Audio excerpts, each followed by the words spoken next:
My husband and I love to go driving. We prefer road trips, but on the weekends or nights, we have nothing better to do than to go around cruising and just drive around. We prefer smooth and not busy roads. On this particular night, we are bored and decide to go cruising. We went up north to a small town, about half an hour from the city where the roads are curvy and smooth. This town is close to the mountains, and if you follow this particular path to the main street all the way up north, it starts driving up a mountain. It's about 9 PM, and there are very few cars in the road already since it's a little cute town. But we kept going north anyway from the houses and stores, and eventually to where the roads start curving uphill. We drive up for about 15 minutes more, and it's pitch black when we see some blinking lights. As we get closer, we see a truck that's on the side of the road facing us. I'm getting the chills thinking about being all the way up there in the middle of nowhere, and a stranded truck on the side of the road appears. As we slowly approach, I tell my husband it's probably best to turn back. I have a bad feeling, but at this point, we're pretty much at the truck. He pulls up next to us. We see that there's a young blonde guy, probably in his late 20s, who gets up to our window. I get such a bad vibe by this and tell my husband not to put his window down.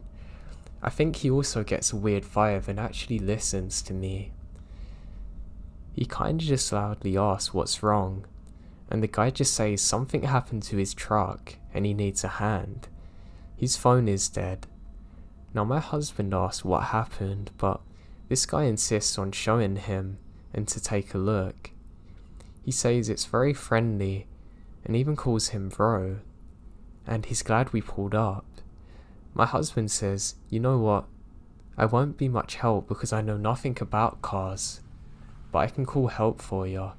My friend knows a lot about cars. The guy's insisting and gets upset. I'm now looking back at the truck, and I thought I caught movement inside the truck. I tell my husband I think we should go. Now, he probably saw the look of fear on my face because he puts the car in reverse, but as he did, the guy is now behind our car, so my husband decides to go forward instead. We drive up for maybe 2 minutes, trying to find a place to turn around since the road is so narrow. The road turns to a dirt road, and there's a little more space on the side, so he's able to turn the car around. I am dreading going back that way now, and our phones have no signal at all. In my mind, I know this could all be someone with genuine problems, but this doesn't make sense. I cannot help the feeling in my gut. We soon reach the area where the truck had been, and there's no truck at all. We drive maybe another 5 minutes, no trace of one whatsoever, and we're sure we've passed the place that he said. We didn't drive up too far to begin with. I am both relieved and terrified that the truck's no longer there though. If it had really broke down, how did it get help working again in such a short amount of time? Calming myself down, I'm telling my husband, hey, maybe they really did get it to work. Maybe it turned on all of a sudden and they drove off. Suspicious, yeah, but not impossible. As we keep driving through, the roads begin to straighten out. We notice far off the truck with all the lights off, and park to the side again and notice movement in the truck. I say out loud, why did they turn out all the lights?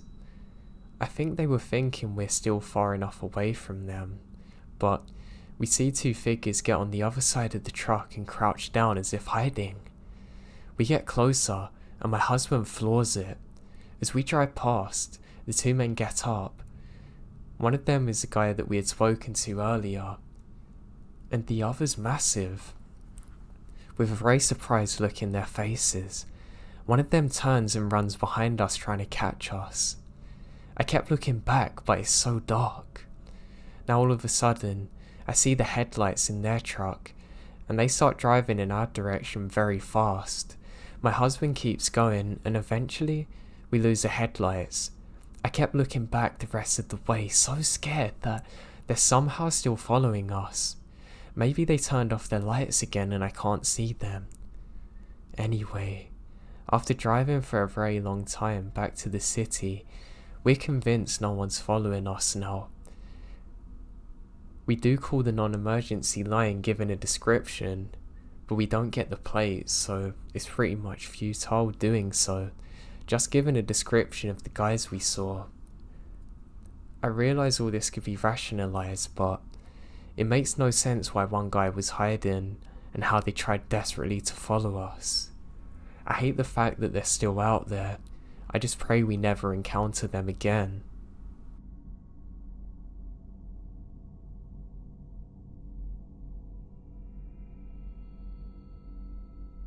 I don't know if this is an Eastern Coast thing, but in my little town, there's a twice the ice station. Basically, you fill up water jugs and get ice bags for cheaper than you can in the grocery store. I went out a few nights ago to get some water, because hey, who wants to be drinking tap water? My husband was home, and because I'm kind of heavily pregnant, he insisted that he go instead, but I really wish that he would have done. I was out at 1 AM, and it's dark for miles in the middle of nowhere. As I get out of my car, I open the back seat to get the gallon jugs and close the door. The moment I do, a dark blue truck van pulls up behind me. I presume that they're doing the same thing as me, and I don't really think too much of it. However, alarm bells start going off, and the alarm bells start screaming at me when the slide door opens up and two large men step out. It's about a 20-foot distance between me and them, so the first thing I do is pull out my phone and start making a pretend phone call saying, "Yeah, I'm almost home." As soon as they see me answer, one guy says "crap," and they both get in there, tires literally screeching as they bolt out of there. I throw the jugs into my car, empty, and lock all the doors a million times before I broke down calling my husband. He told me to write down the make and model of the car and colour, and we'd go to the police station first thing tomorrow. Now I don't know if they targeted me because I was a woman alone in the middle of nowhere, but deep down, I know they targeted me because I was pregnant, and I don't want to think what would have happened if they got me.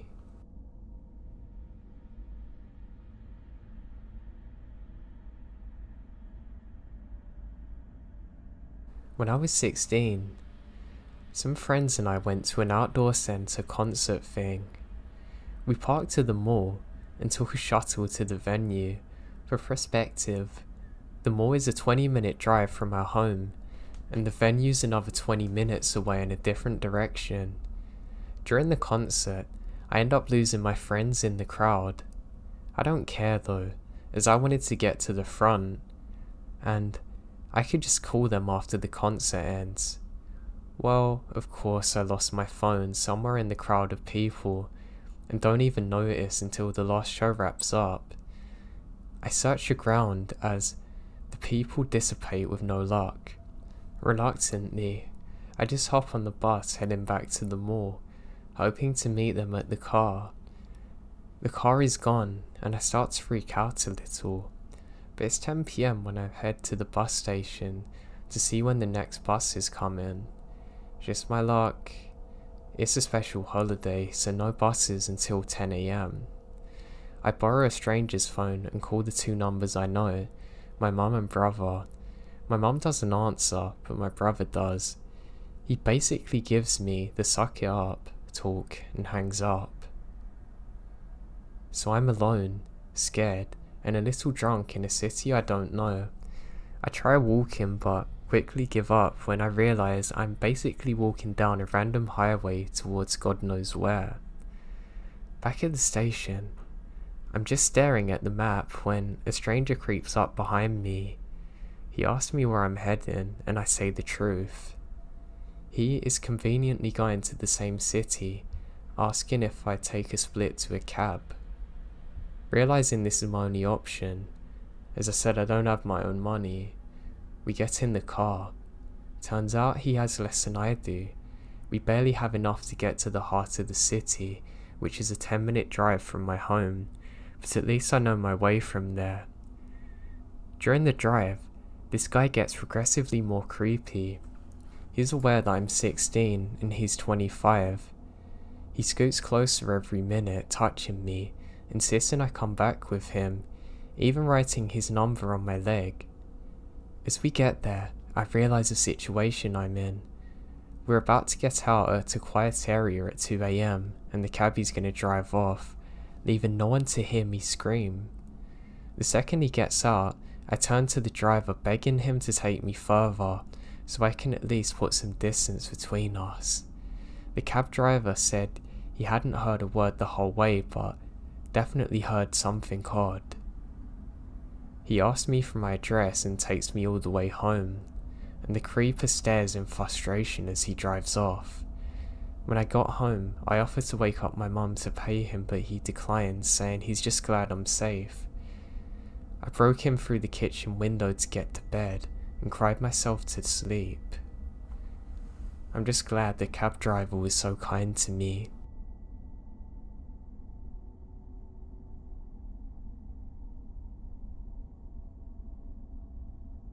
I really enjoy going camping. I'm truly an outdoorsy kind of person. It's very rare that I ever have a bad experience while camping, but I did have one that stood out to me, and is one that I can't explain. So let me start off by saying this was a good few years ago, and everything seemed normal on the day.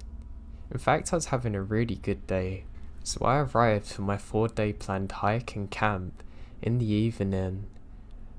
I had a really easy to set up tent, so it didn't really matter what time I got there. No, I wanted to sleep on the first day, because I was tired from driving. So I park my car up, and I realise I'm the only person in the parking area. I get out and hear some voices, but they immediately stop when I get outside. I look and realise that I've accidentally left the radio on, so I just turn it off, get my camping gear out and head out. Now everything feels normal. The sun's setting, so I can still see where I'm going, and honestly, the forest and area that I'm in looks truly beautiful. I'm not gonna lie, it's probably the nicest sunset I've ever seen. There was sort of a mist above the trees. I took a couple photos on my phone, and I was really glad I did. I actually still use one as a screensaver, but that's not the point. I find this beautiful spot that I've been to before. It's close to a lake. I set up my camp and equipment, and what's better to do than some night fishing?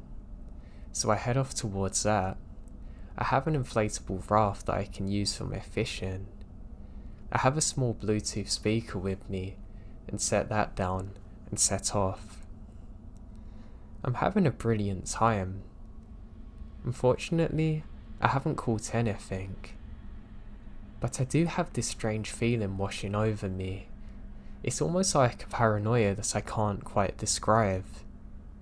Now, the forests and wilderness can be a beautiful area during the day, but at night, even for an avid camper like me, it can be pretty scary.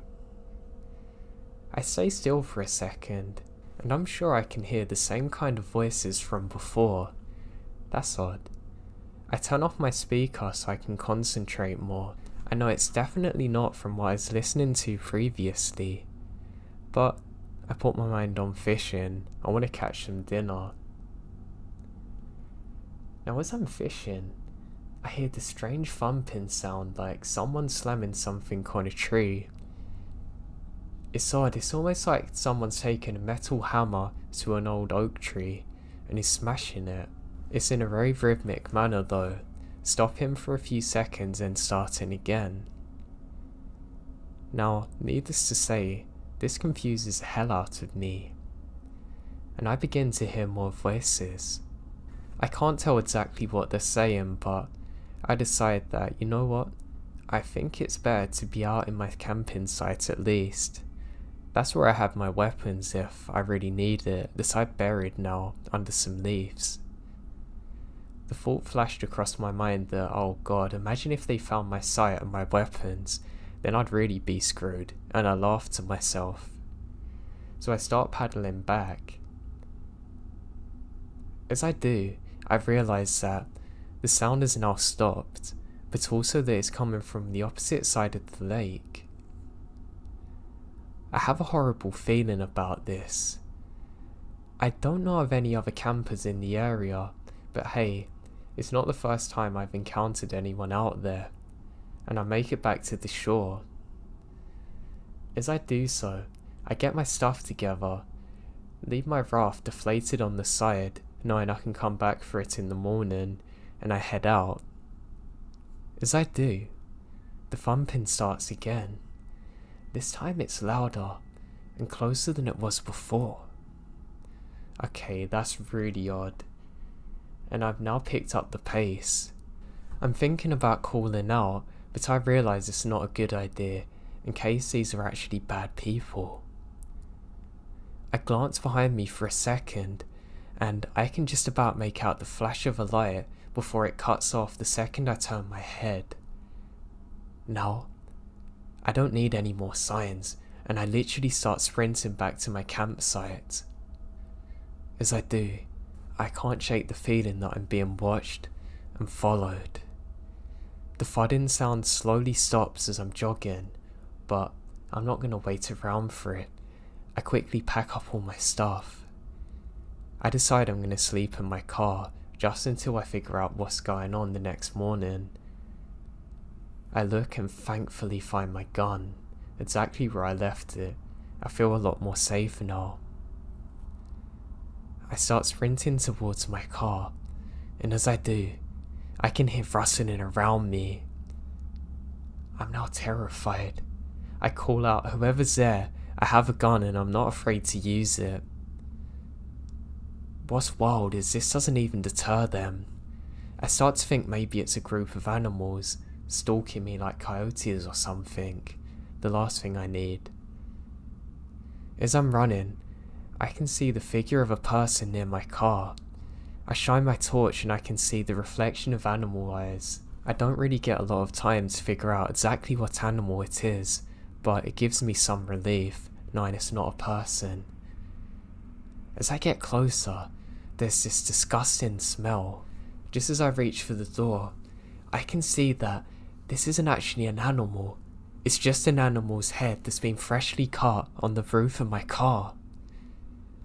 What the hell? I now let out a really loud scream that I don't even have to think about making. I quickly get in my car and turn on the lights. I can see the silhouette of a person in front of me now, who quickly ducks down.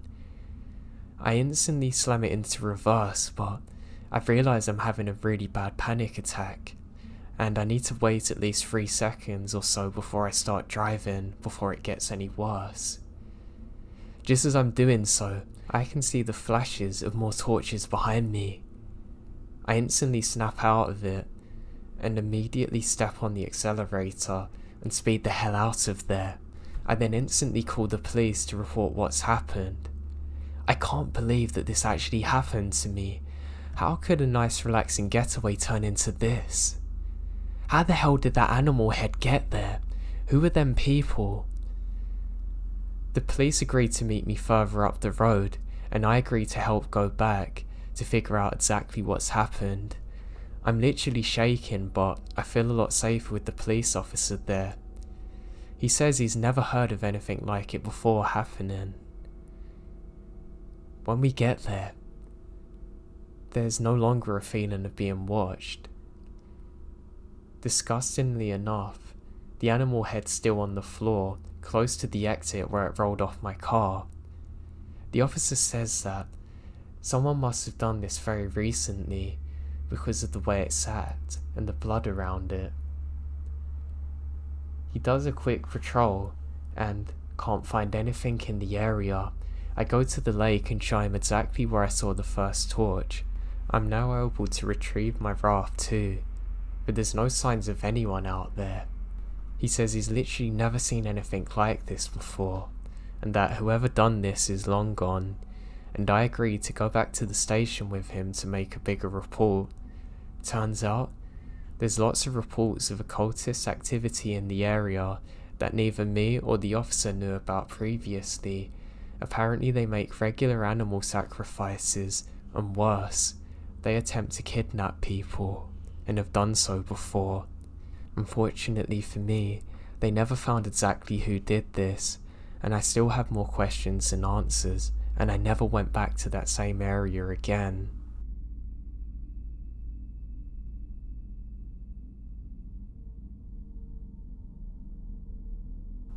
We live in Oregon, and we drove down to the coast of Northern California.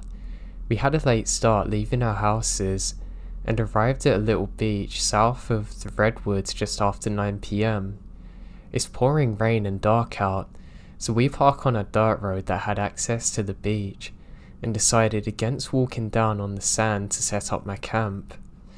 My friend drives an old Toyota pickup with a camper shell covering the bed, which has a mattress in the back, so we decide just to sleep on here. The beach area where we were is very secluded, and belonging to a local Native American tribe. They didn't mind us visiting, as long as we're respectful. After talking for a while in the shelter of the truck canopy, my friend fell asleep before drifting off myself. I realised I had forgotten the passenger lock of the truck. All of our valuables were stored in the cab, so I hoped nobody would come along to rob us in our sleep. After a few dreamless hours, I heard the sound of the driver's side door handle of my friend's truck being lifted.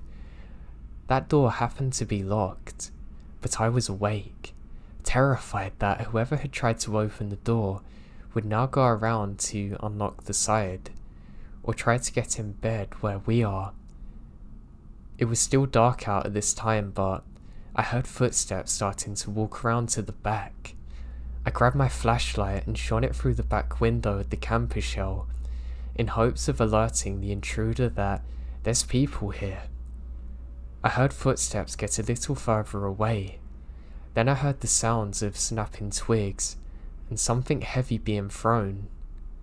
Then the man let out a long yell, screaming a swear word at the top of his lungs.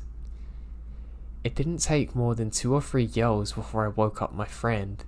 "Dude, there's a crazy guy outside. He tried getting in the truck, now he's walking around yelling," I blurt out as I shook his shoulder. We sat upright peering out of the windows, but it's still pitch black out. I check my phone and it's 5 AM. The sound of the man walking around the woods near the truck don't let up. He's still screaming now, and it seems to be getting louder. He would occasionally yell further away, but then appear closer. We sat huddled in fear for a good hour, unsure of what to do. His shout sounded as though he was full of rage, but he never attempted to get into the truck again. Eventually, the owners of the only other car parked there come to their vehicle and drove off as the sky started to lighten. We did not hear any more yelling or log frying after that, and eventually we're both able to sleep for a bit, waking up at around 10 AM. It's hard to believe that during that terrifying hour we heard what we did, and it was so vivid. We still had no idea what the man was doing or why he was so angry, but the guy screaming profanities still remains a mystery to me.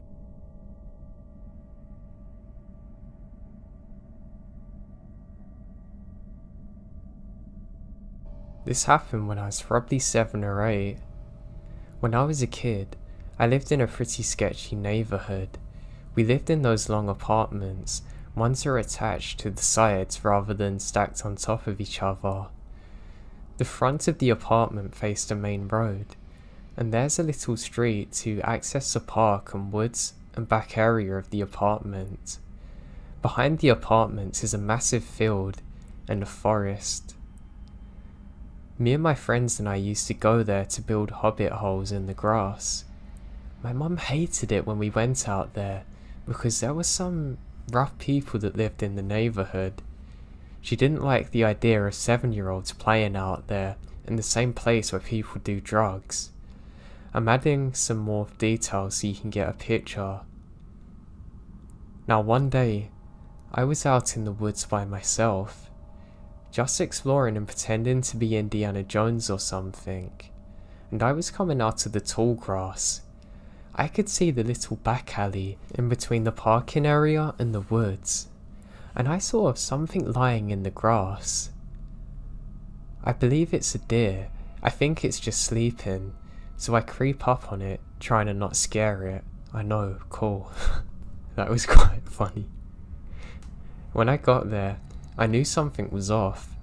The deer was too still and smelled horrible. I couldn't see its face, and its back was facing me, but when I got up to it, I nearly had a heart attack when I saw its entire stomach is ripped open. I wasn't a smart kid, but I knew this was messed up. When I turned to run back home to tell my mum, I saw another deer nailed to a tree next to the first. I don't know how I didn't notice this before, but its 2 front hooves are literally nailed to it. It's a disgusting scene, as you can imagine. As I stood there, staring at it, a car drove past a little alley. I remember it's a white car with tinted windows driving really slowly. I mean, everyone drove slowly on this alley because it's a residential street, but these people were barely moving. I can't see inside, but I got the sinking feeling that they were watching me. Obviously, I can't be sure that they are, but I'm 99% sure it was them. Once they were gone, I booked it home and told my mum the whole thing. She told me not to go in the field again, and I agree. I really hated what I saw. For the next month or so, I saw that car drive everywhere. It would drive up and down the main road I was on while I was playing in the front yard. It would drive down and back towards the alley when I would be back in the yard. I even remembered seeing it at a grocery store once, but they were definitely staking the house out. It was always the white car, tinted windows, maybe they're following me, and always driving way too slowly to be normal. I tell my mum about it, but she chalks it up to a neighbour just going down the road. So one day, my mum was out mowing the lawn. Because of the way the apartment is, she had to push the lawnmower all the way around the apartments to get to our backyard. Being the helpful kid I was going to meet my mum out the back to open the gate so she can put the lawnmower in the shed. As I'm walking out the gate, I see the car come along the back alley. Normally, the car goes slow. As soon as it turns a corner, however, the driver steps on the gas, zooming up behind me. The back door closest to me opens and someone gets out and starts running towards me. I don't remember what he looked like or even if it was a he. I just remembered getting back home as quick as I can, terrified. After that, my dad yelled at me for peeing myself, and neither he nor my mum believed me about the guy in the car, and I never saw him again, and we moved a few months later. That sounds really harsh, Jesus. My parents still think I made up the whole thing, even though they thought how sketchy the neighbourhood was.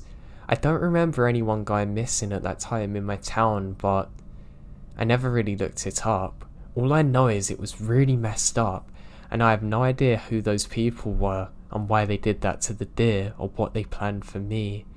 I just hope they never done anything to anyone else.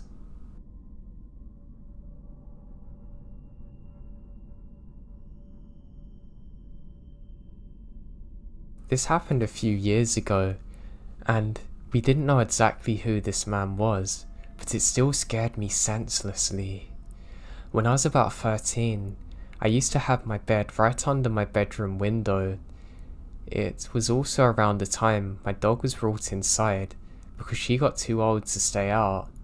At the time, we didn't have screens covering the doors like we do now, or the windows, so the windows could easily be opened and there's no barrier. I always left my window open during the day to let in fresh air, then close and lock it when it starts getting dark. The house is surrounded by forest, not very thick, but still thick enough that you can't clearly see through it. It's completely normal to hear strange noises at night, because things like bears or stray dogs or even former neighbours' chickens would roam around through our backyard. So when I heard something shuffling around my window, I didn't think much of it, and continued playing video games. Not even 10 minutes later, I heard something hit against it. It may have just been a large June bug. When they hit a window, it sounds like rocks being thrown, so I literally ignore it. The knocking kept going, but I just kept ignoring it until finally it stopped. Fast forward until around 2 AM. I was finally settling down and going to sleep when I hear breathing. Very faint, enough to miss if my room wasn't silent. I heard something drag down my window, like a stick or finger. I did it a few times, and that was enough for me. I jump out of bed, running to my dad's room. I told him that there was something at my window, and he immediately came to look. We turned on the lights, and nothing's there. I told him what I heard, and he said he's gonna look in the morning. We did just that, and my stomach churned. Under my window, there were two completely different foot tracks, one back and forth besides the generator, looking directly under my window. There's even cigarette butts laying on the floor, and ashes. Like they'd been there for a while. The foot tracks led towards the woods, and seemed to stop there. We have no idea who this was, and to this day even thinking of this terrifies me. Afterward we put locks on the windows and screens up, but I'll never forget that day.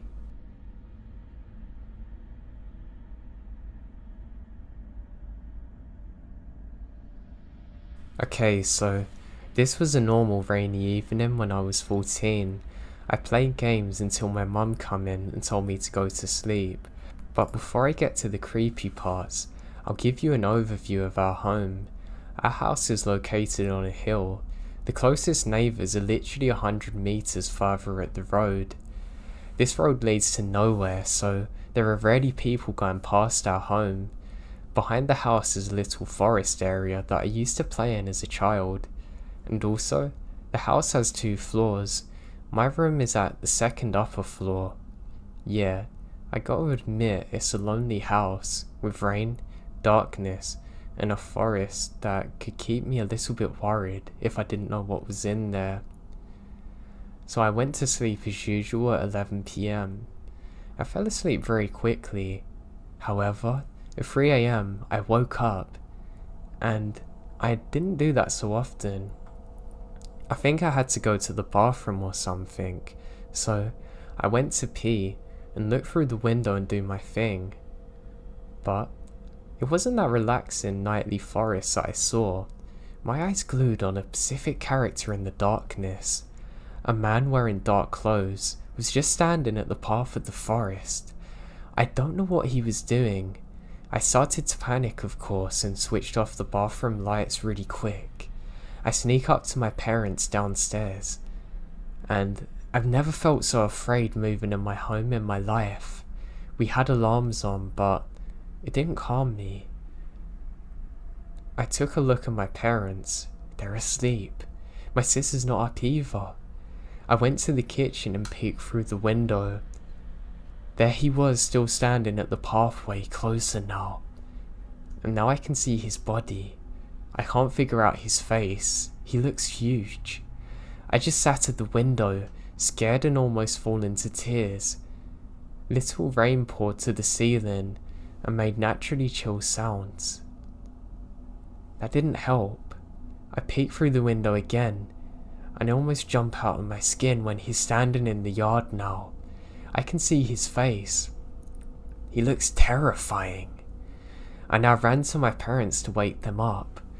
My father ran out the back door, but my mum said that he could be dangerous and might be armed. She calls the police. Movement inside the house made the guy move, and he runs towards the road and the forest. My father swore that he couldn't go after him, but was mad that he couldn't. Now we wait for the cops to show up. Eventually they show up and ask questions and check out the forest with my dad. At this point, I went to sleep again with my mum, terrified but managed to sleep. I still have nightmares about this today.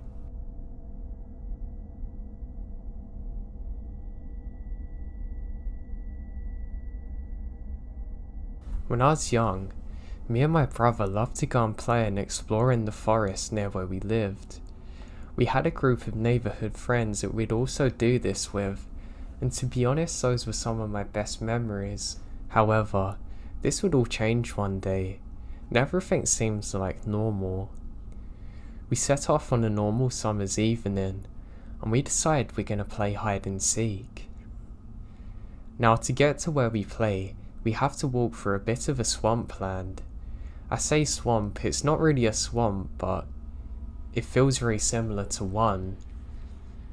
So we're walking through this, stumbling around, and finally make it to the giant tree.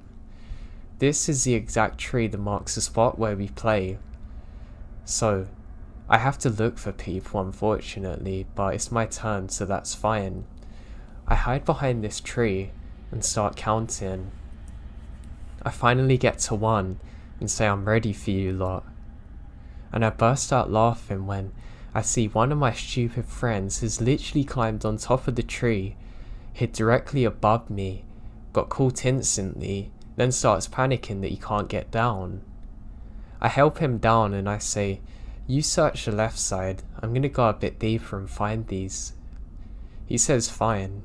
To be honest, more than anything, I can't wait to tell the others how stupid he was. As I'm walking, I see something up ahead. It's a dark figure. I laugh and start sprinting up there.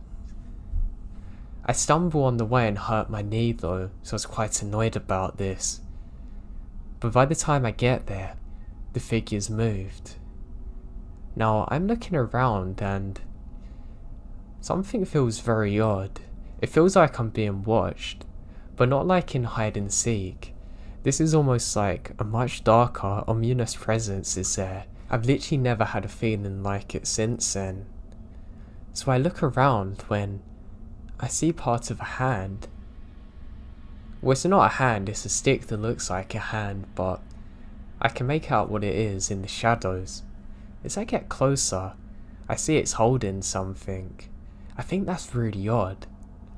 I get a bit closer and realise that it's a skeleton hand. One that looks slightly degraded, like it's been there for some time.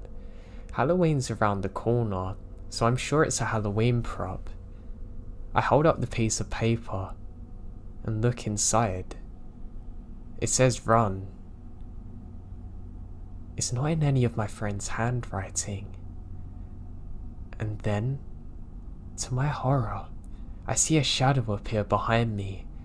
I glance back for a second, and there's 2 giants of men standing there in full camo gear, with smirks on their faces.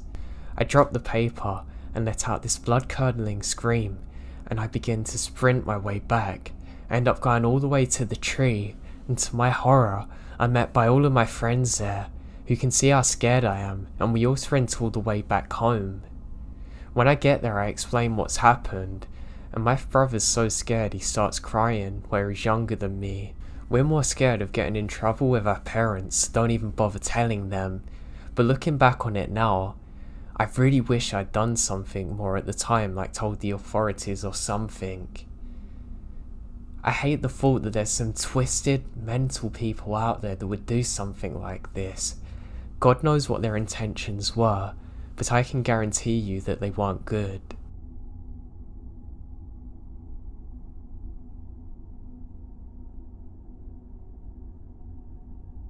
A little backstory first. I grew up in upstate New York, about 30 minutes north of Xyacrus to be exact.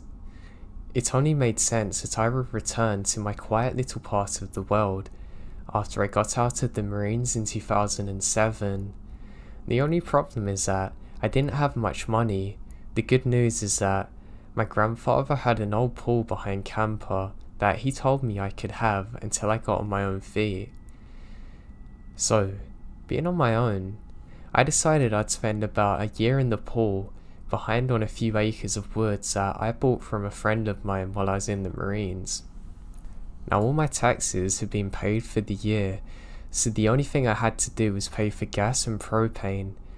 I managed to avoid looking like a crazy mountain man by showering and washing my clothes at a local truck stop / diner, even getting a pretty decent job working security. I filled the rest of my time working odd jobs for extra cash. Alright, so for the main story. It was mid-April. I was sitting next to a nice low fire while listening to my battery-powered radio, watching nightfall in the woods. I had gotten a nice dinner at the diner down the road, so I didn't have any work for the next few days. Generally, I don't see anyone in the woods for weeks at a time, so I wasn't expecting it when I hear a scream to break the silence. I shot up, grabbed my shotgun, and get out of the camper and check the chamber to make sure it's loaded. I stood on the edge of a small clearing, strained my ears to listen for any sounds. It's generally hard to pinpoint sounds in the dead of night in the woods, but luckily I hear some shouting and car doors slamming, so I knew that the sounds had to be coming from the main vehicle trail a short distance from my campsite. I made my way to the trail as fast as I could in the low light, and before I get halfway there, I heard another clipped scream to my left. I could hear a rustling in the brush. I slowly made my way there, and to where I think the noise is coming from, I come out of the woods right next to a man who had a woman pinned to the ground, just standing over her. Shaking from adrenaline, I leveled the shotgun at the top of the guy, and the woman growled at him to get off. Now I'm a big guy, but I have no doubt that the shotgun was the deciding factor in this whole situation. Each of these guys easily had a solid 30 pounds of muscle on me when I was a 200-pound Marine. I ushered the two idiots back, so I was between them. The woman's now getting to her feet. It was about now I realised we have another problem. My cell phone was cheap and didn't get reception in the woods, and hers had been broken by these two sickos. There wasn't much I could do other than march these two back to their jeep under the threat of shotgun. I get the license number, and I'm sure it was fake, and a description of them and their vehicle. Before the driver gets in the vehicle, I lowered the shotgun to his crotch and made sure he understood what a 3-inch 12-gauge shell loaded would do. They took off in one direction. Me and the woman made our way back to my campsite. We drove to the DEC station and reported it as quick as possible. It turns out that the guy I had threatened was the young girl's now ex-boyfriend. They'd been out having a few drinks when the third wheel in the situation got a little too handsy for her liking. When she said something to her boyfriend, he basically told her to stop and get on with it for once. When she refused, the boyfriend smashed her phone and pushed her to the ground. They both pushed her into the truck and drove her deep into the woods. She had waited for them to become complacent before throwing the back door open and jumping out and taking off. Luckily, the Jeep was crap and the back door didn't lock. It was a stroke of luck that I happened to be outside when she escaped. Fast forward 7 months, and that woman I helped is now my wife, and we moved into our first house using the money I saved up living in the woods. We've been married for 8 years now, and I have 2 kids, a 6-year-old boy and a 4-year-old girl. I still go out to camp every year to hunt and haven't seen the Jeep or the guys again. We heard through the grapevine that they had been arrested and actually got jail time. I'm assuming they moved to a different area because I never saw them again.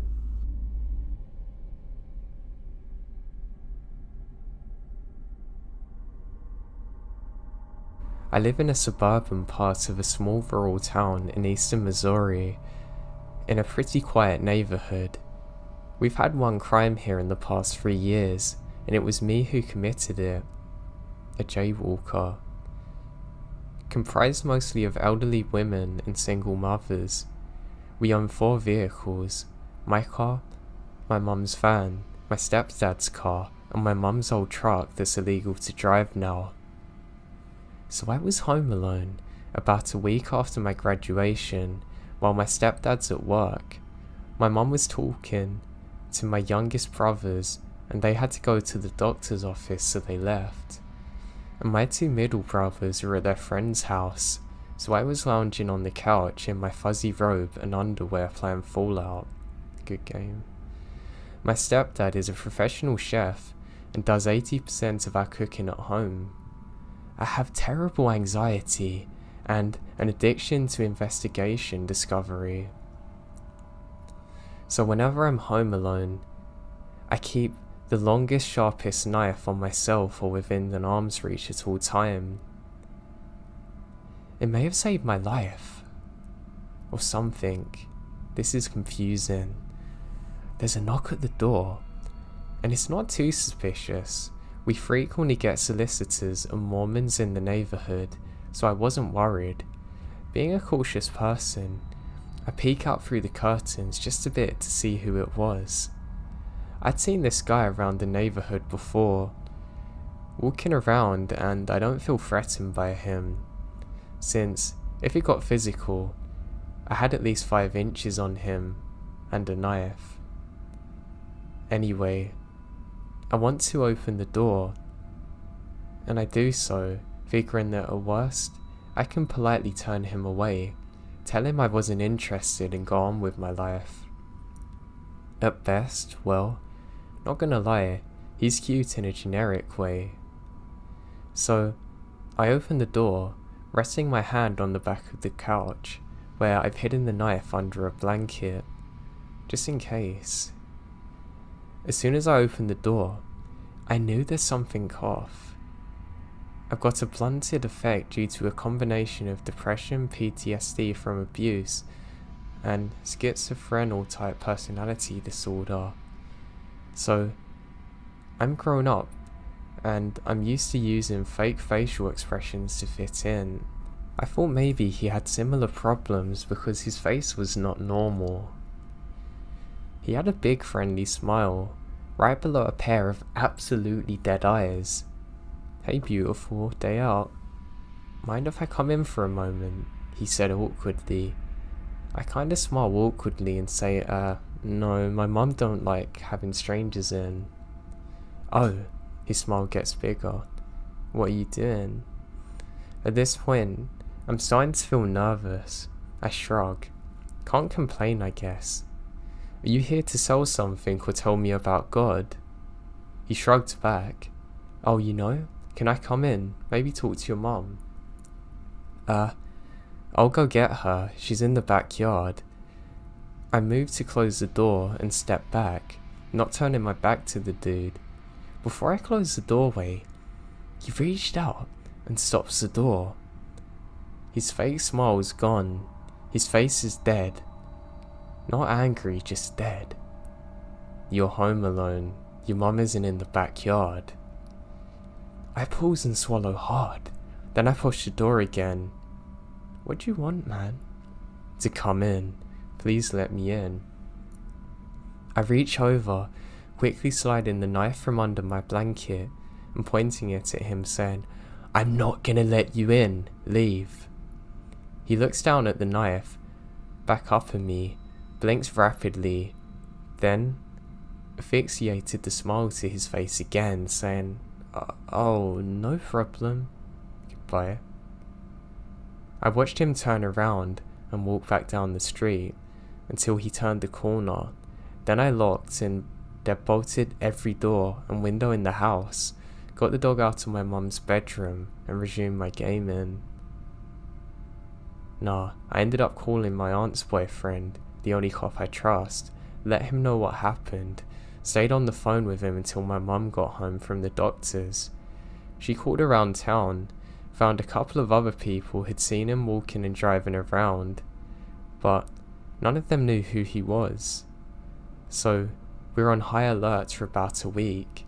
It's been over a month now, and nobody in town's seen him.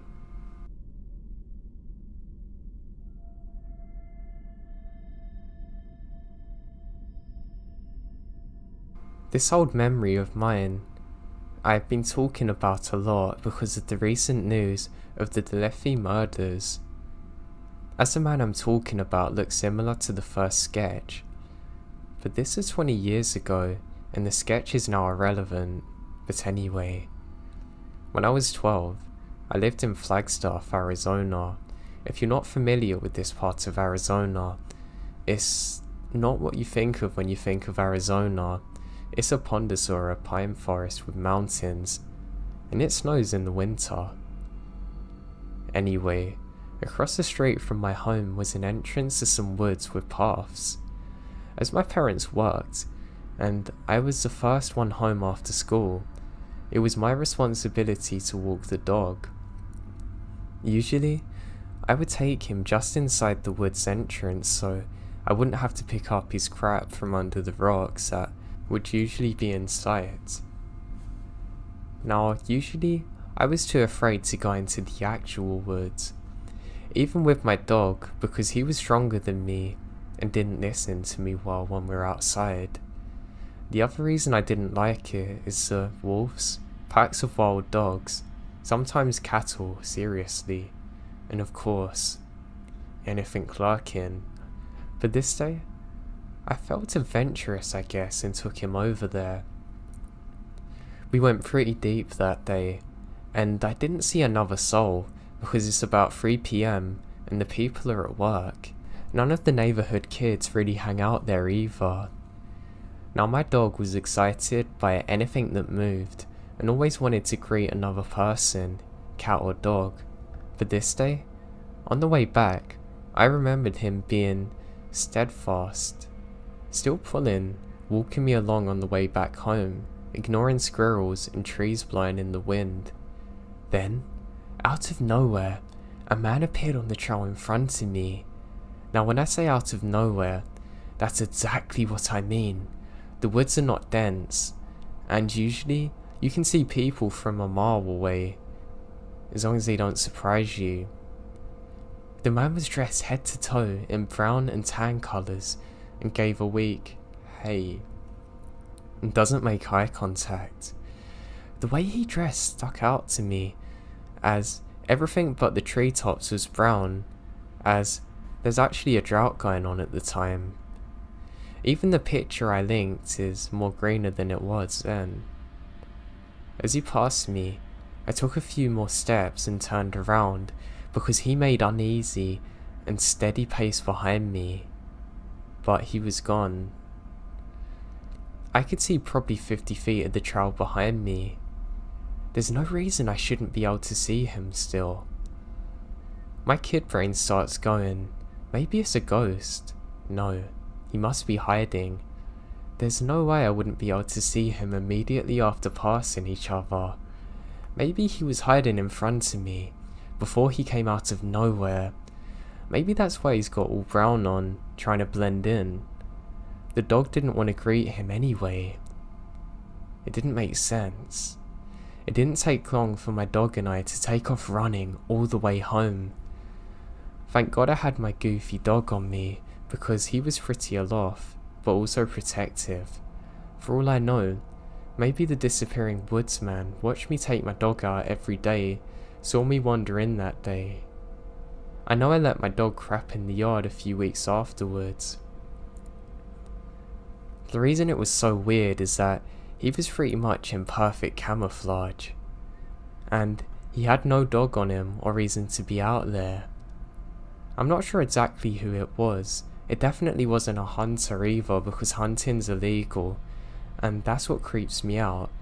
Why on earth would anyone be in camouflage in the woods where hunting's illegal?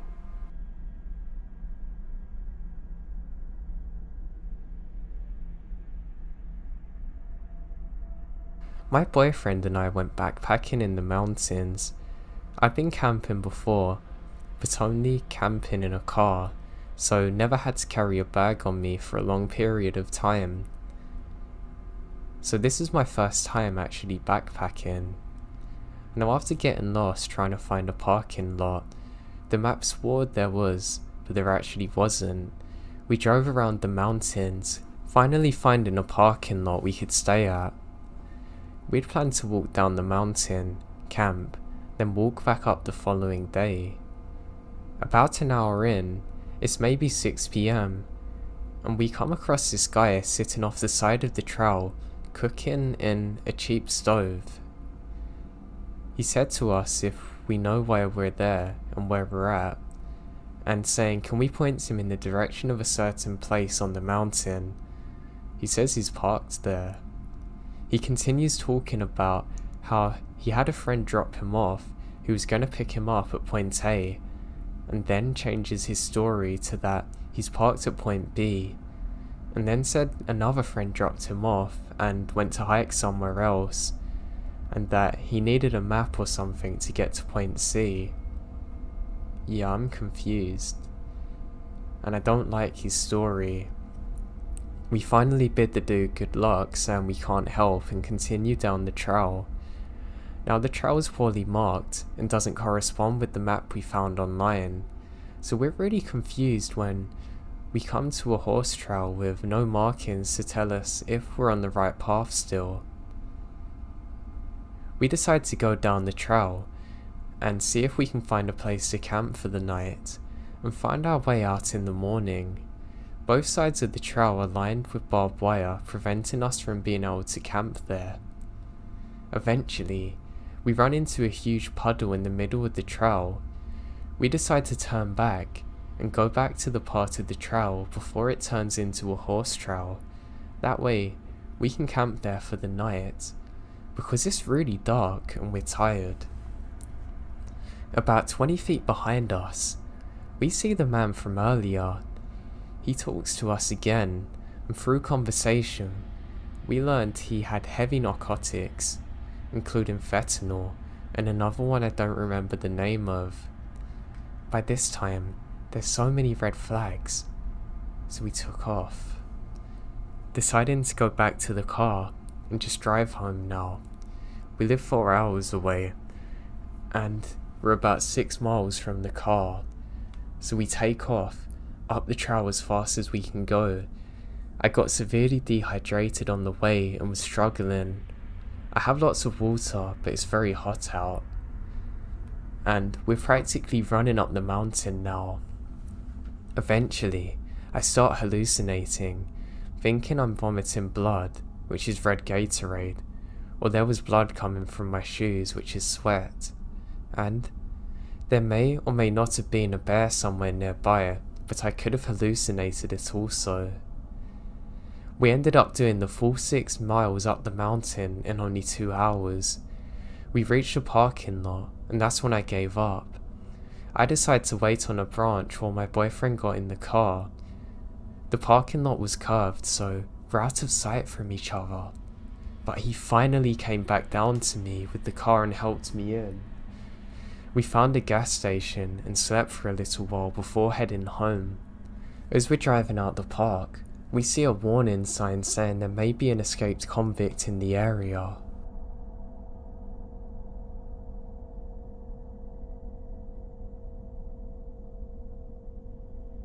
This is a true story that happened to me. Back in the 80s, I was a camper at this place in the Adirondacks, a 6 million acre state park in upstate New York. All camps have their own customs, and I'm not sure if this occurred elsewhere, but if sitting around a campfire and smoke was blinding your face, we would utter the phrase, "I hate white rabbits," and I swear this worked. The smoke would immediately move towards another direction. And no, it wasn't the breathiness of speaking the words that made the smoke move. It was rumoured to be a voodoo chant though. So things are different in the 80s. Things we did back then might have gotten you kicked out of camp if you got caught, but to be honest with you, these days, you would probably catch a court case and get jail time. Like the time my counsellor locked me in his room with a 6-pack of Budweiser, tall boys, and told me I can't come out until I finished. But that's a separate story. This camp was right on a very large and pristine lake, and periodically there would be hikes and canoe trips to some of the islands on the lake. You choose your adventure, basically. So we're on this canoe hike to a large, huge, massive island that's not too far from camp at all. We're all slackers, smokers and stoners on this hike. My kind of people. The island was so big. It had a pretty wide running trail that went around the perimeter of the island, wide enough to comfortably ride a 4-wheeler around. Were they allowed? Wider than I was tall at the time. Wide. So I mentioned this is in the 80s, right?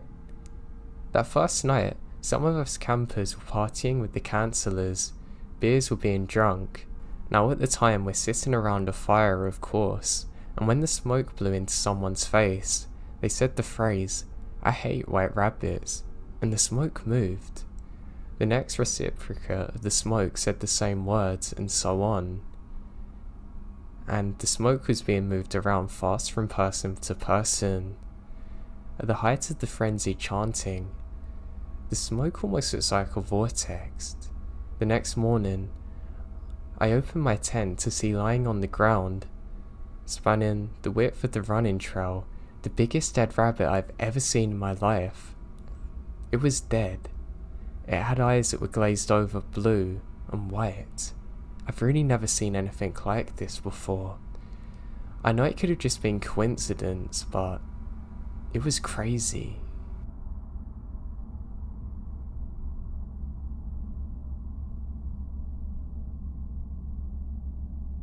This happened a couple of years ago. I wanted to go to the local wildlife trail to walk in the woods. I'd gone several times to hike and jog. I normally went with my boyfriend at the time, but he was working and I wanted to go, so I decided to go by myself. I felt pretty comfortable going. I park at the far end of the parking lot in case anyone else appears. The trail continues straight from the parking lot for about a mile until it curves up a large hill. Where I wanted to go was the abandoned parking lot with a lake. The turn off to this part of the trail was about 400 yards down to the left. Once you turn left, you have about 200 yards of flat trail before it inclines. This inclined section is loose gravel and it's quite noisy when you walk up it. The last section is about 100 yards. I felt pretty at ease going along the straight trail before I turned left. When I hit the incline, I began to feel uneasy. I brushed it off as being overly paranoid and continued. As I went about halfway up the incline, I began to hear crunching and snapping of twigs in the woods to my right. It sounded about 100 yards off. It was just far enough into the woods that I couldn't see what's making the noise. I froze in my tracks and the hair on the back of my neck stood up. I stood still as I heard the crunching stop. Stupidly, I brushed it off as a deer or bobcat. I continue up the path until I hit the end of the incline. That's when I heard this thing in the woods beginning to run at me. I froze in fear, my heart beating 1,000,000 miles an hour. Every hair on my body stood up. I was rooted in place. That's when I saw him. A man was running straight for me while holding something in his hand. I began to run down the incline back to the main trail. I was slipping and sliding down the gravel. I looked behind me and noticed how that he's at the top of the incline already. He had this evil look in his eyes. I noticed the item in his hands was a knife. I almost slipped up due to me looking back at the man. He called out to me, "Get back here now." His tone was malicious. I sprinted as fast as I could and took a hard right back onto the main path. When I hit the parking lot, I didn't look back. I unlock my car and start it as quick as I can. Right as I was backing up, he emerges from the trail entrance. He just stands there, partially covered in the shade of the trees. As I tear through the parking lot and onto the highway, he just stares at me. The biggest, creepiest smile comes across his face as he slowly waves at me as I get onto the highway. I never went back to that trail. This encounter has scarred me for the rest of my life. I hate walking through the woods now.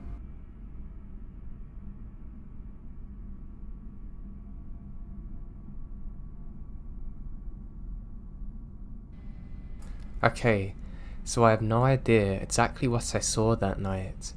I have searched everywhere for sightings or even myths around that area we saw it and found nothing. If anyone has any idea what we saw, please let me know. My husband and I think it could have well been a Wendigo, but I don't know. I haven't heard anyone else say they've seen anything like it. I guess more than anything I want to know what I saw and have some closure. So anyway, my friends and I go camping a lot, and my favourite place is the Red River Gorge, Kentucky. We go there often. I've been going there since I was an infant. I'm 28 now, married with a kid and still go. It's the coolest place to go where I live, and you can actually see the Milky Way pretty much every night. I mean, it's perfect for stargazing, and I've seen a shooting star every clear night that I've been there. When we go there without our kid, we might have a hike and stargaze for hours. Our first experience happened when we were night hiking, and we would go on trails we knew well, and we used frequently during the day. Ones with log fences and gazebo resting places. The most used trail is in the National Bridge State Park that leads up to the Natural Bridge. The trail is around 2 miles uphill depending on where you're starting. Now I've done this trail every summer of my life and could do it blindfolded. It has wooden steps, carved rock steps, log handrails, multiple sitting points under a roof, trash cans, but after reaching the main trailhead there's no lights at all. It's used often, and while it's uphill and the difficulty is low, as long as you have a good grip on your shoes and water, you'll be fine. My friends have done it with me multiple times and we're confident as hell at it.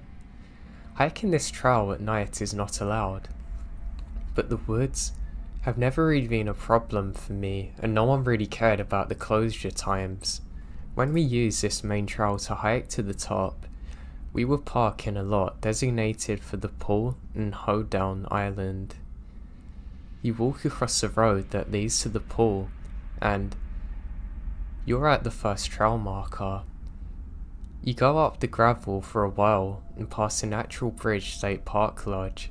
There's a waterfall and some lights, so it was best to go fast and watch out for rangers that would tell us to leave. Then walk across another road and there's a mini shelter to sit on or a small rock where you can rest your legs. Then it's the beginning of the top of the trail. The night was weird to begin with. As soon as we started the hike, the clouds took over and it appeared we'd be walking for nothing even to stargaze at. But we went anyway, just in case it cleared out by the time we get there. In the beginning, it was normal, and paranoia was kinda setting in, but eased up a little. You know you've reached the bottom of the bridge when you see a giant limestone wall. Now during this time, there was a gazebo that sat to the right of this wall, and the trail continued and followed next to the wall. When you come far, there's a fairly steep part of the trail and the gazebo is welcomed. Now my husband, my best friend at the time, and I all sit on the gazebo steps. The bench is under a roof, and even darker than the rest of the outside, so we just stayed on the steps, facing to where we're looking downhill at the trail that follows the limestone wall. We each have a bright LED headlamp and a handheld flashlight. We don't usually look at each other when we night hike, because the lights are so bright. We sit in a line like the Lord's Supper and walk in a line staggered so we don't blind each other. It's after hours at this point, so no ski lift rides had gone on for hours, and the rangers had already done the sweep and left before we could get there. We left no time between them making sure the trail and the top were clear and start our hike. The ski lifts takes you to the top, but there are workers that stay and do counts and only leave after it's clear. I guess I have to make these points because that's what I was thinking when what seemed out of nowhere, a girl with a headlamp begins to walk down the trail. This is kind of odd really. She's in a sundress and flip-flops. This hike is uphill, and while it's fairly easy to hike up, it's not easy to do without real shoes or water. She'd have to have hiked up and down to get to this point without food or water, which is a massive challenge. Her light seemed almost blinding too. When she reached where the trail turns from in front of the gazebo to down where we came from, she stopped. She just stood there, how a human is presented in an anatomical drawing. She was looking directly at us all, sitting there, and her light made me bring my head up. It was so bright that I literally had to shield my eyes. She didn't turn away from our light at all, or even seem bothered. She had 6 LEDs shining directly at her face. I say hello. She said, kind of with a pause between every word, something like, hello, how are you? I said something like good, how are you? And she took an even longer pause before saying, oh, I'm fine. And she just stood there with her hands to her side, facing down, staring at us. Her light made it impossible to really see her face. It was unnaturally bright. I had my hand up the entire time to not be blinded still, until she turned and slowly walked down the trail part we just came up. She got to the part where the trail turned, and we saw her light just stay in that one spot for a minute, until she turned and the light faded out of sight. We wait for a while before continuing up. I kept making comments about how weird that was, and had anybody else just seen this? And was I being overly paranoid with my fear? And why did no one come after her? Why had she done this all alone at night?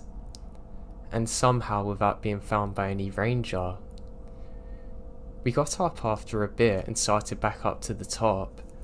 It felt like it took much longer than it ever had in the past, but we made it to the top. There's stone steps named Fat Man Squeeze that you get to at the top of the bridge, and you can walk across it and whatever. Going up and being on the top, we can hear twigs snapping, almost alternating from left to right. We lay down and stargazed, but the clouds are thicker now. It was miserably hot, and we can hear voices at the same time. My husband kept checking for people. He never saw anyone. We see a flashlight, but we never see anyone attached to it. And then we hear a bird call. It wasn't like a real bird noise at all. It was like someone making bird calls, rhythmic and not natural.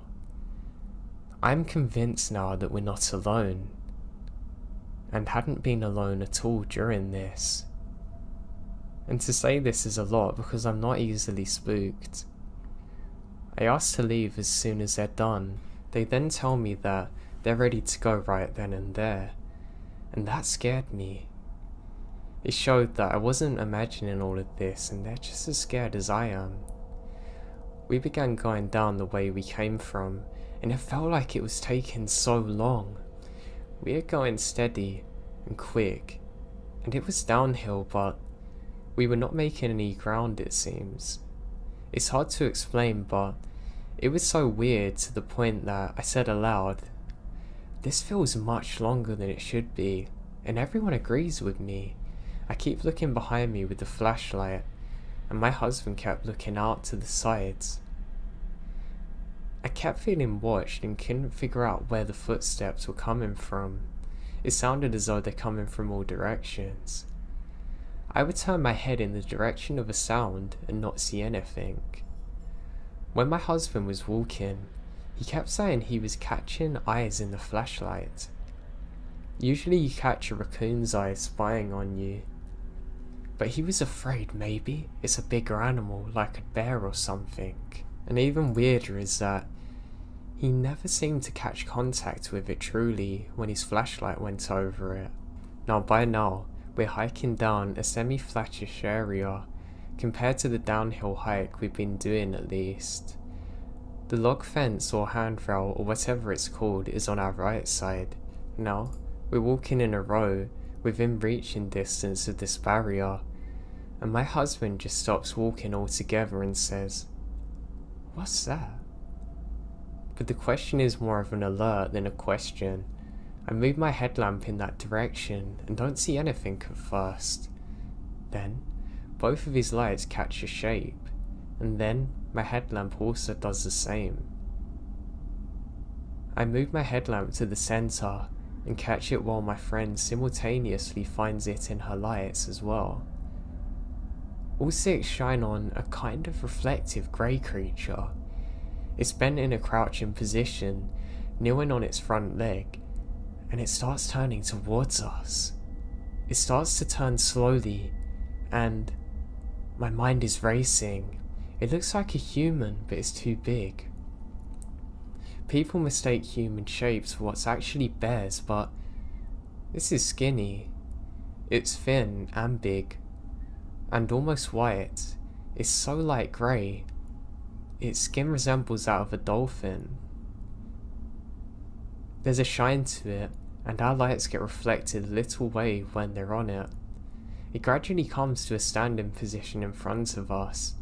Its head is long, and its eyes are in a human position on its face, not on the side like most animals. We can't see other facial features, just big, almost empty holes or pits where its eyes are. It looks directly at us in our lights. The way it stood is almost intimidating, almost like when a snake raises up and flexes their necks in a wild fashion to show how strong and smart they are. It was like it was stepping up for a fight, from crouching, then standing directly in front of us. The arms hung down so low, the hands seemed way too long. Its hands had to be by its knees easily. I guess it stood 9 feet or so, and not that far in front of us. No, it has no hair at all, and its head is large. I couldn't process what I was seeing. I was truly frozen. Then, I just feel my husband hitting me, yelling "run." I start to understand we have to get away from this thing, and it pivots and runs to the right, going backwards on the trail so it could get around the barrier and onto the trail behind us. We take off running the rest of the way down the trail, knowing that this thing just took off much faster than us, and after it had crossed from behind the barrier, it would be gaining on us quick. We didn't talk at all because we tried to figure out what was going on and knew it wasn't good to draw attention to us. We kept running as fast as we could, but some areas are steep. It literally never feels as though we're out of sight from this creature. And we made it to the trail beginning with the gravel, and we can hear something to the side crashing down through the forest. We ran until we got to the car, then drove as fast as we could, and as soon as we got to the main road, we're finally out of there. When that thing looked at us, I knew it was smarter and faster than us. I knew that if we didn't react, something terrible would have happened. We made it back to where we're all staying, and all of us took out our phones and wrote a note of what we saw. We haven't spoke about it until after, and we all looked at each other's phones and the stories are all exactly the same.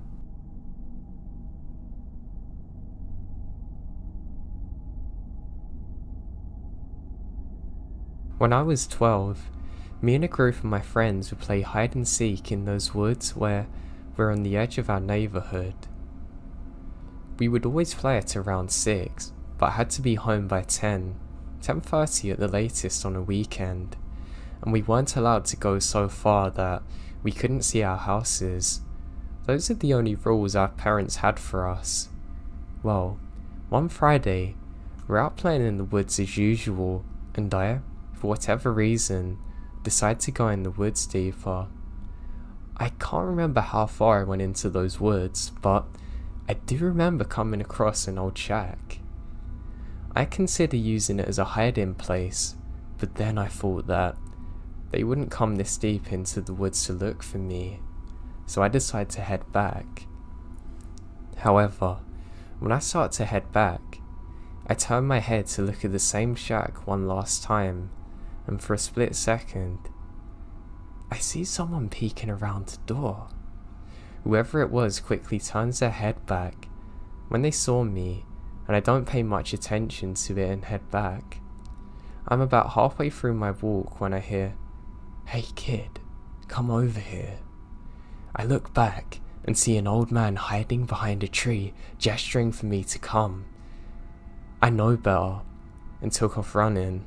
While I was running, I heard him yelling, "Wait now, come back," and I could also hear the sounds of other footsteps accompanying him after me.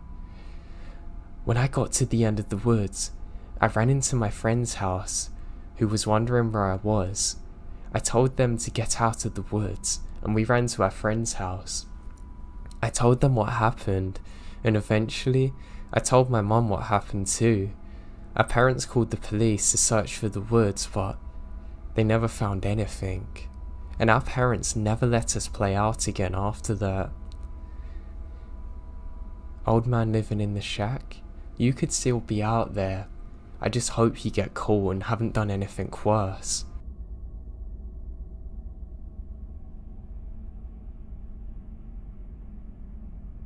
My old man was an avid outdoorsman in the Colorado Rockies in the late 80s. He'd go on week-long treks with his buds. One summer, they'd been out for a few days in the Pikes National Forest. They set up camp in a ravine they thought was safe. That night, my dad unzipped the tent to take a leak in the dark, and outside stood a pair of bare pale feet. My dad screamed and zipped up the tent. Everyone else woke up and said, "What's wrong?" My dad said someone was barefoot out there, and they went out and flashed their flashlights for a bit, hollering. My dad swore that he saw the feet and described them in perfect detail. They were old blotchy feet, even having a lump on the ankle. Tony, his bud, asked what foot, left or right, and my dad said it was the right. Then Tony said they needed to move their camp immediately. My dad says why. Tony says he doesn't have time to explain. They all go along with it and pack up and move up to the hill. The next morning they woke up to find a flash flood had torn through the ravine that night. It would have surely killed them. Tony's grandfather had just died a month prior, and one of the last things he said to him was that he would always watch over him. The feet described reminded Tony of his grandfather's very feet. My dad is highly religious too. Supernatural or not, it's terrifying what happened to them.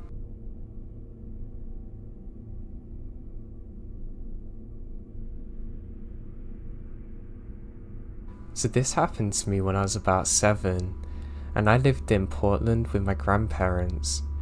Now my grandma and I would always watch Lost together every night, and then the news would always come on afterwards.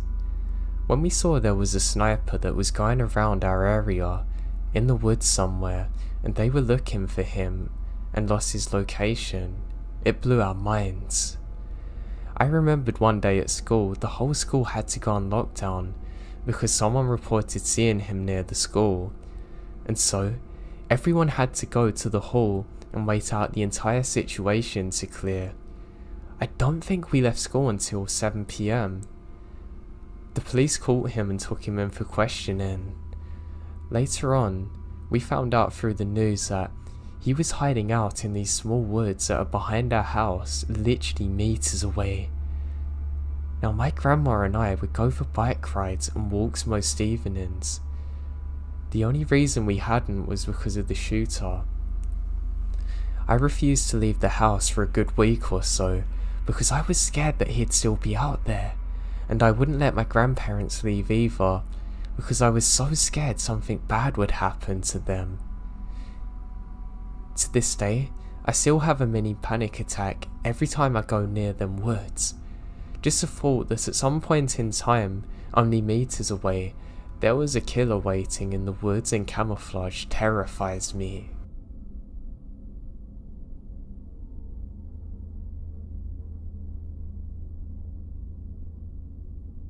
It was the end of my freshman year of college, so my friend and I spent a weekend at my family's cabin by ourselves to celebrate.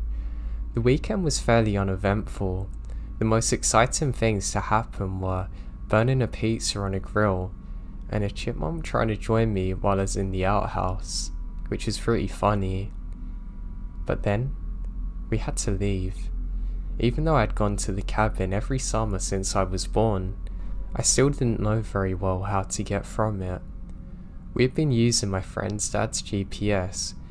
It was pretty old and probably hadn't been updated in a while, which is likely why it took us where it did. The route we took was fairly unfamiliar to me, but what do I know? It's a GPS. I trusted it enough to bring us wherever we needed to go. It ended up taking us down a twisted side road that I knew was wrong, but I kept going, thinking that maybe going through the woods would be faster. That's when it told me to take a left. I obeyed, but was extremely confused because it looks to be a dirt road. I slowed down to look at the GPS when my friend lets out a horrid, "Oh my god." I look up and realise we're not on the road at all. We're on someone's driveway. Then I saw the dolls. They were worn by the weather, full of dirt and faded from the sun. The ones I took note of were clowns, and bodiless and beheaded. There were so many, I can't even make out how many there actually are. Every single one's hanging from a tree. My friend and I were both shrieking at this point. Her yelling at me to back up and get out of there, me yelling what the hell over and over again. We safely got back to the main road and followed that until the GPS gave us a different route, which took us home without incident. Although I didn't see the person living in that rundown house, it was one of the most terrifying things that ever happened to me. It didn't even feel real when it was happening. It felt like I'd been dropped into the middle of a horror movie about a serial killer with some doll fetish or something. Sometimes, I wonder what would have happened if the person who lived there actually saw me pulling up. But I try not to let my imagination get the best of me. I hate to think of whoever's responsible for that house, if they still lived there.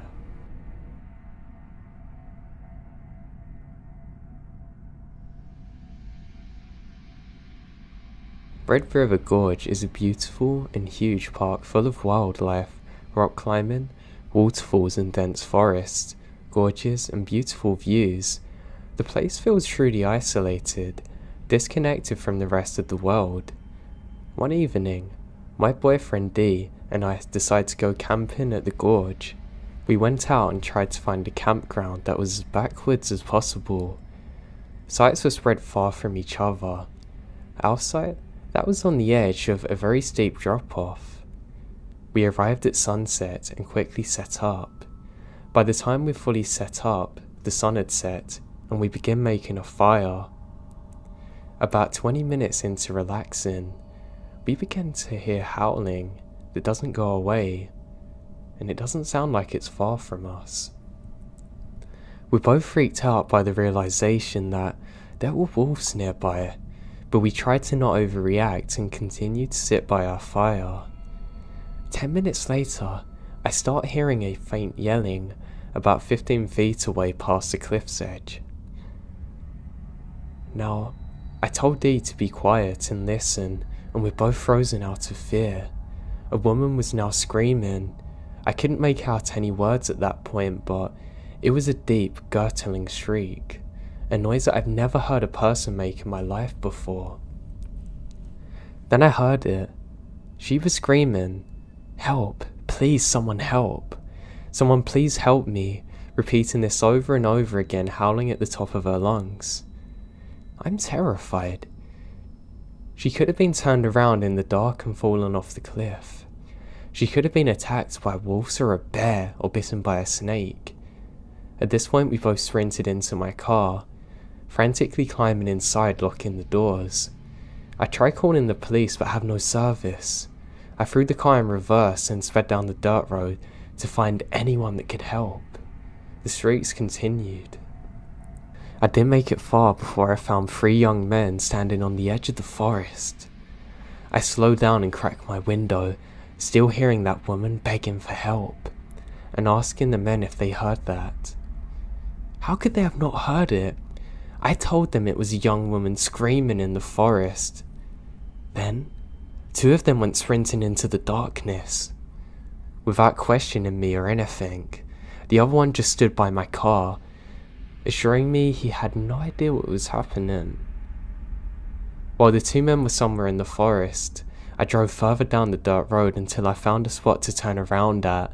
When I came back, the screaming had stopped, and the men were back by the side of the road. I slowed down and asked them where the woman was, and one of the men that had run into the woods said, "Don't worry, it was actually just a kid messing around." I just said okay. I drove back as quickly as possible. We left the campsite and went straight home. Once out of the woods, we called the local police station multiple times to no answer. I know it wasn't a child. I've never heard such primal screams in my life. It made my skin crawl and my heart race just thinking about it. What did those men do that night? What was I a witness to?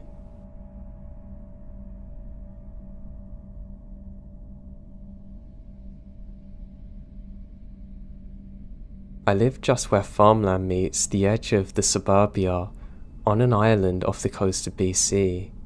The climate here is sub-temperate rainforest, so the natural and untouched landscape is incredibly wild, dense and lush.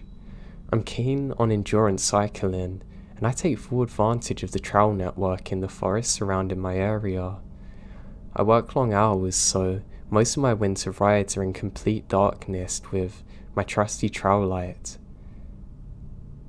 One section of my home trail winds through a rainforest bog full of hundreds of trees. They're huge. It's absolutely beautiful in daytime. It feels like a magical place with shafts of sunlight piercing the fog, hundreds of different species of flora, and there's so many wild animals out there. It's really beautiful. Now at nights, my gut starts tightening as the thought of passing through this mile-long section of trail appears.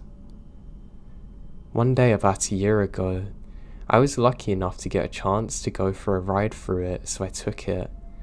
It was cold and very rainy, with few other people out on the trail. I had packed thermos of hot coffee in my backpack, and I thought the rainforest-style bog was the best place to take a rest as any. Now, I chill out.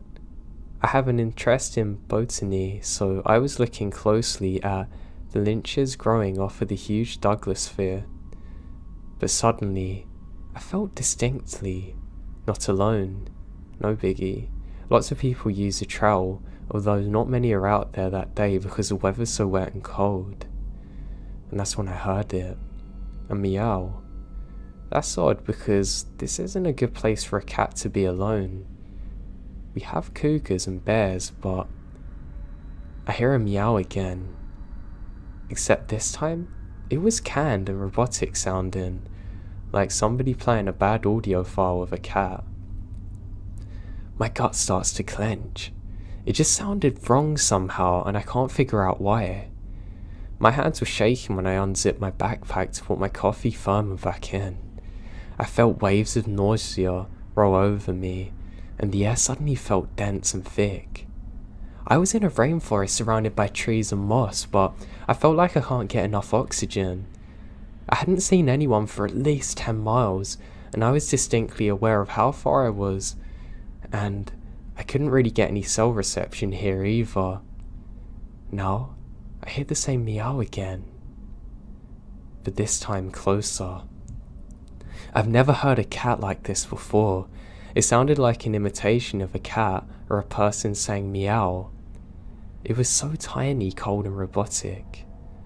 I now know that without hesitation, it's time for me to go immediately. I was panicked on the inside, but can't show fear, so I casually slung my leg over my bike and start riding. As soon as I got out of the bog, I ride the rest of the way home like a bat out of hell, glancing over my shoulder every few minutes. I can't see anything. I will never forget this experience for as long as I live.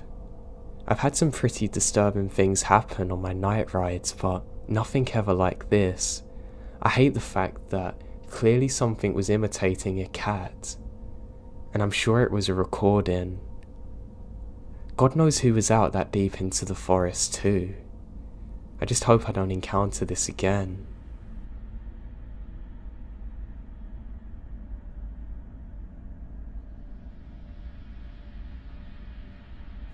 I used to love going for long hikes in the forest near where I live. I usually did it on summer's evenings. Yeah, I know this probably isn't the safest thing to do, but I always had my hunting rifle on me anyway. I mean, I'd be stupid not to. All it takes is one wild animal to go for you, and if you're unarmed, good luck to you. So anyway, I set out one summer's evening. I had my iPod playing some really chill songs and I felt really good about myself.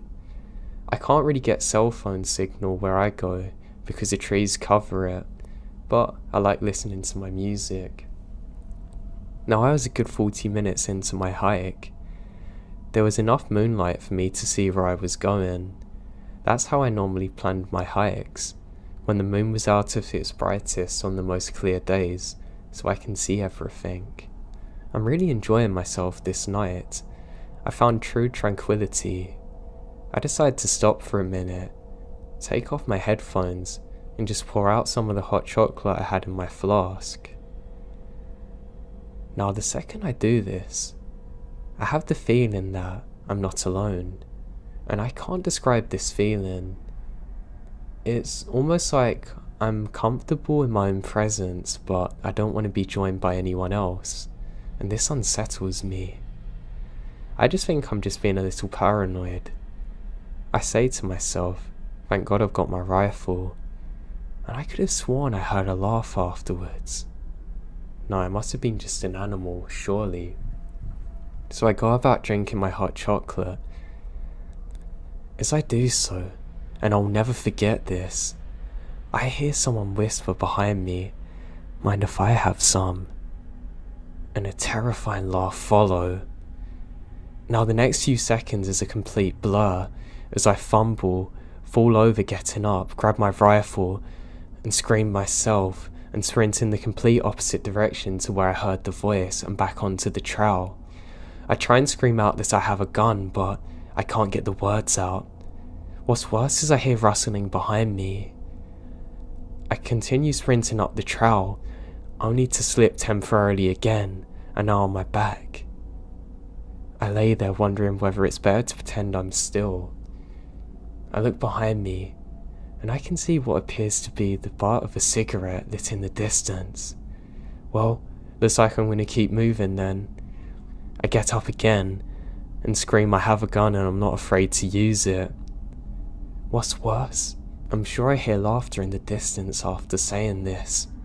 I sprint all the way back to my car. I don't even bother going back for my flask for anything. I immediately get on my radio and call it into the park rangers in the area, who say they're going to check it out and they want me to show them exactly where it is. I say you've got no chance and speed out of there. And the whole drive home, I can't stop thinking, who in their right mind was out there? How long were they stalking me for, and what on earth did they want? They clearly weren't mentally sane, whoever or whatever this was. Now I don't believe in the paranormal, but this could have easily been something like that, because Why would you be out there with no torch or anything? Maybe it is an insane person. All I know is that I never got to the bottom of it, and I never went out on my own in the woods at night again.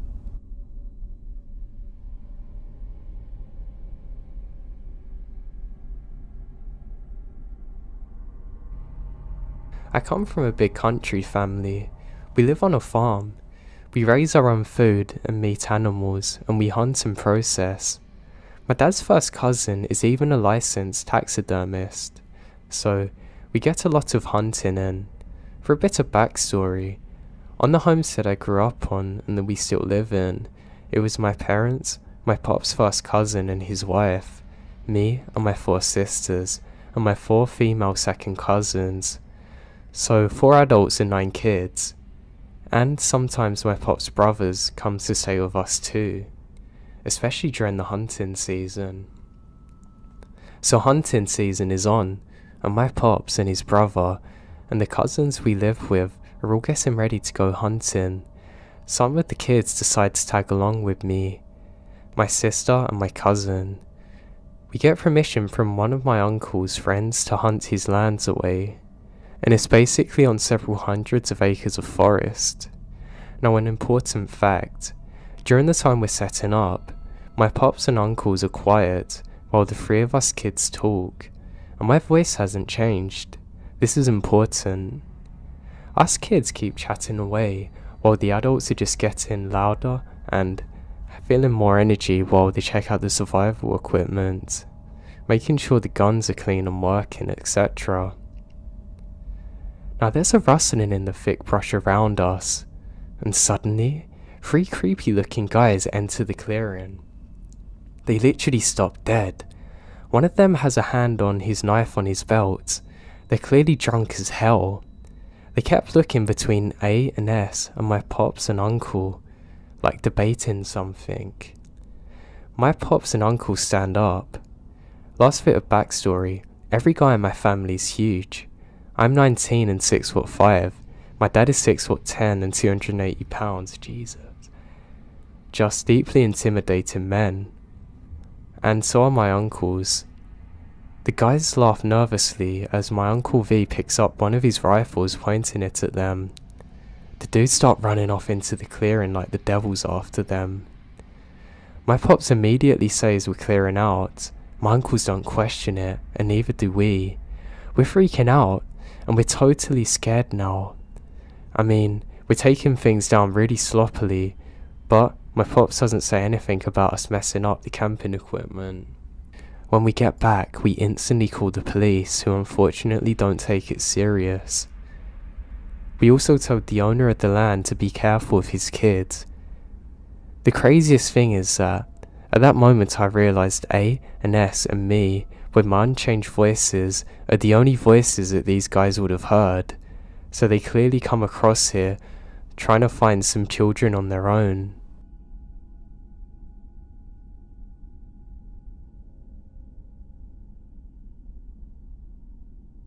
Just down the road from where I lived a few years ago, in southeast Australia, is an opening into about 100 acres of woodlands and bush that I frequently went into when I was younger to do the usual things, riding and camping, etc. I was out driving at around 11:30 with my girlfriend, and as we're in the area, I decided to show her the woodlands while we sat in the area, as she enjoys everything to do with nature. And it's still summer, so it's an extremely warm night. I left my car with the light shining into the trees as we weren't going too far in, and it was pitch black inside, and the 2 of us just kind of sat around chatting and just relaxing. She was sitting on a sort of map of the area that had been used before, and there was some plastic around us. I kept getting this feeling like we're being watched though. Now I've read on here a few people have said that they felt like they're in danger, although nothing around them was off. Everything was fine, apart from the feeling I had, and I just can't explain it. After lighting another cigarette, my nerves are calmed. I scanned the tree line again and realised that it looked different than before. It was only after starting into the dark that I saw that there was now moonlight, lighting up all around us, and I can see a black shape blocking where we come from before. This I didn't see before. I've got goosebumps just typing this, but the only way to describe it is that all sound just ceased and everything went dead silent for a few seconds. I had this disgusting feeling of dread coming over me as I saw motion in the dark path, as something literally crawls towards us on all fours.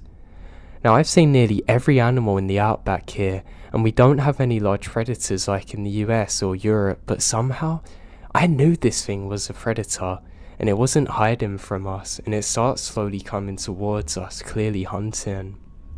Now, I don't know if my girlfriend saw it or not, as it was kind of dark, but I saw that thing get off on its two legs, just staring at us. Now, I'm 6'4", and this thing was about another half meter larger than me, with arms that were far too long. I mean, they're literally reaching the ground. I'm terrified now. All I can make out was an off-white, almost yellowish fur colour it had, and a strange wolf-like head. I wasn't able to move as it stared at me, but it's at this point that my girlfriend gasped, which seems to break the silence between us. I grab her arm, and we sprint to the car, slam into the doors. This thing is tearing after us too. We both screamed. We tear out of there quick, not even looking back. It took us half an hour to calm down enough to talk about what we had seen. We both discussed it many times and know what we saw wasn't fake. We still have no explanation to it to this day. It's really scared me, and I've never went back to that area since.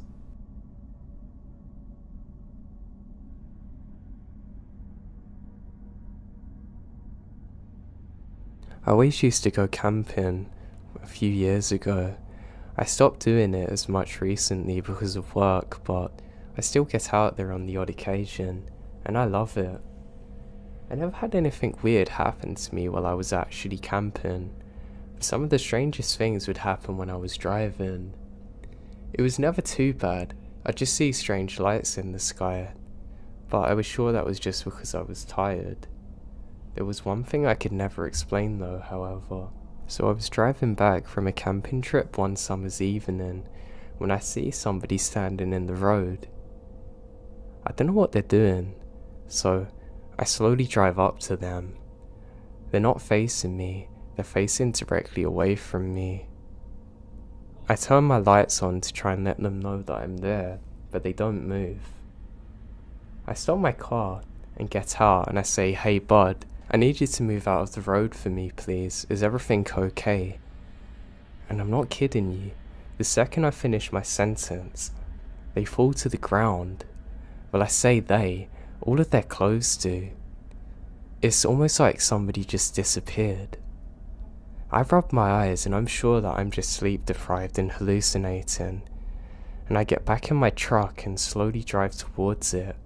To my horror, I can see only a pool of blood exactly where I thought the person was standing, but it's dried blood like it's been there for weeks. I have no idea what it is. I immediately do a U-turn, scream to myself for what felt like an eternity, and get the hell out of there. To this day, I still have no idea what happened or who that was. There was nowhere for them to have run, and if they did, I would have saw footsteps in the dirt. There was neither.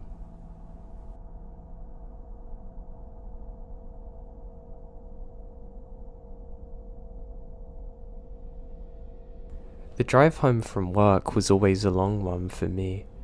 I had to drive through miles of woodland roads completely on my own.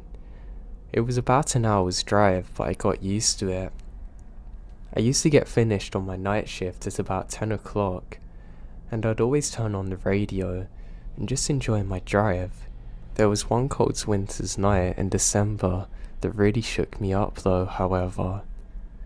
So I'm about 10 minutes into the drive, trying to demist my dashboard, when suddenly I have a feeling come over me like I'm being watched. and I can't shake it. It's a weird feeling, but it went away after a few minutes, and as I'm driving, I suddenly realise that I've lost my power steering. That's odd. It normally comes on again if this happens, which it rarely does, but then I see my lights go off and my engine cut out. It was almost like somebody let off an EMP in the atmosphere. Everything just stops, and I crawl to a halt. I'm confused out of my mind, but I'm not scared. And as I'm sitting there, I become aware of just how dark it is around me. It's literally pitch black because of the trees. 10 seconds later, the radio comes on, and I can hear a staticky voice saying, "Please don't be scared." And suddenly, my engine comes back on without me turning the ignition, and everything else goes back to normal. Needless to say that I was terrified in this moment. I drive back home as quick as I possibly can. Nothing like it ever happened since, and I still have no explanation to it to this day.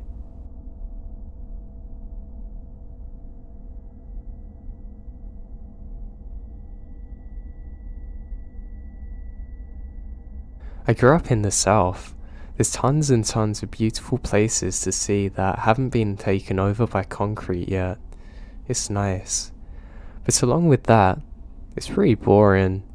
Being a teenager and wanting to go out and have fun led to mostly improvising with your buddies and hoping that something good can come out of the night. There wasn't really a local spot to go and hang out at, like a club or cool bar, and the places that were close to us were boring, because we'd went to them so often. I'm sure if you've ever lived in a rural area, you can understand it. Something that I found a ton of enjoyment in as a team was just cruising around super late at night listening to music. I would fill up my gas tank, grab something to drink, and I'd just drive off until the sun comes up. It was a way to clear my head and relax. Those country roads are always fun to drive down at 2 AM, and was just also the right amount of spooky. I don't know why that made me laugh. Well, one night, I absolutely got more than I bargained for. I can't remember what month it was exactly, but I knew for a fact it was in the summertime, because I was out of school, and I also remember it being a comforting, chilled night. So, if I was to guess, it was probably around July or August. I was cruising around like I always did, and was completely worry-free. I had music blaring, and I'm in my zone. I decided to head down and park just out of boredom. This particular park is at the end of a very long stretch of desolated country road, but 'tis a really pretty drive because of that.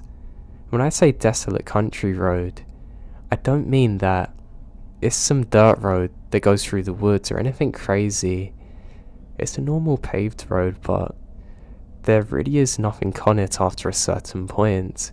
The entire road takes about 20 minutes to drive down, and to get to the park after about 10 minutes into the drive. That's where the houses start spreading out further and further before there's none, and just a road leading to a park. I think a lot of the reason I like this drive is, at night, it's so creepy, and there's really no getting over that. I love the adventure of it. Now, the park isn't open for camping or anything.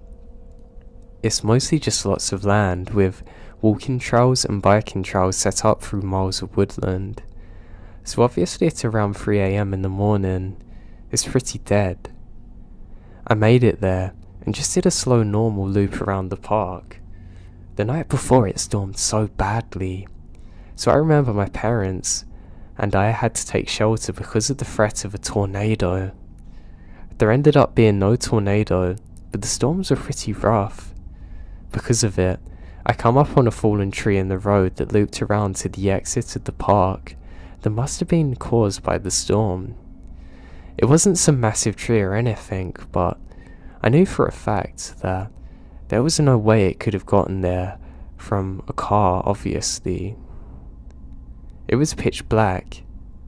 everywhere besides the front of my car because of my headlights, and because of that, I immediately ruled out backing up the entire way. I just drove when I entered the park. I knew that this was super dangerous and there was no way. At this point on the road, there was flat land on each side of me. I figured that it would make the most sense just to back up to the grass beside me, just a little, and then drive back the way I come. It was a one-way loop around the park, but I wasn't really worried about going out and the wrong way because it's so late. So now I start to back off the road so I can get my car to turn around. All was good until I pull off onto the road. I totally didn't take into account how wet the grass was and the amount of mud there is. My car went absolutely nowhere. My back tyres are completely stuck and were spinning in places where I didn't think they could. I start getting scared now. It really isn't the most ideal of situations to be in. I immediately take my cell phone out of my pocket and saw that I had service, which comes as a massive relief. I call my parents and tell them what's happening and where I was. I'm pretty annoyed, but they said that they're going to pay for the tow truck to get me. My parents both drove their small 4-door sedans, and they said that they would be zero help in the situation I'm in.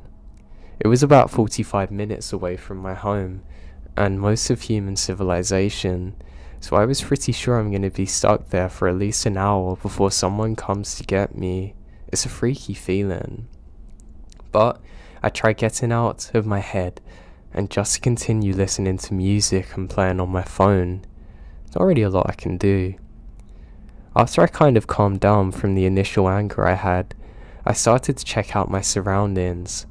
I didn't even notice at first because everything's going on, but in front of my car's placement was a field that's full of deer. It's the most I've ever seen in my life. There legitimately must have been 40 deer just walking around eating grass. The field wasn't directly in front of my car, but if I was to get out and throw a rock, I would have easily hit one. So if I'm gonna guess, they're probably about 30 yards away. I watch them for a little bit, but I'm quickly over it and start browsing through my socials on my phone. They seem to have been over it quicker than I was because they all go back to eating grass after figuring out I'm not going to attack them. After browsing my phone for 15 minutes, I finally get a call back from my parents letting me know that the tow truck guy's coming. He's about an hour and a half away. Still to this day, I remembered hearing that and thinking, "You've got to be kidding me." I understood that me and only me is the reason that I'm in this situation, so I can't complain. But I mean, come on. I decide that the smartest thing to do now is to make sure all the doors are locked and lay back and sleep for a bit. So that's what I do. Okay, here we go. So I wake up 45 minutes later to the feeling of being watched. I'm not sure if anyone has ever experienced it before. I don't know how common it is, but it's almost like a sixth sense was going off in my head telling me I need to wake up. Now. Waking up to that feeling in that situation is horrifying. I sit up and immediately check my surroundings to see nothing. I look through my car very quickly for any kind of weapon and find a pocket knife. A pocket knife. Great. I'm really scared now, even though I haven't saw or heard from anyone. I was shocked to see that the field of deers in front of me was still full. I don't know anything about the animal, but I guess they were just gonna move.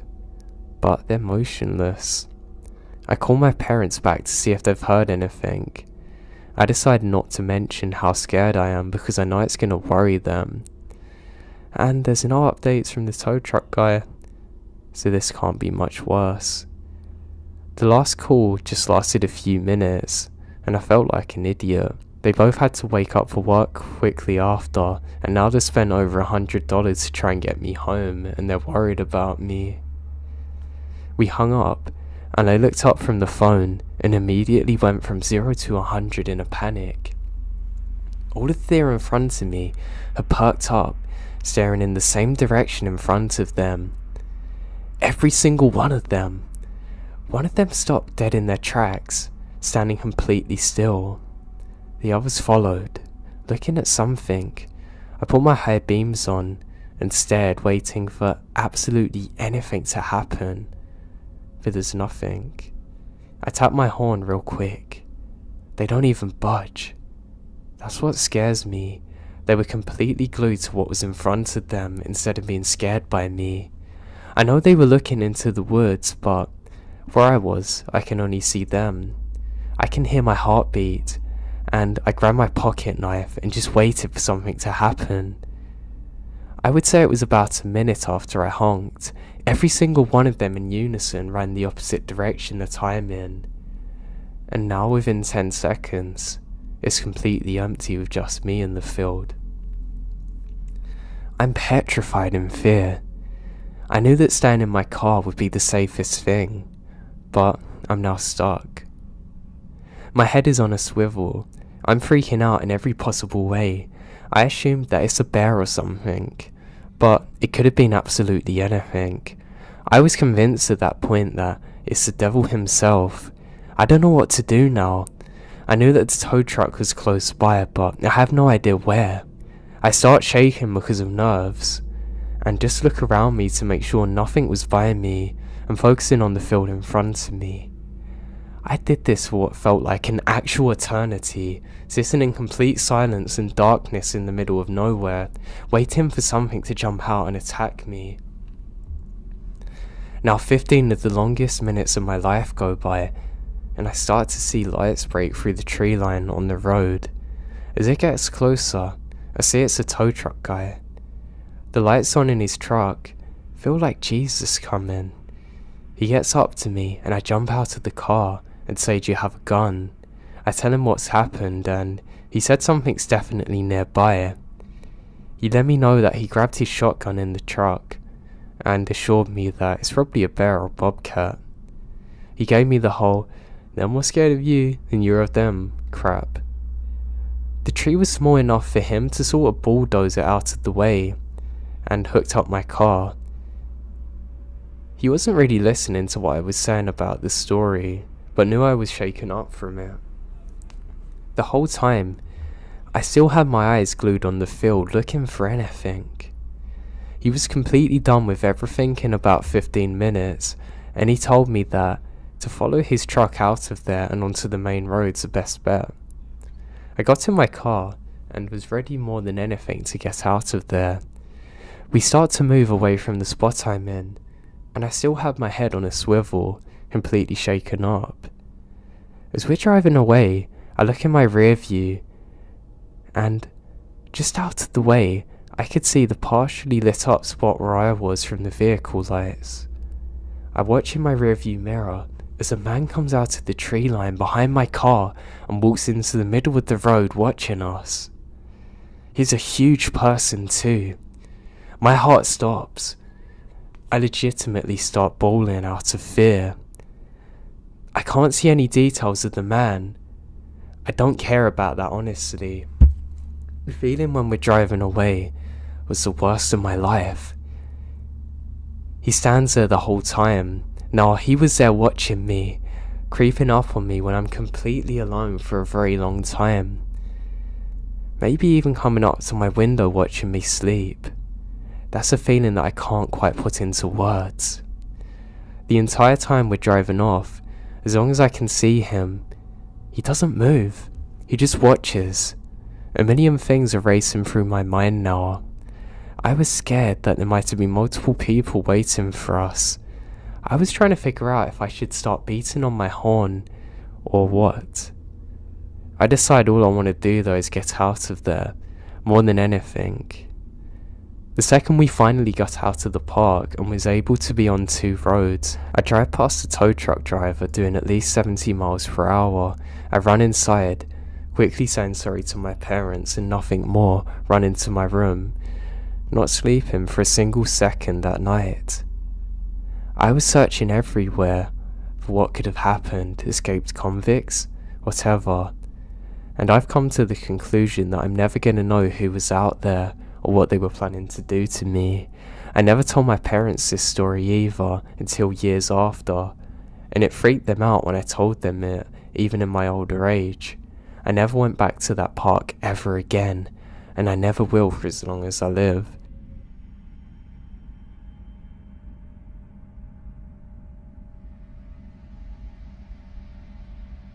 Years ago, when I was still a teenager, my friend Justin and I would often go longboarding at night. As my friends and I are quite the night owls, we love the freedom of almost never seeing another soul on the roads or the paths we frequented. Even when using main roads, it would be very rare to see a car out so late in such a rural area. And you could see or hear them coming from very far away due to their headlights and the noise of the vehicle disrupting the peace. We were really into it at the time, and would often ride our boards for miles and miles, not seeing anyone until the sun was up. One particular night, we decided to ride a few miles away from our usual back roads to take one of our favourite hidden routes. It began with a narrow, paved path that was the only piece of land separating two sides of a long lake. It would often sink under due to rain, and we wanted to seize the opportunity to use it before it rained and went underwater again. It was roughly 2 miles long and extremely relaxing to ride through due to scenery. After making it to the end of the lake, we decided to keep moving and continue on our way and turn into a very close path that leads into a densely wooded area of a national park. As we came up to the first hill, we looked down at the bottom into the blackness. We both noticed what appeared to be a tiny ball of light moving down there. At first we think it's a park ranger, but it moves so strangely, and it was extremely difficult to make out what it is. Rather than shine our flashlights down, we curiously watched out for a few moments, whispering to each other what it could be. And all at once, that small light turned into multiple blinding lights and extremely loud revving sounds. Overwhelming our senses as we become accustomed to the darkness and silence. Acting purely on fear, we instantly turned around and ran as fast as we could, hearing yelling and revving gaining behind us. By sheer luck, we managed to run off the path into a very dark, very overgrown hole in the side of a hill overlooking where we just come from. We decided to hide in the natural dugout of this hill, hoping the plants and darkness would be enough to protect us from whatever was happening out there. We watched our pursuers ride out to where we originally were standing. There were 4 men, 2 on 4-wheelers, 2 on motorbikes, each other yelling something, but we can't make out what they're saying due to the distance. We felt safe enough to whisper softly to each other and speculate who these people could have been. Our first thought was that they might be park rangers of some kind, although we've never seen any in here, and we've been here a lot of times. And honestly, we doubted that this country had the budget for them this deep, unless they're on a big manhunt or something, which has happened in neighbouring states. Besides, these men are on vehicles that are inappropriate for paved bike trails. They're very angry too, and we don't know why. They call out for us for a while, yelling things like, "We know you're there, and we can see you, come out." We stay silent and decide to call on their bluffing instead of running.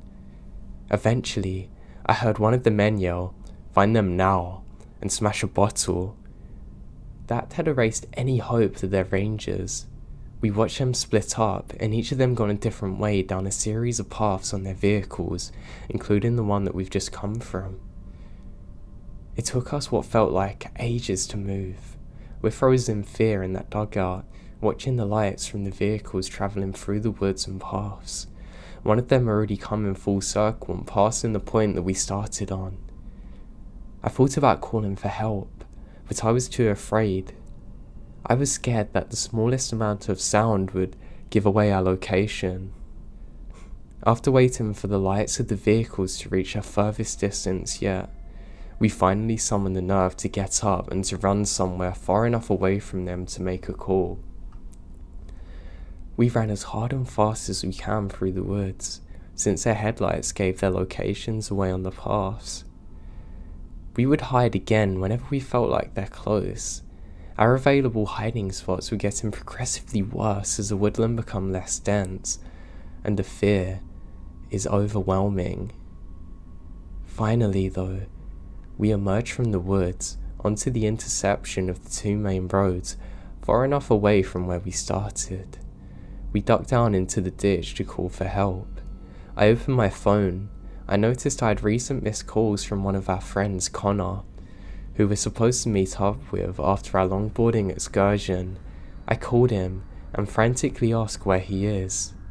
Luck's with us again, and he hadn't given up on our plans despite us ignoring him. He's only a few miles away now, already heading in our direction. I gave him the names of two of the streets we're near. I explained that we need to be picked up immediately. He agrees to speed over to us while Justin and I were waiting and hiding. Thankfully, Connor arrived before any of them men did. We bolted into the back seat of his car, yelling for him to get out of there. He took off fast. Relief doesn't begin to explain how I felt after being safely driven home. After explaining everything that happened to Connor, we ended up just moving on with our night and decided not to call the police. We figured they'd be gone by the time any officer made it out there, and that we're putting ourselves at risk by admitting that we were breaking the law being out there. Justin and I later admitted to each other that when the Reverend started, we could see our minds going to Chainsaw Killer or something worse.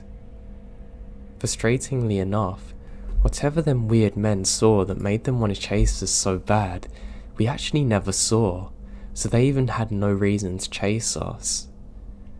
I never found out what they were actually doing or why they're so angry at us. I just know we're in a very dangerous situation, and to be honest, we're probably lucky to make it out of there alive.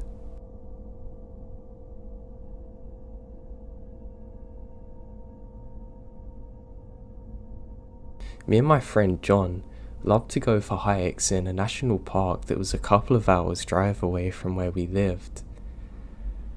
We'd often end up camping overnight. We'd always bring our camping gear in case we didn't make it back in time off the trail and it was dark. Now we usually did this in summer evenings. Oftentimes we'd never encounter anyone else except for the odd park ranger. It was normally nice to see them, and we'd have a good laugh for a little bit. I always respected park rangers and embraced them when I saw them. Now we set out on this one hike during one summer's evening 2 years ago. We're having a really good time. We're just talking about life.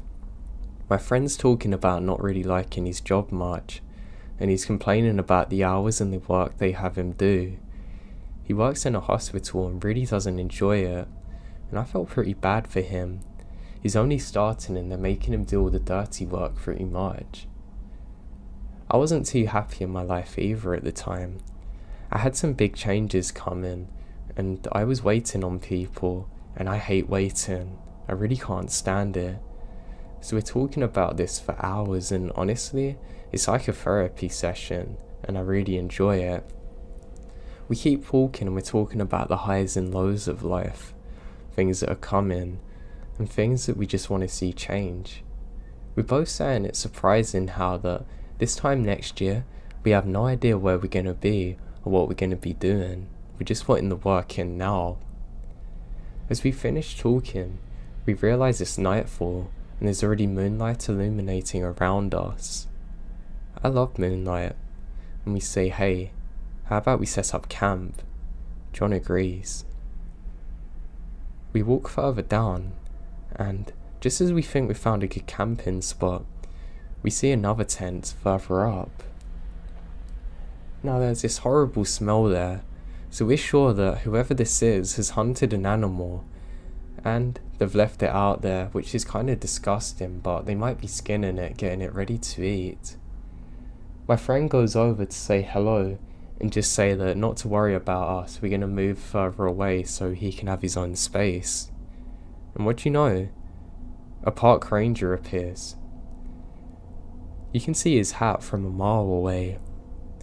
As we go over there, we realise that there's something not quite right about this ranger. We can't really tell what. He doesn't have a normal uniform on. Well, he has a hat at least, but he has a big coat on. It's not cold enough for a coat. He says very few words when he speaks to us. He just says, yeah, I'm just setting up camp. We're out looking for someone, and that we should leave.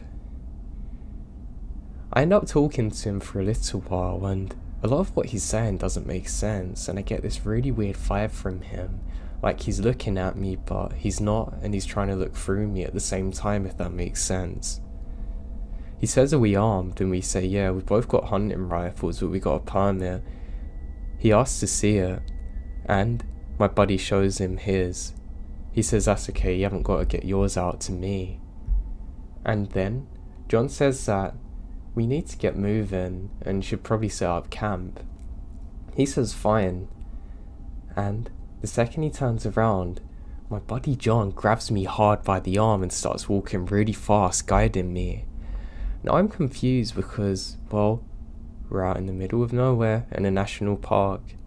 There's gonna be lots of places we can go and set up our camp. But there was something different about the way he grabbed me. It felt really urgent. I can't describe it. I don't need to know any more about the situation, and I just start to lightly jog with him. The second we're away from the camp, I turn back and I can see the ranger still watching us. He's standing in the exact same spot as before though, which is something I find very odd. The second that we get over this hill, John says run, and I don't question it, and we start sprinting as fast as we can back the way we've come. He starts telling me, I don't think that's a park ranger. I say, what? You're kidding me? He says, no, just run. And we run for miles and have to stop eventually to catch up with our breaths. He says, I don't think that was a dead animal we could smell, and that guy definitely wasn't a park ranger. I said, how'd you know? He's just wearing a coat. He said when he looked at our permits, he didn't even look. And then he said it was fine, and a park ranger would have to check both of us had permits, pretty much. I got a horrible sinking feeling in my stomach as I remember turning round and looking at the park ranger just standing there staring at us, and a lot of what he said didn't make sense. God, it all clicked now. We continued hiking into the morning and eventually make it back to our car. We drive immediately to the park ranger station, and the park rangers there say that nobody's out in that area and they're definitely not camping.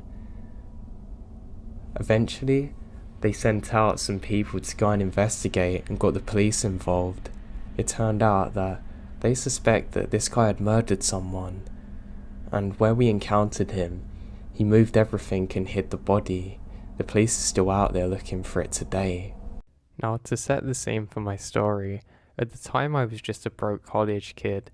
I was driving back from the campus back towards where my parents live. Now, I'd been on the road for quite a number of days now, stopping at different motels periodically not to get too tired and fatigued.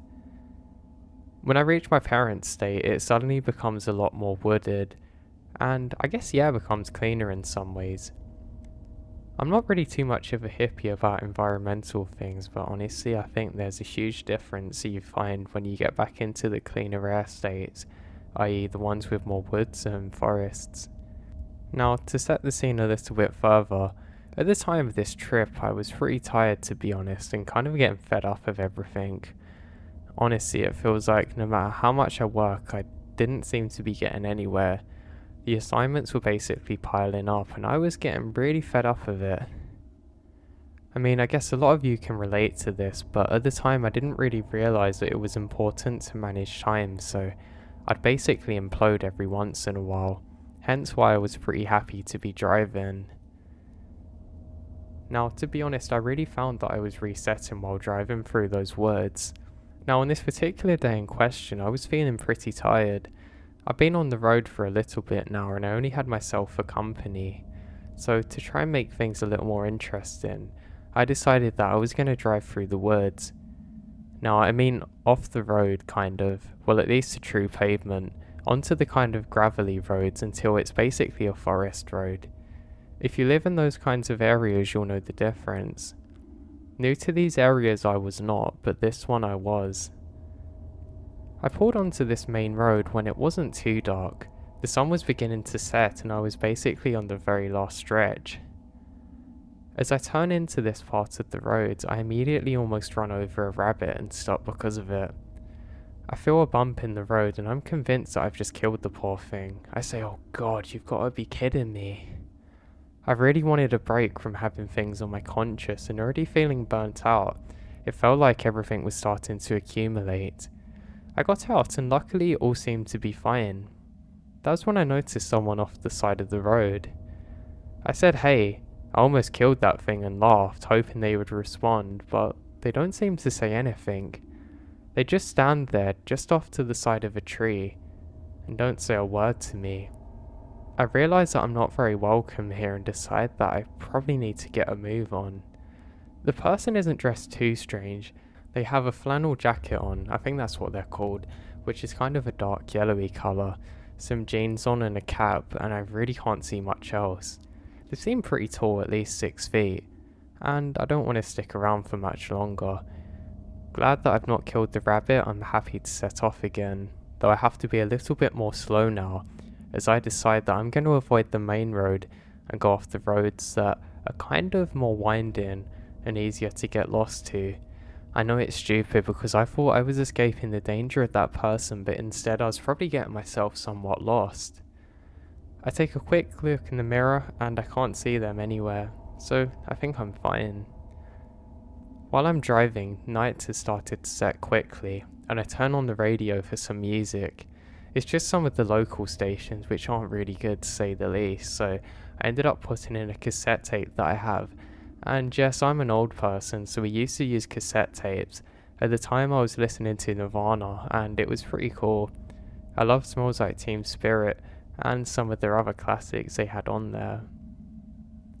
Now the first part of my return goes pretty well. Everything's relatively normal, and I do make way. I'm pretty sure I'm heading in the right direction, but I realised soon that maybe it wasn't a good idea to go off the main path.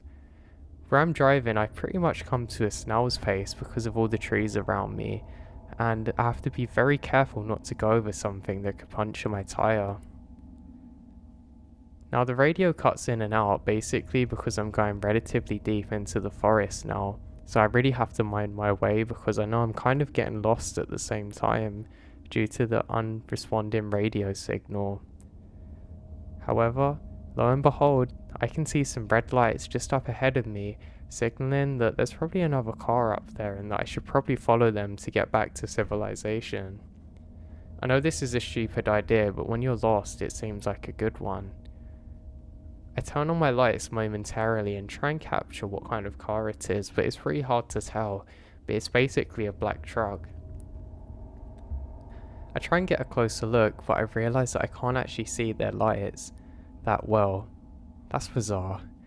It seems like they're driving in the dark and I've only seen the reflection temporarily, or maybe they turned their lights off when they saw me, or they were braking. I wasn't too sure, and then I noticed something else odd. I can't seem to see any kind of registration plate on the truck ahead of me.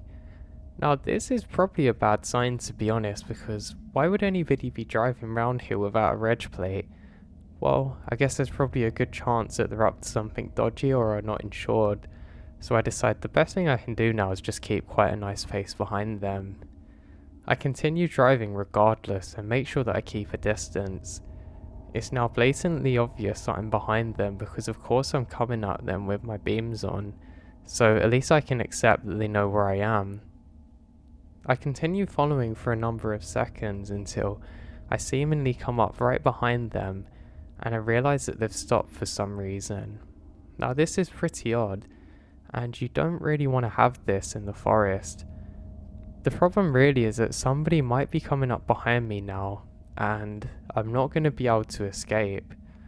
I keep looking in my rearview mirror because I'm pretty paranoid that something dodgy is about to happen, but I can't figure out exactly what it could be.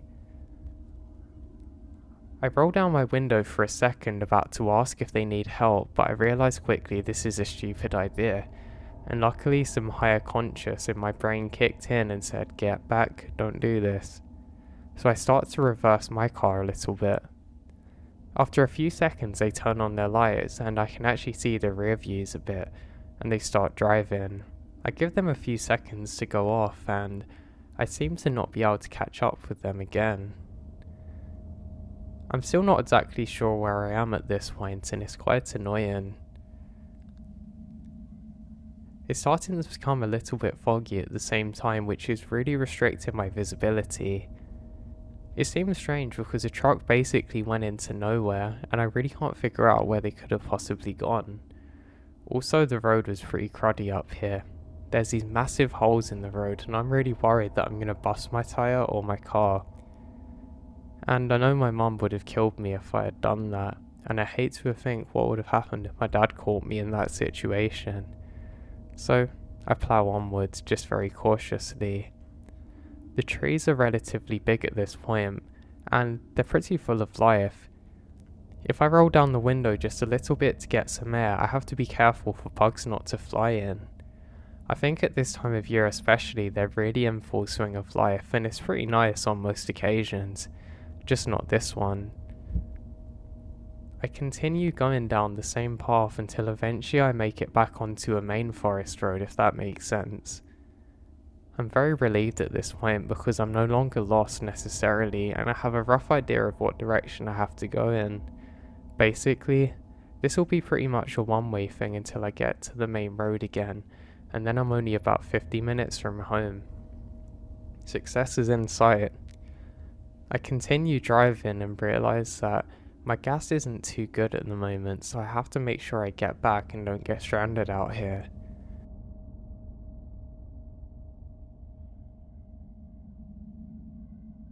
Now when I see it this time, it's like it's had a little crash, but almost comical how obviously it's been set up. It literally looks like a truck is crashing into a tree and someone's laying next to it, but there's no damage whatsoever to the truck. While driving a little further, I can catch the reflection of something up ahead. Now I realise that it's the same truck again. This time I can just see the glow of its tail lights. I decide to stop and scope it out. I have some cheap binoculars with me and I try my best to see, but unfortunately, with astigmatism, it just looks like a big blur because of the headlights. God, how are my eyes this bad that I can't even look for danger? I decide to put the binoculars down, actually throwing them back towards me in frustration, and decide that I should very cautiously creep up and investigate what's wrong. Now it appears like the same truck from before has just gone off to the side of the road, and it's perfectly parked in front of a tree. The tree's completely fine, but there seems to be something next to it. I pray to God it's not a body, but something just feels off in this situation. I start to edge closer and closer until I realise that somebody seems to be laying on the ground. They're dressed in basically all black with a strange kind of robe on. It's almost like a cape, but not really, but they just look really out of place in terms of what they're wearing. I then realise that the truck is literally perfectly fine and the tree, and the person, funnily enough, has moved very slightly. I realise that I'm probably in grave danger now, and this is a setup. I feel frozen with fear and don't know whether I can go on or not. I decide the best thing to do now is just reverse the truck and then turn around. I'm keeping my eyes fixated on this person 100% in the road, making sure they don't move, and making sure that there's nobody waiting in the truck for me. The last thing I want to do is get shot by a shotgun, and I'm too young to pass away like this. I slowly back out and look 100% forward the whole time until eventually I round a corner. Now luckily for me, nothing happens at this point. I'm able to turn around and make it onto some more forest roads where I can take the long way round. Now granted, going through the back roads is really a bad idea because this path alone is bad enough, but coming off the road makes it even worse for me. But something is off about this.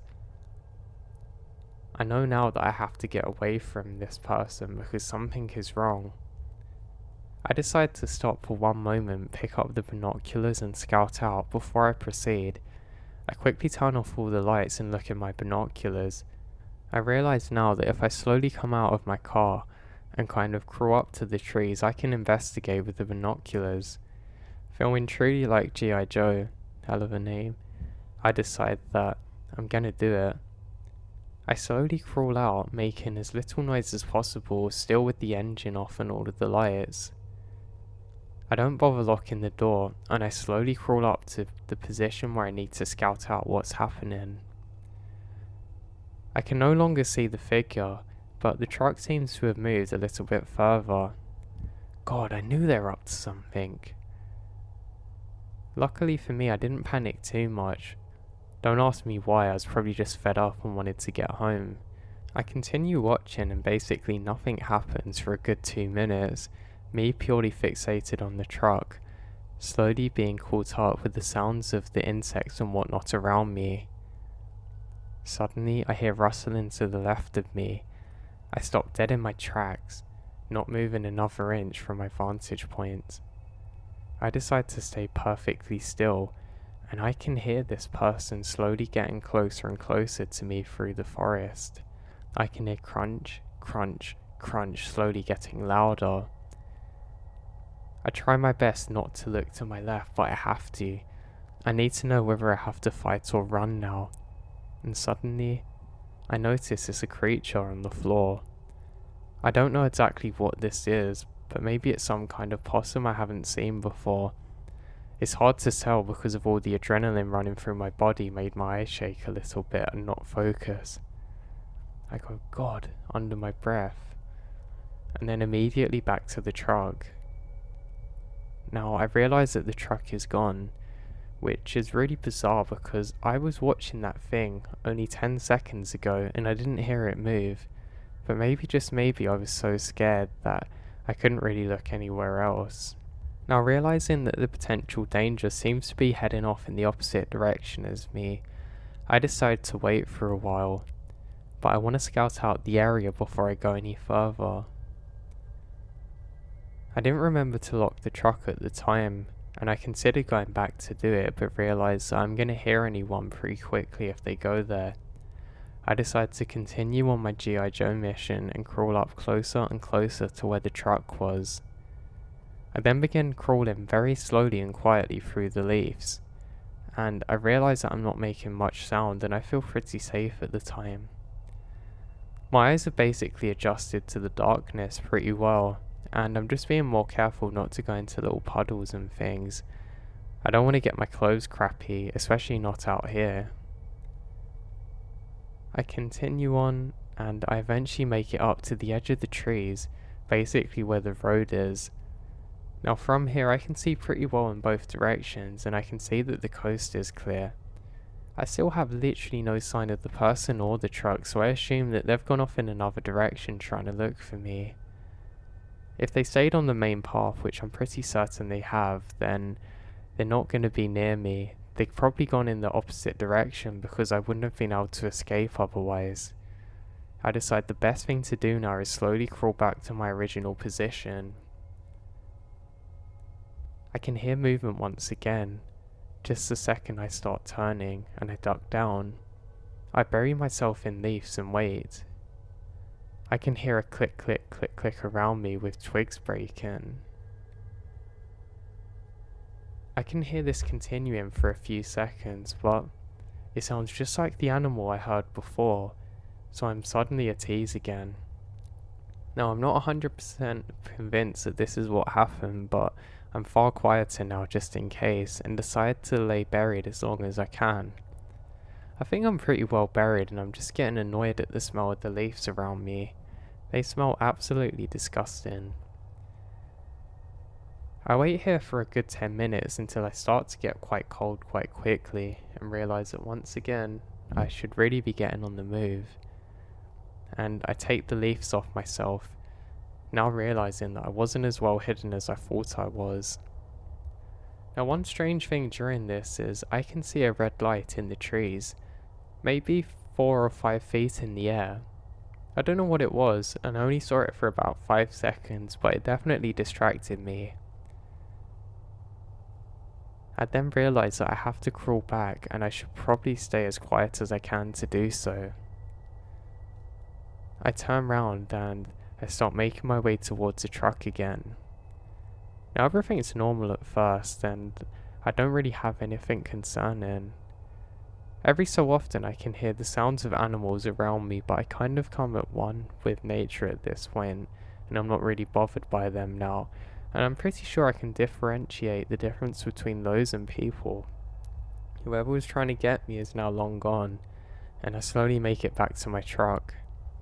Now I'm glad that I didn't bother locking it before, because it would have made far too much sound, and I jump back in. I put the ignition in, and I do something relatively stupid. I don't turn on any lights whatsoever. I'm worried it's going to draw attention to me, and my night eyes are pretty well adjusted now. I turn off some of the lights inside the cabin that I can control, and I very slowly start reversing back out the way I've come. Now, to say this was difficult would be an understatement, especially because some condensation is built up on the rear mirror and the rear window, but I make it somehow. Now, I was doing some incredible reverse driving here that I really wish some other people could have seen. I eventually make it back onto the path, and I take a look to my left and right and can't see anything or anyone.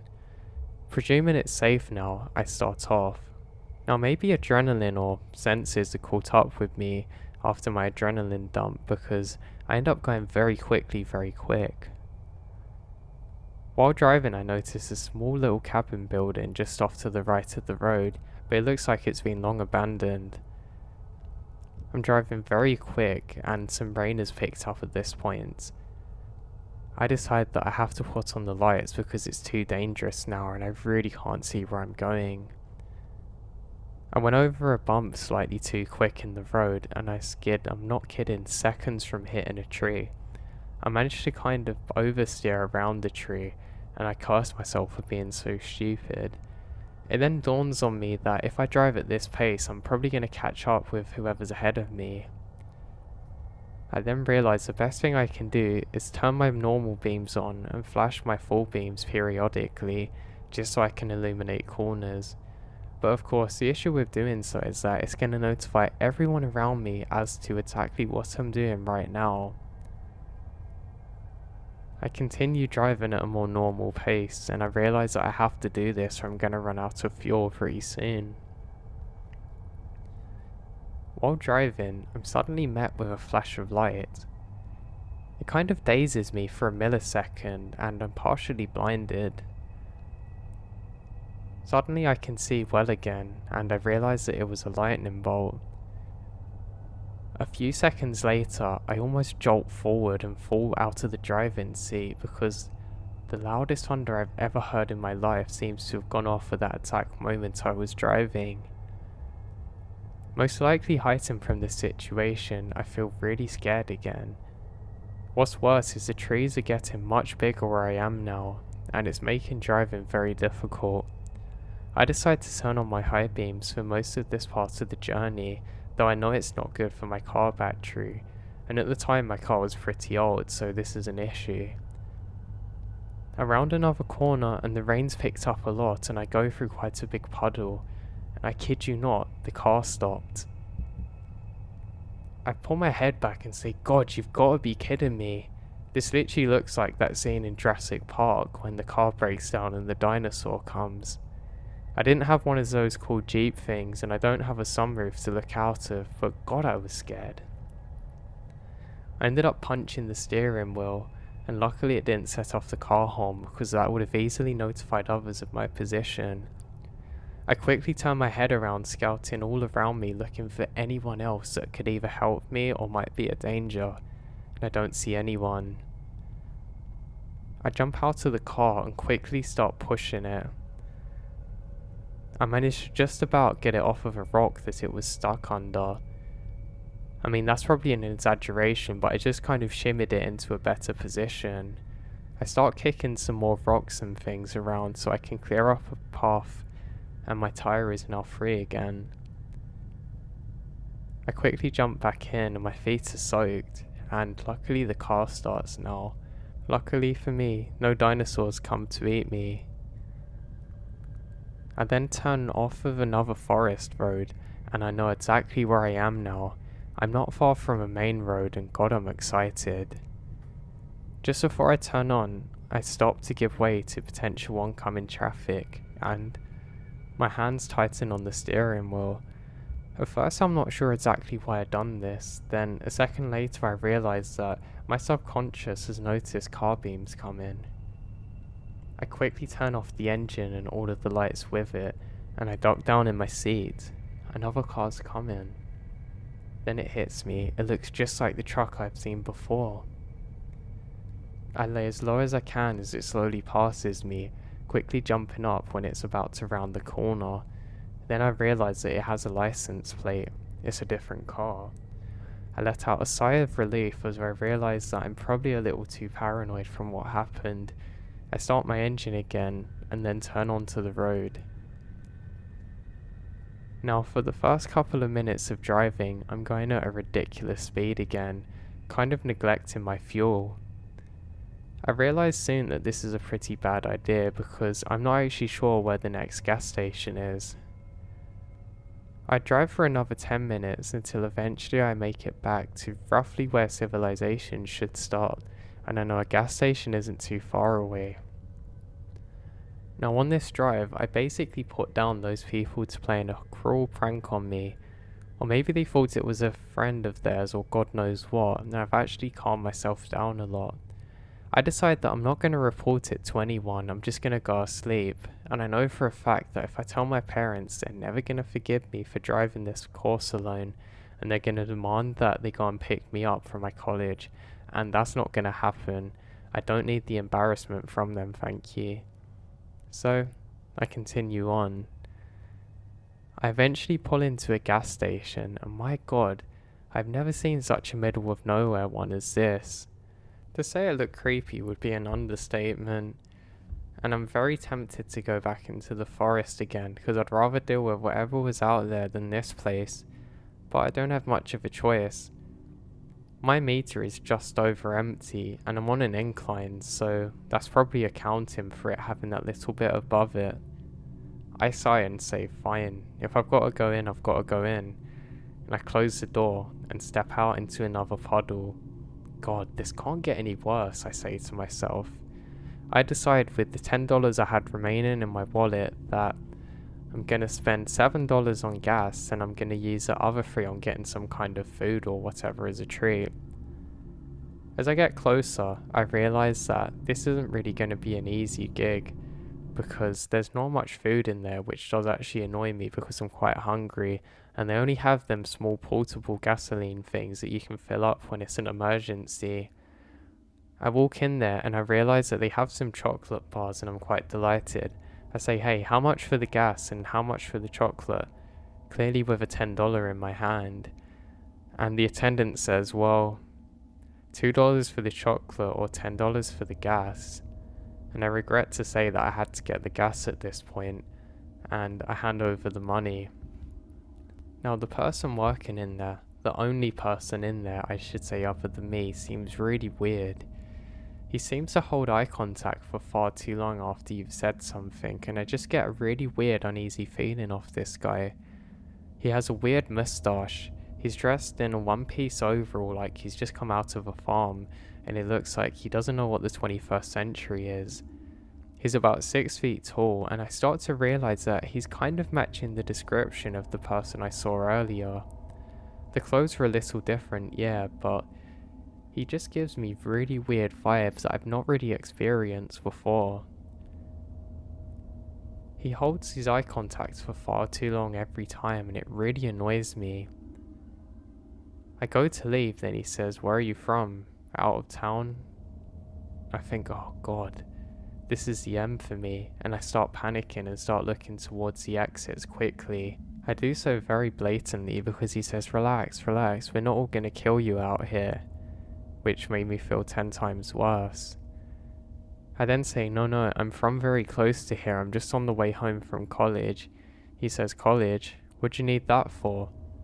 I don't actually bother explaining the course I'm taking because I'm sure he's not going to understand it or why I'm doing it.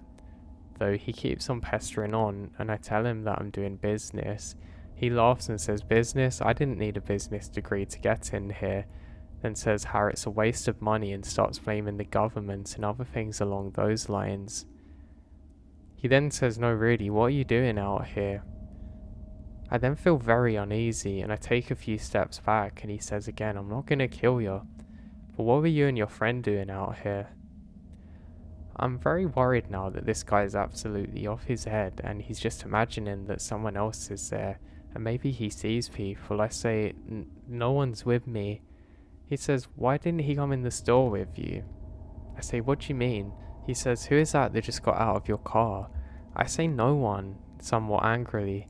He says, I literally saw someone get out of your car, stand in the middle of the car park, just stare at you for a good 4 minutes and walk off into the forest. The penny dropped. I turn around, then turn to the store attendant, then once more. I tried to speak but no words can come out. I just quickly tell him to lock the door, lock the door.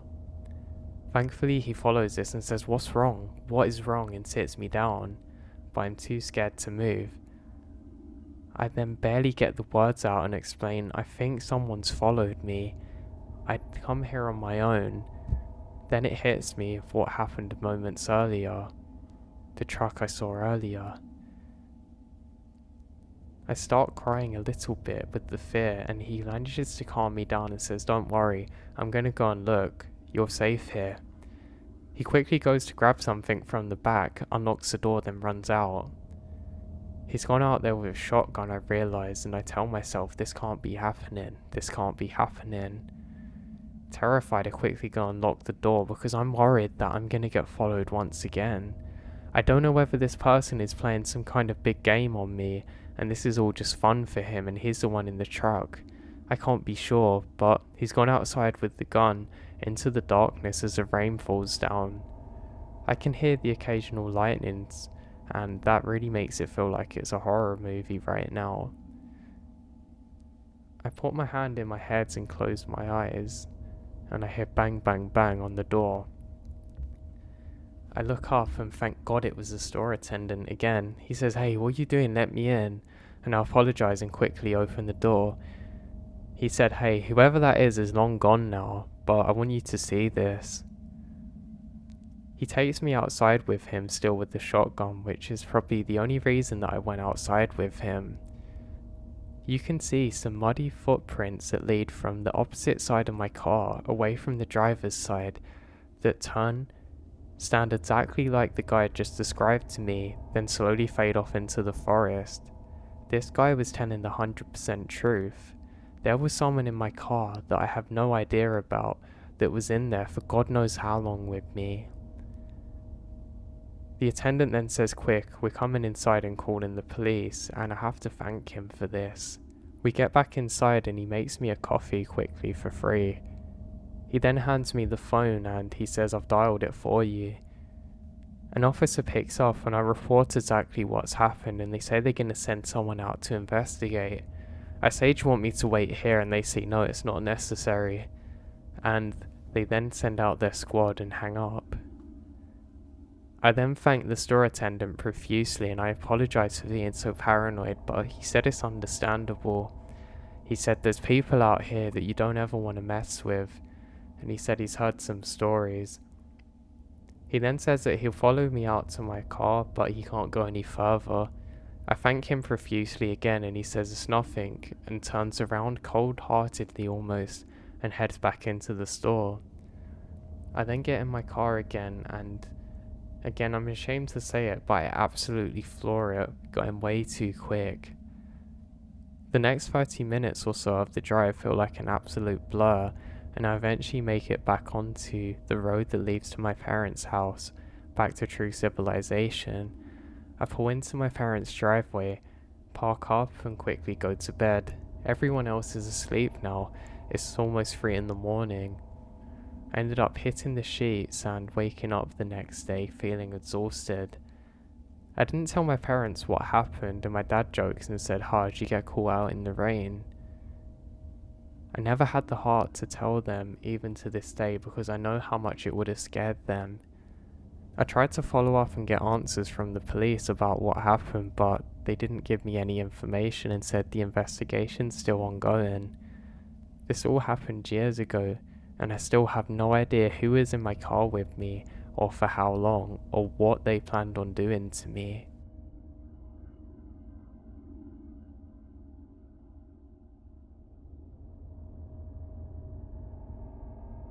When I was a kid, my family and I were hiking in the mountains. We got to a small clearing at the end of a dirt road and we saw a red convertible with its doors open. My dad said, "Wait guys, let's check this out." He walked around the car a few seconds and then immediately started speed walking towards us. He didn't even look back at us and just said, "Let's go now." I was curious, so I started to walk over to the car but saw several bullet holes and blood on the seats. I ran back and said, "Dad, what happened?" He said, "I don't know, but the hood was warm. It still gives me chills."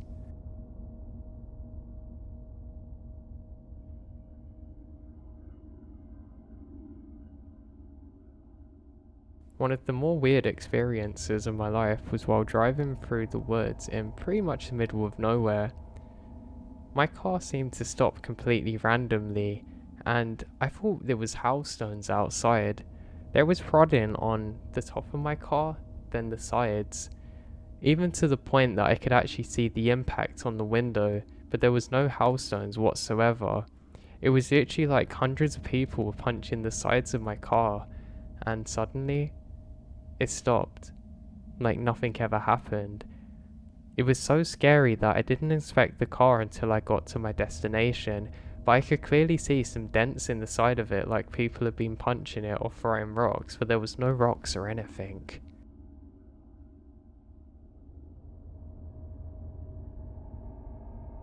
So one night, I was walking to my friend's house from my grandpa's. The fastest route was to actually cut through a trailer park surrounded by woods. There was a path if you knew the correct yard to trespass, sneaking through a family's yard. Now I finally come to the edge of the woods, only to see very distinct orbs of lights about the size of softballs hovering in front of me. I froze and stare at them for a while, kind of squinting, cocking my head back to see what the hell they are. I decided to approach them and then they flew away. Now I don't believe in ghosts or anything, but I still don't know what I saw to this day.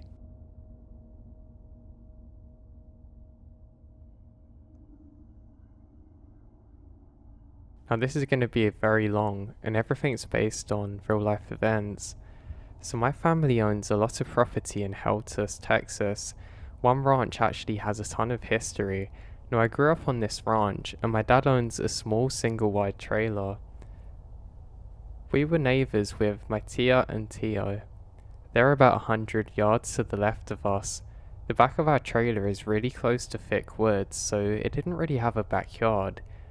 We are kind of plopped right in the middle with the woods, but our driveway was connected to the main dirt road, if that makes any sense. Well, I always felt creeped out around the backyard area and our back door. Like I said, we didn't have a backyard. It was a heavy uncleared wooded area. We never used the back door, and it was always locked with one of those chains that went inside. I was actually a very active kid. I couldn't sit still or inside and chill. I always had to be outside exploring. Usually my cousins and I would explore the ranch, build forts and ride four-wheelers, but there were times when we would go exploring, but I would go off on my own. I remembered one time I was looking around the trailer alone, trying to find a good spot to build a fort. I was about 8 then. I went right to the end of the trailer to explore. Now this area had a large cleared brush. Behind me was the wooded area. I remembered walking around focusing on finding a good fort spot when out of nowhere I felt very uneasy. My attention immediately went back to the wooded area. I felt as though someone was staring at me. The feeling was so intense, I literally booked it into my house. I remembered that I wasn't really sure exactly who was there, but I just knew someone was near and staring at me. There was another time too, not too long after, that I started experiencing weird things, where I came home from my cousin's house and gone to get some clothes since I was staying the night with her around 9 p.m. My cousin's driveway connects to the main dirt road in the same area as my driveway. Anyway, when I opened the front door and walked into the trailer, I noticed the back door was completely open.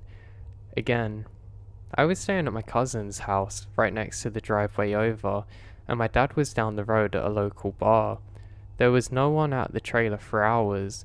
My dad never opened the back door ever for any reason. I immediately felt very spooked and tailgated it back to my cousin's house without getting the clothes where I initially went to pick it up. Now there's many other weird things that my cousins and I experienced on the ranch, but this experience is by far the most alarming.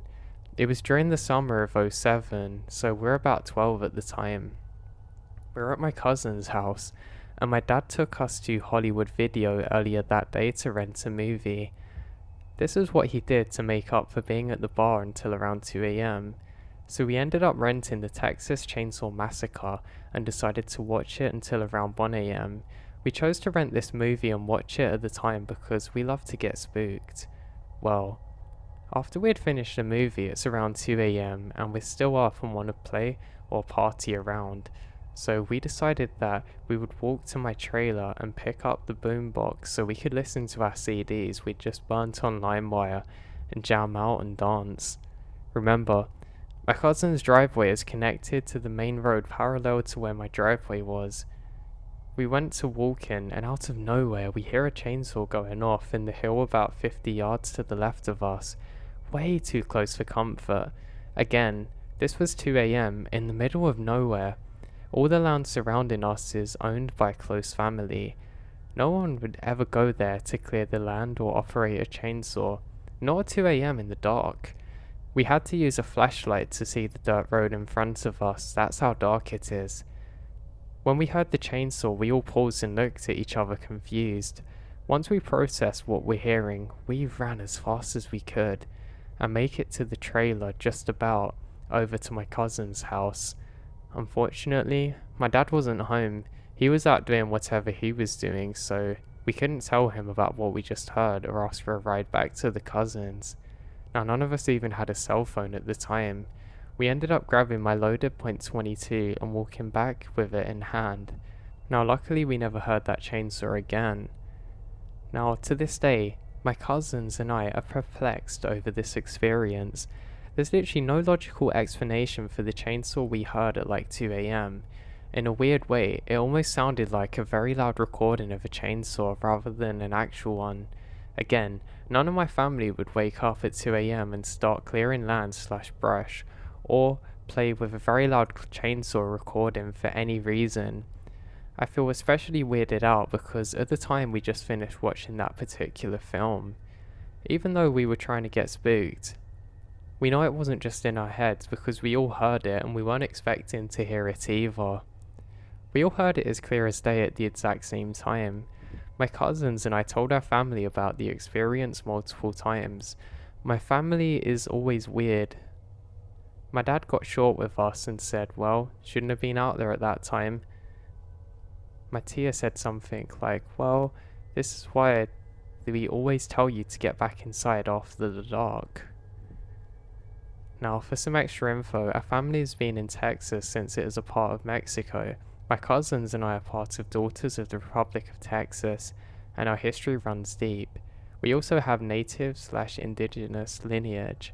However, I don't know too much about it, but anyway, I was very creeped out by this, and hope to get some answers.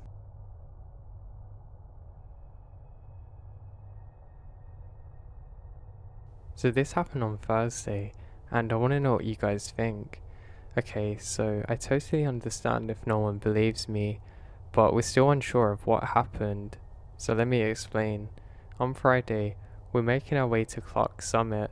As we were walking, now one by one we noticed that we're veering off the trail. I said to my friend in front of me why he's going off the trail, and he said to our friend who is in front the same thing. The friend told us, "I can hear a woman talking, can't you guys hear it?" Now we can't hear anything.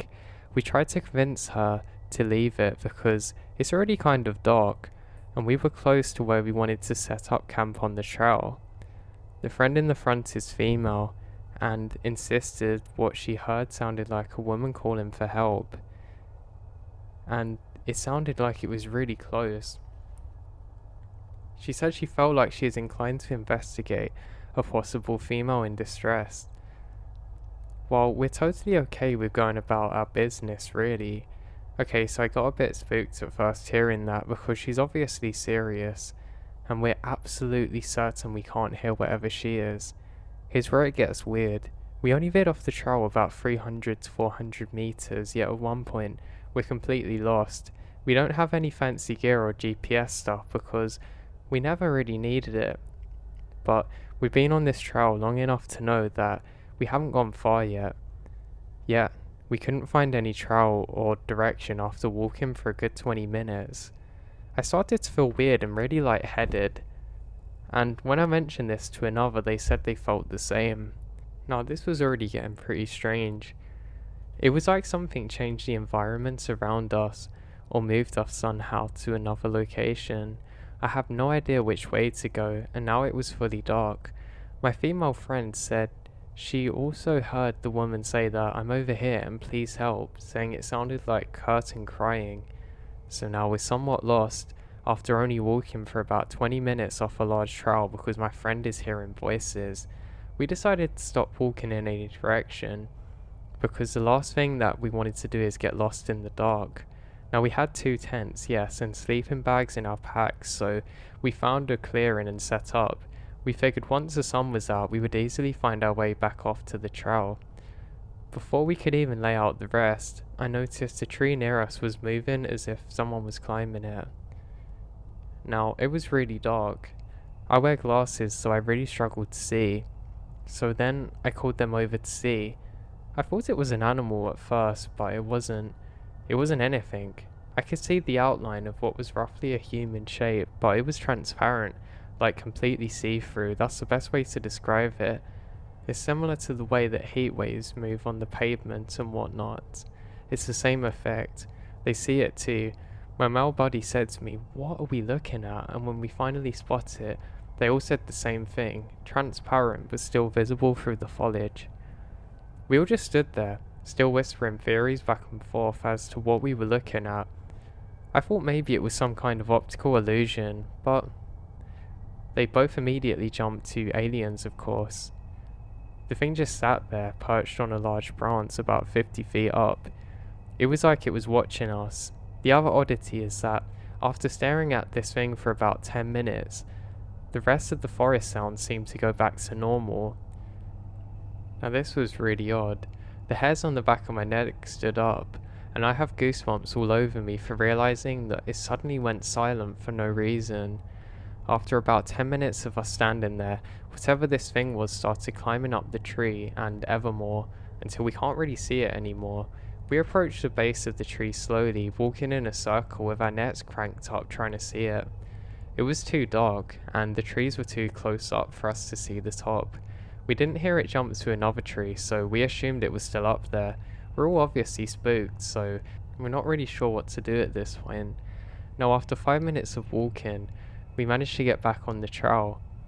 Now I literally dropped my bag and said, "What the hell?" And we all stood there very confused, trying to confirm what we were seeing. Now my buddy likes to joke and said maybe we walked through some hallucinogenic spores and had imagined all of it, but I highly doubt that. But whatever happened, it seemed kind of like, I guess, predatory. Like something was luring us, trying to confuse us. My friend still thinks that we were messing with her and not hearing the woman. Was it that thing we saw imitating a woman? Did we get lost on the trail? This is easily the weirdest thing that I've ever seen in my life, and we still don't have a good theory as to what we saw. I mean, this thing wasn't an alien potentially, but it seemed to be humanoid, but it was 100% transparent somehow, able to climb a large tree without making any noise. I truly don't know what we encountered this day.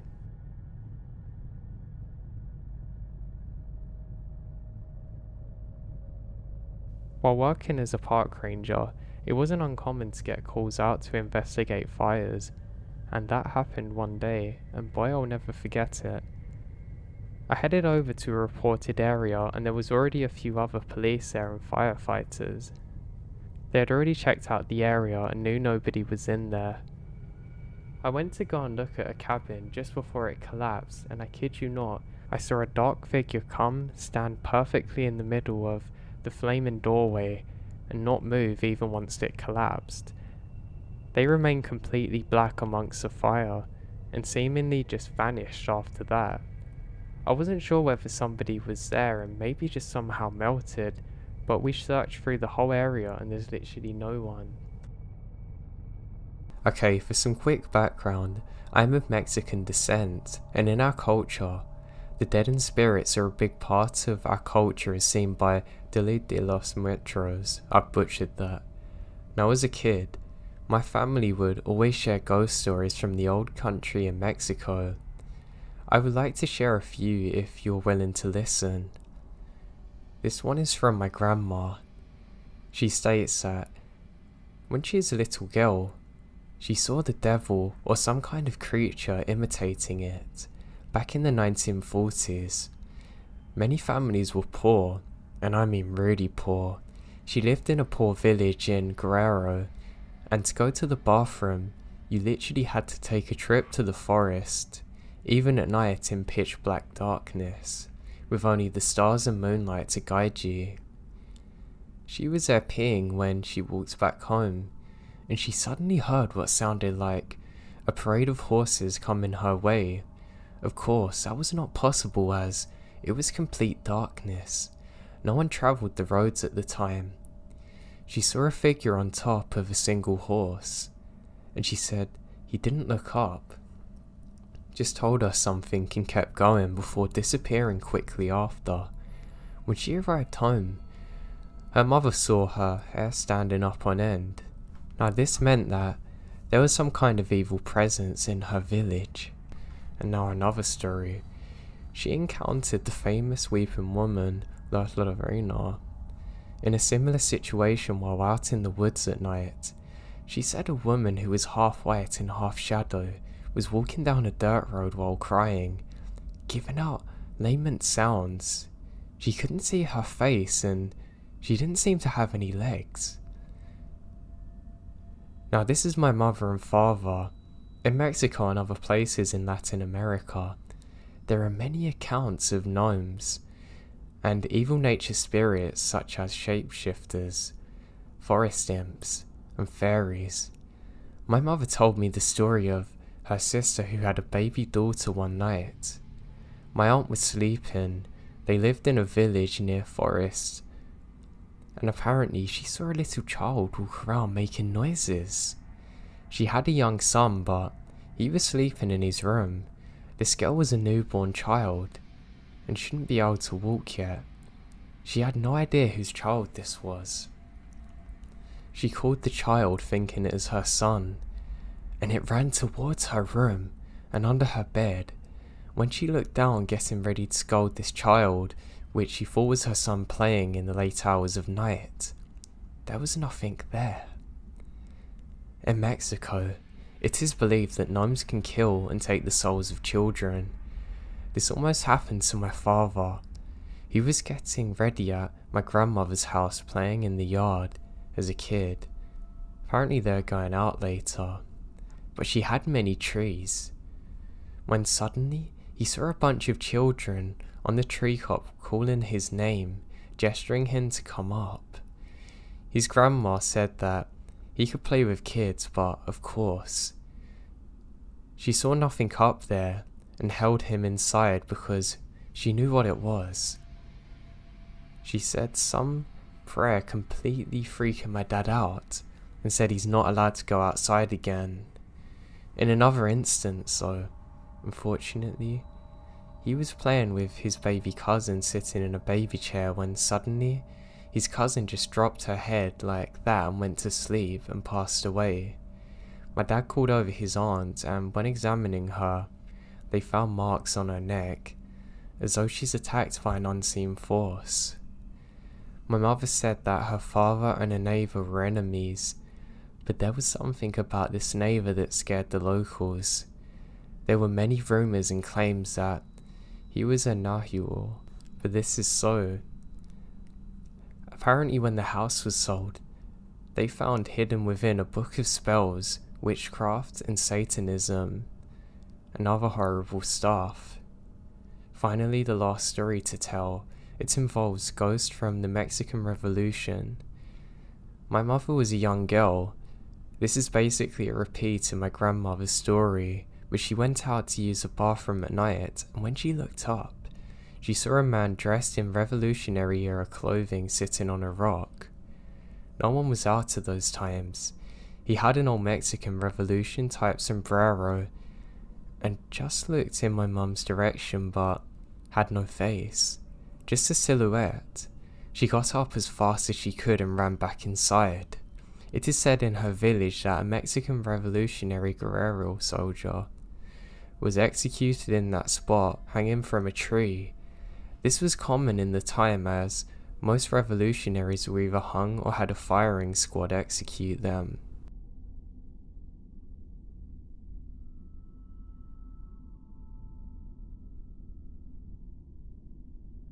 I've had very weird experiences before.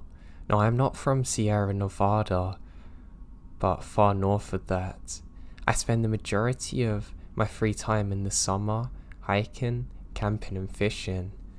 I'm familiar with the area, the wildlife and ecosystem in general. I haven't posted anything like this just because I've never had the reasons to, but I had a weird feeling once and a strange reaction with my dog. Now, the dog's a very experienced dog who's quite large. He's a male and about 130 pounds. Nothing scares him. I've literally seen him square off with a mountain lion and not react.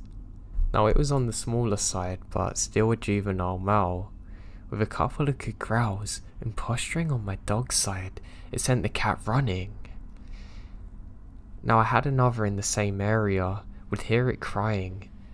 It seems to have come from the tree line at about dusk, and the dog quickly scared it off in the same fashion. So it does not get spooked is what I'm saying. But there's been a couple of times where he and I are out hiking, and the woods suddenly go dead silent. Normally I'm assuming it's a predator or something, or maybe people. But those couple of odd times where he's completely fearless normally and happy, he suddenly whimpers and cowers next to me, standing on edge, clearly terrified. I should mention that a dog that size leaning on me can make me sort of want to fall over. He's nearly sent me down the side of a mountain before. Now, when this happened once, I heard a strange clicking sound that I couldn't explain. It's almost like it sent shudders through my body. But I'm not talking about a fear, like actual shudders, like when a sound's so loud that it passes through you. The one time this happened, I literally sprinted for my life. And it was almost like the second I passed a certain tree, the sound immediately continued like nothing had changed. That's the part that scares me the most. How can the sound turn off then on again so suddenly? I wouldn't have been so terrified if my dog wasn't so afraid, but that's what freaks me out.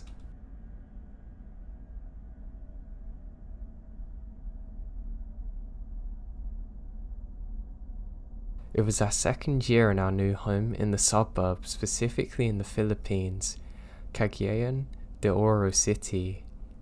I was 8 years old at the time when I first discovered that things I thought could just exist in stories were actually true, and I experienced it. It was a Sunday afternoon, and when we are told to get our butts moving because we're going to go to the mall, I'm really excited and happy that after a long weekend, I got to spend a day at the mall playing at the arcade, so normally I would get excited and active. I took a shower, and was so loud and noisy that, little did I know, things were about to go wrong. I was asking my babysitter if she saw where my shirt had gone, and she pointed to the left side. And when I tried to look towards where my shirt was, my head slightly tilted to the right. Now, it didn't bother me at first. I tried to move my head straight, but as to my inconvenience, a very sharp pain took to my neck, and slowly I couldn't do anything but tilt my head to the right. I shout to everyone in the house for help, and the babysitter rushes over to me. At first I thought she's going to take this as a joke, but she realizes I'm in pain. So what we did was went to my grandmother's sister to check on me, and she replied that it's him ma Dwian, and was annoyed by my antics and that I was being too noisy, so slapping me was enough to make me realize my rudeness. A small dwarf-like creature in the Filipino folklore, from what I remembered, there were two types of them, the one that is mostly good, and evil being the other, and to my stupid luck, I annoyed the bad one. After we visited my grandmother's sister, we eventually went to the mall and ate at KFC. I specifically remembered what I ate, and it was spaghetti. After that, we went home. A few days later, I could tilt my head a little bit more to the other side and look like a normal person. My mum heard what was happening to me and told my babysitter to offer a black native chicken as a peace offering. Then a day later, things go back to normal. After the encounter, we let our house be blessed by a magamat, which is a witch doctor that specialized on dealing with things instead of hurting them. And nothing bad or paranormal happened since then.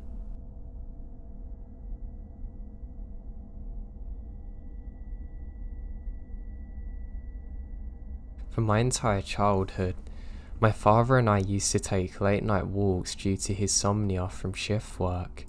Our neighbourhood is considered to be very safe, and ultimately was an urban neighbourhood besides one of the roads towards the back of the neighbourhood being lined with a thick forest for about 1.25 miles deep, which made a circle back on itself. All of these walks are very dear memories of mine, except for one, and it ended being the last one. Along the road with the tree line, there was a slight tree light to illuminate a small plot of land that somebody owned but was very overgrown and ill-kept. It was very common for us to walk this road to enjoy the sounds of the forest, the lack of illumination, and the ease of circling back.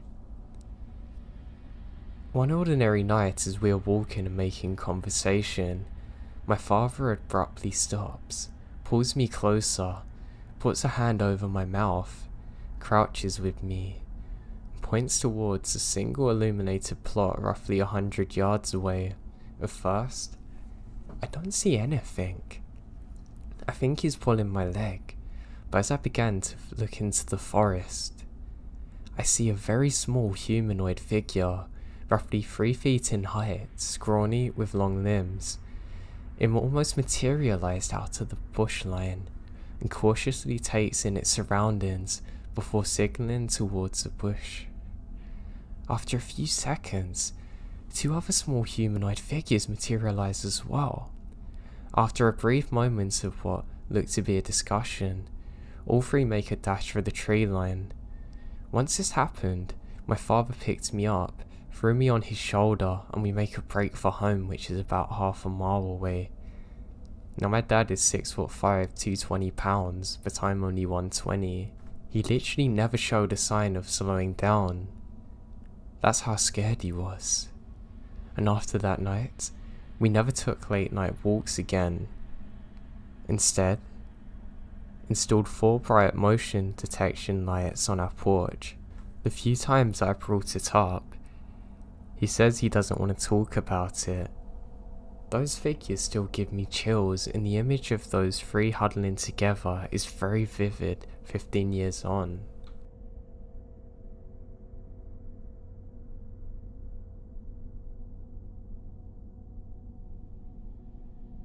I didn't see anything, but I've had a few weird experiences out in the woods.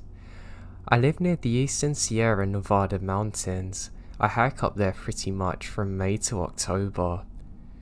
A few years ago, I decided to hike this pretty strenuous trail that leads to a huge rock slide. I park and notice that I'm the only person there. I have 2 dogs, get them out and start to go up the trail. About a mile in, I come to this clearing that has a huge teepee-like structure in it. The trees are woven together. I put down my walking stick and start taking pictures. There's a weird tall sapling that seems to be bent almost backwards that's woven in. I move up the trail after the pictures, and as soon as I walk past the tree structure, I immediately felt like I'm being watched, and the woods went silent. It was so weird. No bugs, no birds, no small animal sounds, dead silent. I hike by myself all the time and don't get scared or creeped out easily. I've seen bears and I'm pretty sure there's cougars up there. I keep going up and the feelings are getting worse now, being way more intense, and my dogs are acting weird. These are experienced trail dogs that don't really get weird like that. They always stay super close to me, not making a lot of noise. I realise that I've left my walking stick down by a tree structure. Oh well. I don't want to go back down there to get it. I got a quarter of a mile or so past the tree line now, and the feeling of being watched is unbearable. I'm thinking, okay, rationally, it's probably a big cat, so I head back down. The rational part of my brain is slowing down now. My fight response? Nah. I go full speed down at a 30 or 40 degree slope. I get down the tree structure and meadow and I look down where my walking stick is. It's gone. Like it's nowhere to be seen. It was pretty distinct too because it's made of aspen. I picked it up somewhere else and there's no aspen in this forest. I'm terrified. I kept running. I felt like it's being chased, but I never saw anything. Never heard anything either. Yeah, it could have been a big cat, but why did it only start after I passed the tree structure? And how did my stick go missing? I was nearly to the parking lot before the feeling of being watched finally left me. And I will never go back up there, not even in a group. I still get chills when I think about this.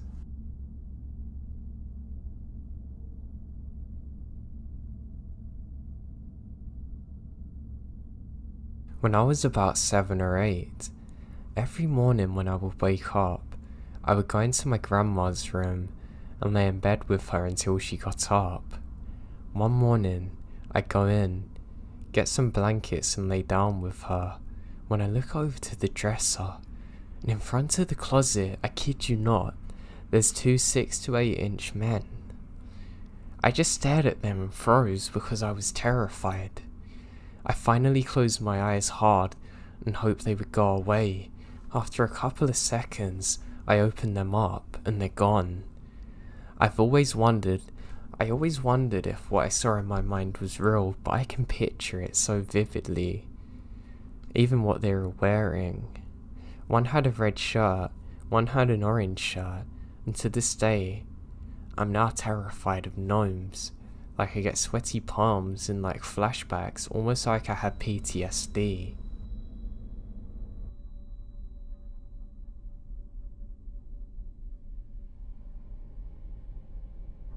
I work for a small technical consulting firm. We have about 10 employees and 2 owners. Most of us are usually on site with clients full time. In some cases though, we have in-house work jobs that require us to go and work from the home office. My last gig ended and I had to go to the home office. Home office is a gorgeous, completely updated building 50 miles out from the city in a small farm country set about a mile back on a huge hill, with a long driveway, which is the only way in and out. The building is mostly glass, and parking is right behind the building, so I can literally turn around and see where my car is from where I sit. The office overlooks a driveway, so you can see anyone driving up, and mostly delivery guys. At first, it was really peaceful being out here. I'm an early bird, so it was a pleasant drive out in farm country. I didn't have to lock my car doors like I did when I worked downtown. I could gaze out my window at gorgeous green fields, but honestly, it got lonely, which is why when UPS would show up with a package, I'd jump up to meet the delivery guy. Point being, I'm hyper aware of who's there. Some days, I would be the only person in the office. Some days there are 3 or 4 other co-workers in between assignments or working on short in-house work. One morning, it was just me and the other co-worker here. This particular co-worker and I would walk down the long driveway and back once a day to get some steps in. We did this particular morning and came back into the building. A few minutes later, he looks over at me and says, "Look at our cars." Now, we had only just walked past our cars a few minutes prior. Now all of our doors to our vehicles were open. All 4 doors on each of our vehicles. I hadn't heard a thing. No one had come up to us. The nearest farm was 12 miles away, and my co-worker certainly hadn't done it. He was sitting 10 feet away from me the entire time. Someone had walked through miles upon miles of cornfields just to mess with our cars? And leave, not even take anything. Heck, my co-worker even had his iPad on the front seat. We looked around, closed the doors, locking them, and went back inside the building. I have this horrible feeling when I'm alone in there now. It just doesn't make sense to me. I've never experienced anything like this.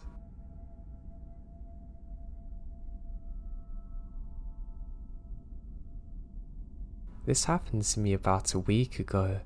I found a summer job at our local supermarket, and about 2 weeks in, I got asked to work late shift. I accepted since I was in need of money and never slept early. Everything was fine and dandy until about 3 AM, when a shirtless, scared up guy came in.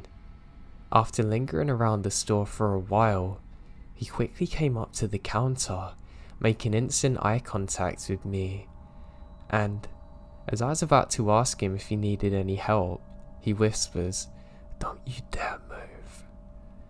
I didn't answer him at first, so I asked him if he can repeat. At that point, he got agitated and yelled, "Don't make another sound or I'll cut you up, okay?" In a swift motion, he vaulted over the counter going to the alcohol section, tried to grab a bottle of whiskey to hit me with, but thankfully, the owner hid a baseball bat under the counter. The moment he turned his back on me, I whack him full force in his knee. He winces in pain trying to get up. I winded my bat again, acting like I'm gonna hit him, just to see him pull out a homemade shiv of sort. I let him get up. The moment he got up, he swung at me, lightly lacerating my wrists. I pushed him back with my baseball bat, and he ran for the door and got out. The other day, I called the police showing them the security footage, but they haven't contacted me since. I think it's safe to say that I won't be working the late shift again for a long time. I'm just really glad that guy didn't cut an artery or something. If I wasn't so aware and didn't have the baseball bat, I know the situation could have ended in a far worse fashion.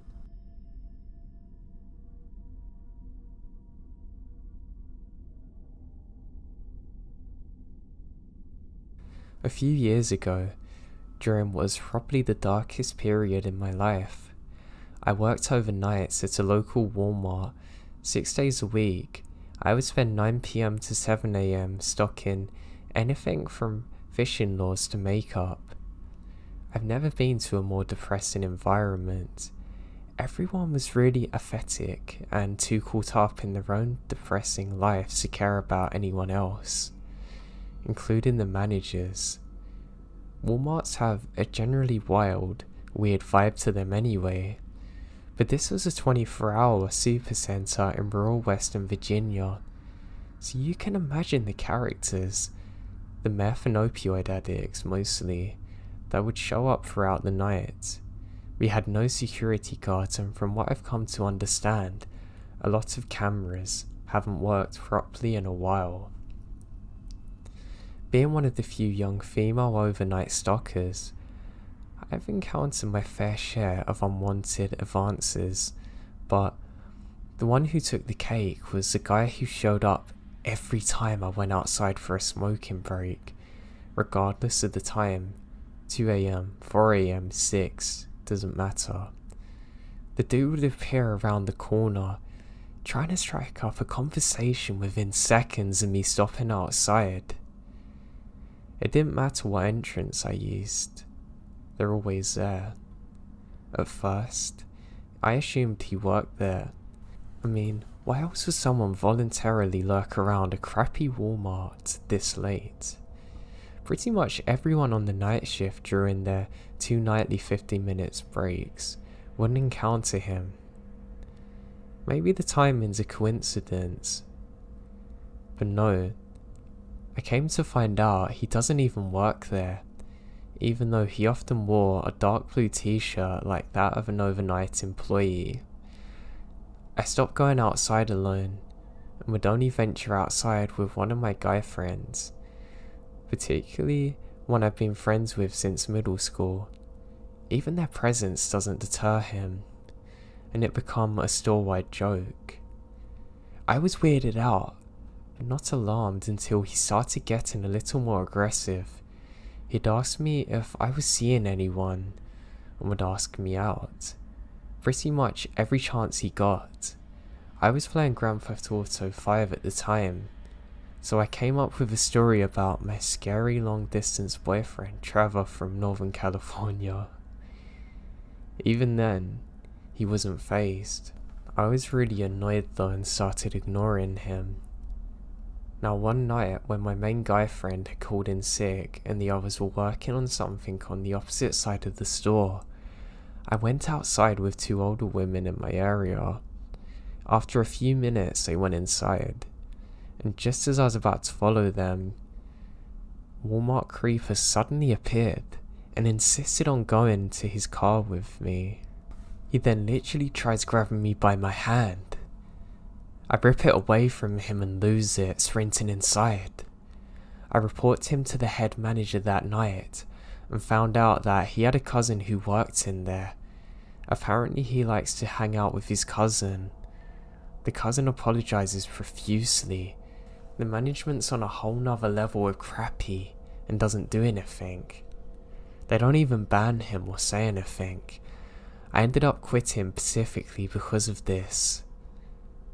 I found out through a friend that the guy who was still hanging out at the store every night still does this and creeps on other weird women.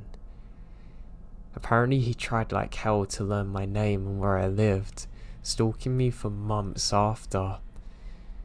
Apparently he was literally constantly upset that I wasn't there before disappearing without a trace. I can't help but think about how crappy the cameras were, and why oh why I couldn't have just had better security and taken me more seriously.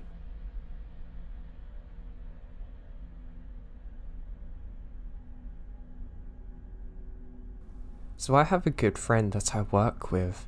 I've known her for 15 years, and for the sake of this story, we'll call her M.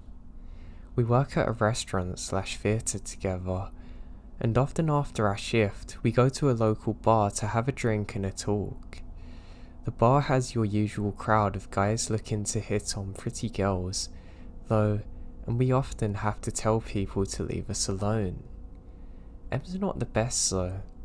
She can't always do that well.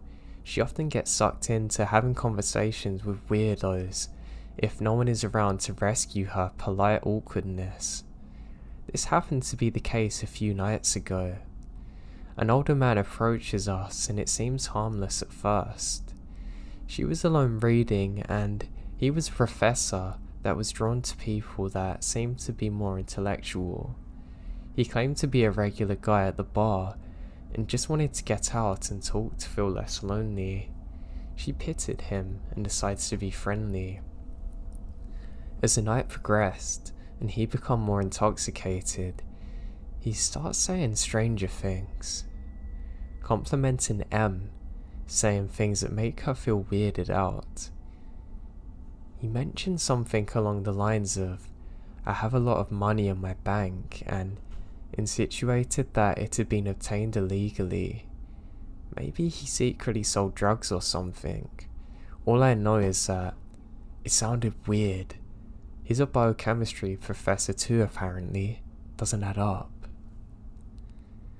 M decided to head out, and she'd hoped that she wouldn't see him at the bar again for a while, but M saw him very shortly thereafter, and not at the bar but at our restaurant. She mentioned where she had worked to him by accident and forgotten about it. This man came to where she worked without invitation to talk to her. Like I mentioned before, we worked at a restaurant/theatre, and on the day that he came in, she was working at the bar, behind the desk where all the movies are. In order for customers to walk back there, they have to show their tickets. He didn't have a ticket, and he told the ticket man that he was M's uncle coming to say hello, and the ticket man lets him through, not saying anything. He went up to her and started trying to have a casual conversation with her. She was in shock that he found her at work and wondered how he could be there. She politely tries to brush him off and pretended to be busy, hoping he'd leave. He doesn't. He hung around waiting for a minute to talk to her. She tells the managers about it, and one of them came to the rescue, taking him out. Later one night, she was at the bar across the street again and mentioned to this bartender who didn't seem to be surprised. Apparently, it's not the first time that he's been weird like this when girls are there. He's also done this to other girls, literally following them. Maybe this is just some really old lonely person desperate for money or companionship. Maybe he's just socially awkward. But I don't know, it just doesn't seem right pretending you're someone's uncle to try and get closer to them. I hope he doesn't show up again. It's really shook my friend up and I don't like it.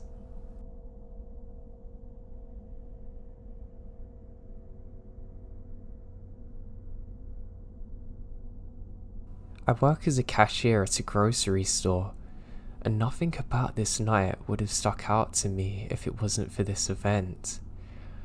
I had till 7 PM to close shift, and the store closed at 12 AM. I clock in, and everything's the same old. However, early in my shift, I had a younger guy, probably mid-20s, come in.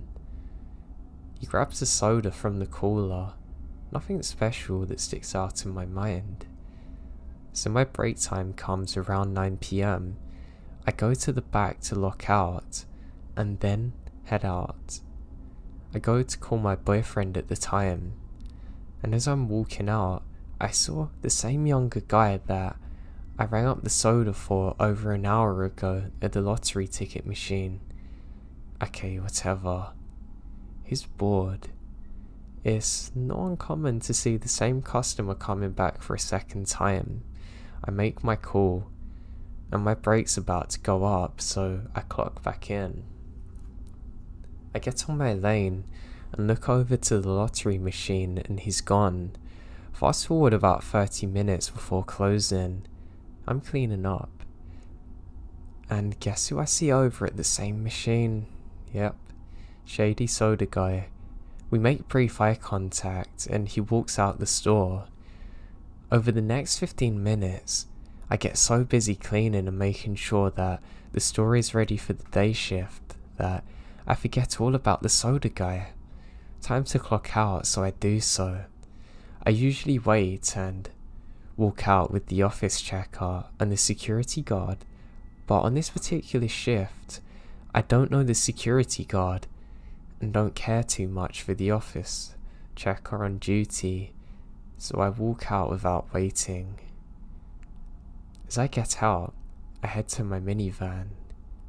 As per company policy, I had to park at the end of the lot so customers can get closer to the store. As I make it halfway to my van, I see a weird blacked out car taking up 2 spaces in front of my van. And there's another in the distance. I start walking up faster with my key in hand. As I get closer to the car, I see 4 people in the car, then 2 doors open, and somebody steps out, wearing all black, the soda guy. By the grace of God, or whatever you believe in, before they fully got out the car, the security officer checker come walking out of the store, and they quickly get back in their car, literally speeding off. I don't even see a license plate. The security guard stopped and looked at me like he didn't know what was going on.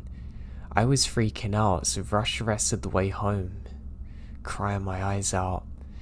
My brain, even after all these years, doesn't know how to process this. Was I overreacting? Was I about to be abducted? I still don't like thinking about it because it makes me tear up.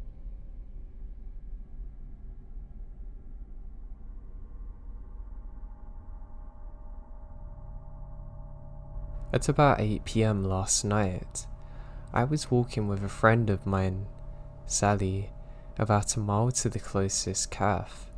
With both girls in our late 20s, neither of us drive. Sally didn't have her Opal card, which is the Australian version of an Oyster card. So walking, that's our only option.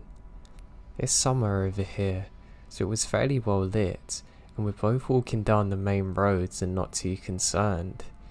When we finally arrive at this cafe and sit down, now I was paying with my credit card, and sure enough, it was cash only. Sally was on the phone when I got back from the counter, so I just gestured her to stay put and guard while I went to get the cash out. This is my home suburb, so I know there's ATMs around, and my best bet is a gas station about a block away. Now I'm doing a light jog so I don't keep Sally waiting, when a balding sweaty guy, probably in his late 40s with a tank top and no shoes, comes facing behind me as I pass the corner of the block. He walked for about 100 meters. I really don't think much of it. The gas station was the next building along, and it seemed like he'd just come out of a nice suburban house along the street, and it's not the witching hour, so I just assume he's going to the gas station as I am. He didn't even cross my mind as I entered this tiny convenience store, nor did he follow me in. In my peripheral vision, I saw him walk past the door and out of sight. I look around for an ATM that they have inside sometimes. No luck. So I go up to this man in his late 30s, at the desk, reluctantly asking if they do a cash out. He smiles and says of course, saying who's with you. I have no idea who he's talking about at first, but he then points to the man from earlier, pacing around outside the store. Keep in mind, he didn't look at all menacing. He wasn't going back and forth just outside the door.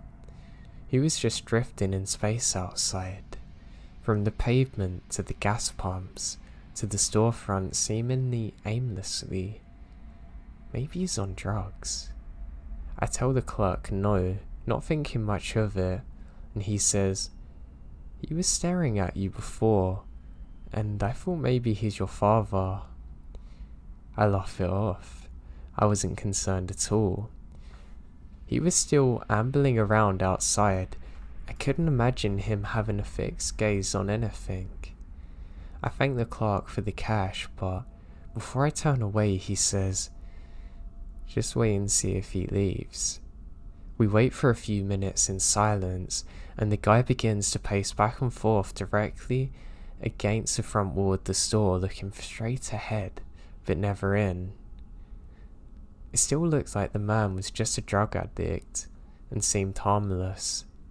Not once did I catch his gaze, so I figure it's safe to slip out where it's starting to become dusk and kind of bright.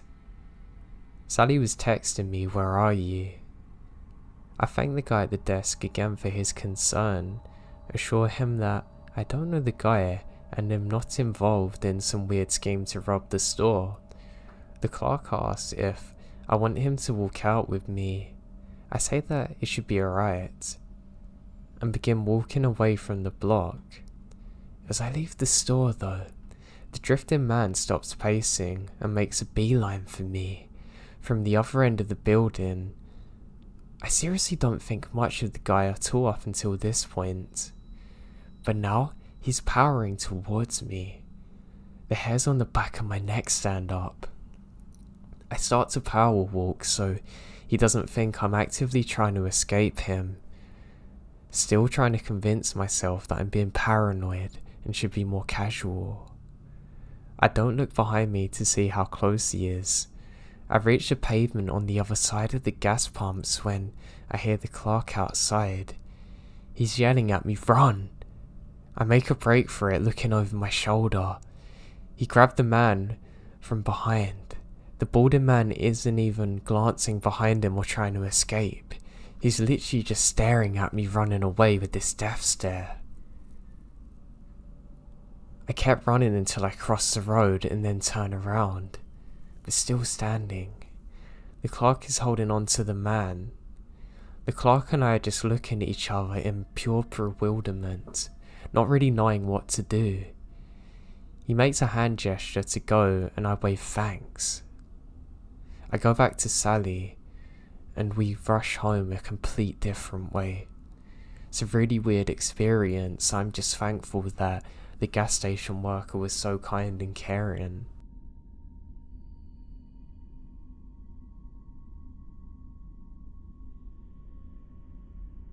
When I was younger, I worked at a gas station as an attendant. I was really hoping to do a good job to impress my supervisors, but I had a few things go wrong what made him lose faith in me. One of the scariest moments was a crazy local drove down by the station, hid in the bushes, and literally started shooting the pumps. My boss is convinced he's aiming for me, but it seemed like I was an unintended target, that he was actually trying to shoot the supplies. Paint cans and oil cans suffer the most damage. I can't figure out why on earth he was trying to do this. He is a real nutcase. I was lucky that the whole thing didn't blow up that day. Freaking crazy.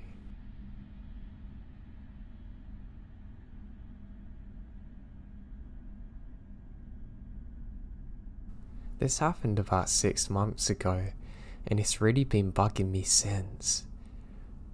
This will be long, but I must set the scene. So my family has a cabin we've had since the 60s, and I've been going there my entire life throughout the years. It's nestled in a little town of less than 2,000, surrounded in vast forest and farmland. You see cows everywhere and stray dogs that let you stroke them. You'll maybe see 30 people in a day if you go into the little town and shops around. Definition of a small country town for sure. Since I spent my entire life there, I know pretty much everyone. All my family knows everyone. Men dressed in western clothes with big jeans and old flannel shirts and belts with big buckles. Women dressed in jeans and tank tops with country factory logos on them. They're all nice enough and keep to themselves. So I'm driving up there one night to meet my parents since they had been gone the night previously to open the cabin for spring. My boyfriend has also flown in so he can finally meet my family up there. I'd been driving until it got dark. About a 2-hour and 10-minute drive from my house, and he had been taken over driving from around 10. There's a little national park close by, about 15 miles of total land. Since I'd fallen asleep and couldn't give directions, he decided to log the address into the GPS. It took him through the back way through the park that I never drive through. So when he woke me up to ask me where the next turn is since the GPS said he couldn't go either way, it took me a minute to figure out where the hell are we. There were no lights anywhere, and we're the only car for about 15 miles. There's long forest with tall giant trees on either side of the road, with a lonely deer or two in the woods to keep us company. I mentioned switching drivers because I remembered that road, which would lead directly into the intersection that would go through a small community up to the mountain by my cabin. But it was prime. Leave a tow baby on the side of the road and kidnap someone when they check it out territory. It was dark enough that the forest was thick enough that we joked some cult members are probably there. Hell, maybe they are. Needless to say, we decided stopping isn't a good idea. We eventually passed through a small clearing/intersection with a dinky concrete building on the side of the road with one light on, and a car pulled in the slanted gravel ground. My boyfriend drives forward. He then sees that there's 2 people there. My gut immediately twisted, and I start to feel sick. Sick enough to feel ice cold sweat running through my hair, and my veins now are pumping through to my stomach.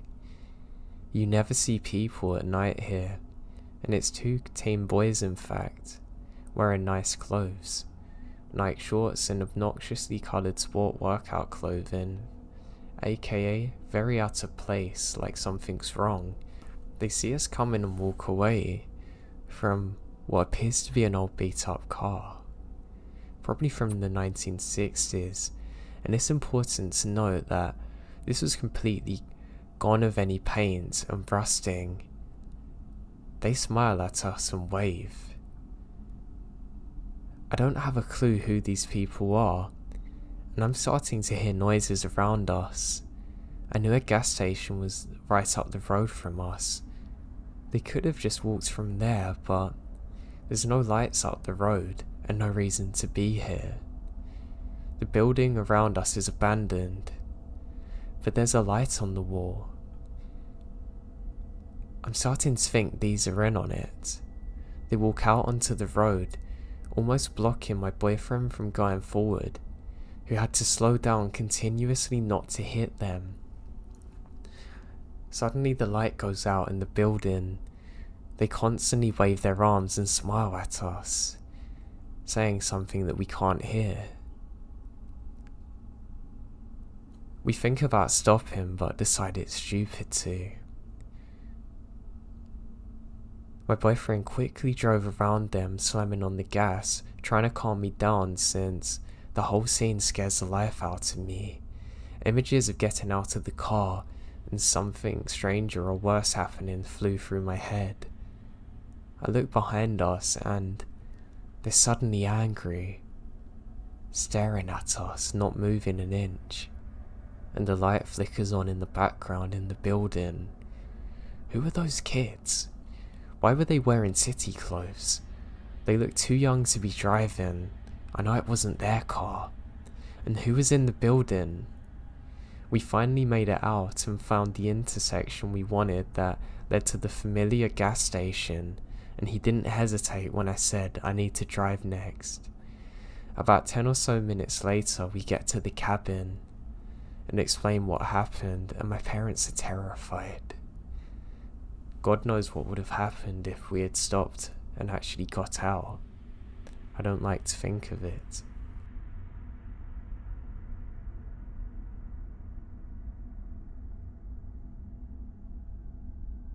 A little over a year ago, I worked at a gas station.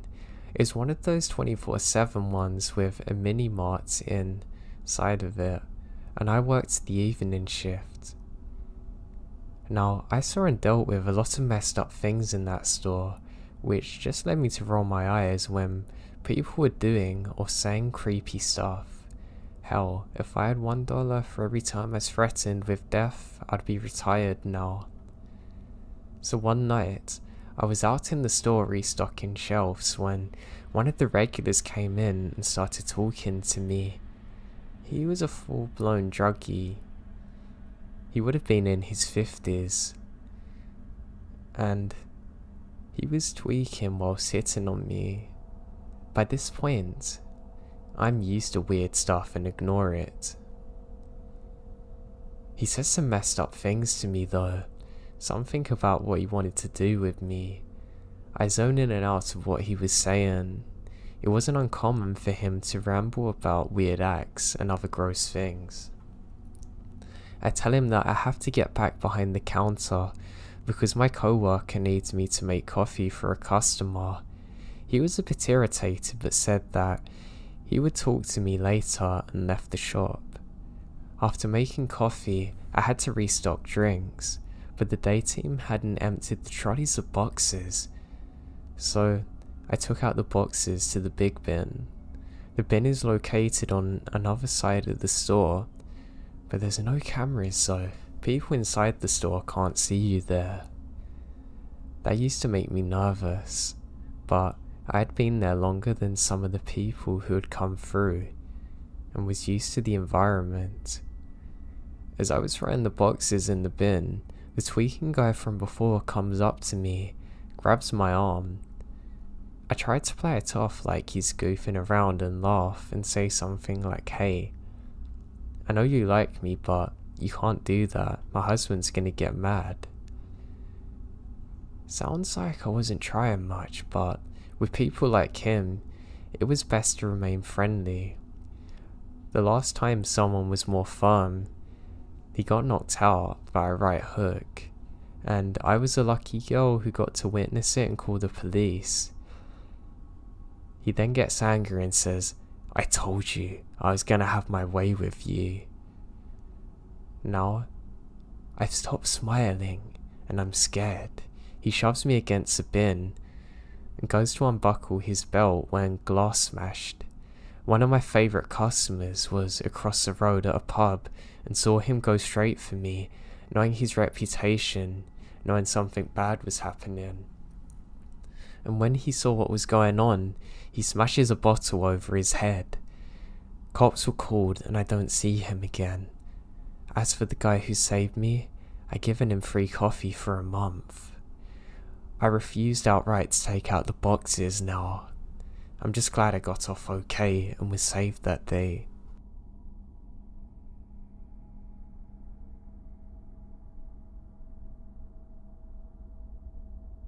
Probably the weirdest thing that happened to me in my life was when I was driving to a gas station one night.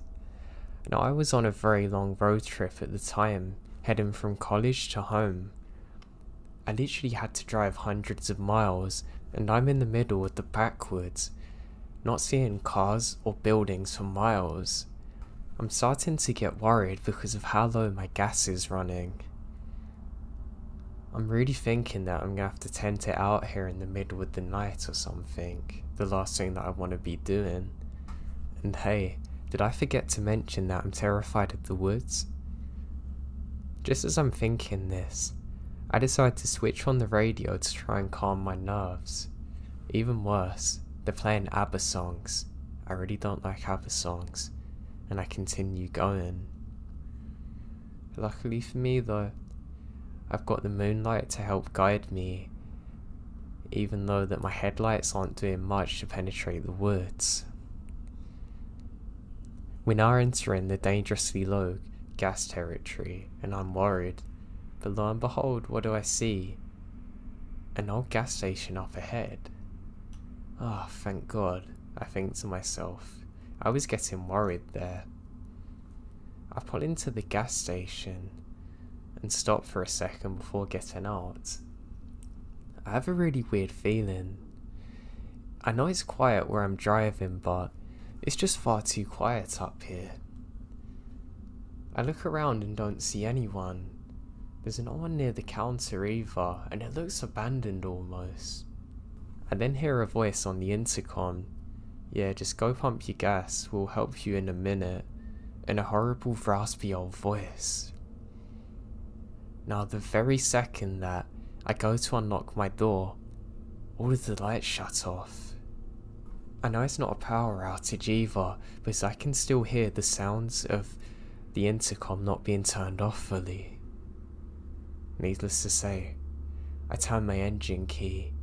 I'm shaking so much I can't even put it into gear. Not to worry, adrenaline takes over, and I speed up to 60 like I've never drove so quick in my life, and don't bother looking back. As I've been driving for about half a minute, I can see lights in the distance behind me. I'm scared to look. Turns out, all of the lights are on again in the gas station. I have no idea what happened that day, or what they were planning to do with me. Things I do know for a fact though is that they purposely turned off the lights and were purposely waiting for someone to come there. And I also know that there was no help or way to find me if anything happened out there.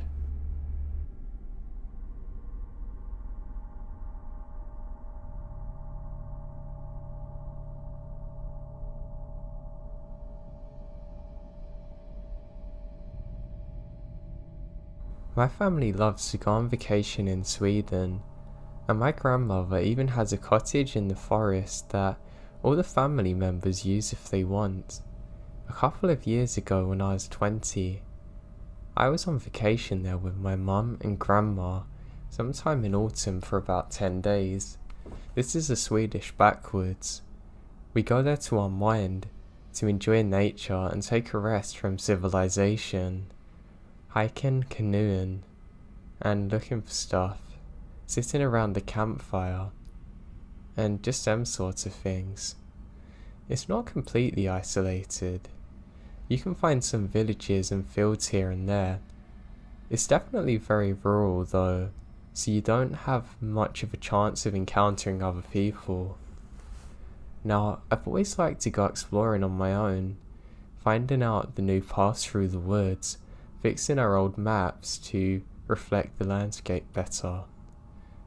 The maps you can buy of this area haven't been updated for years, and many paths don't even exist anymore due to overgrowth.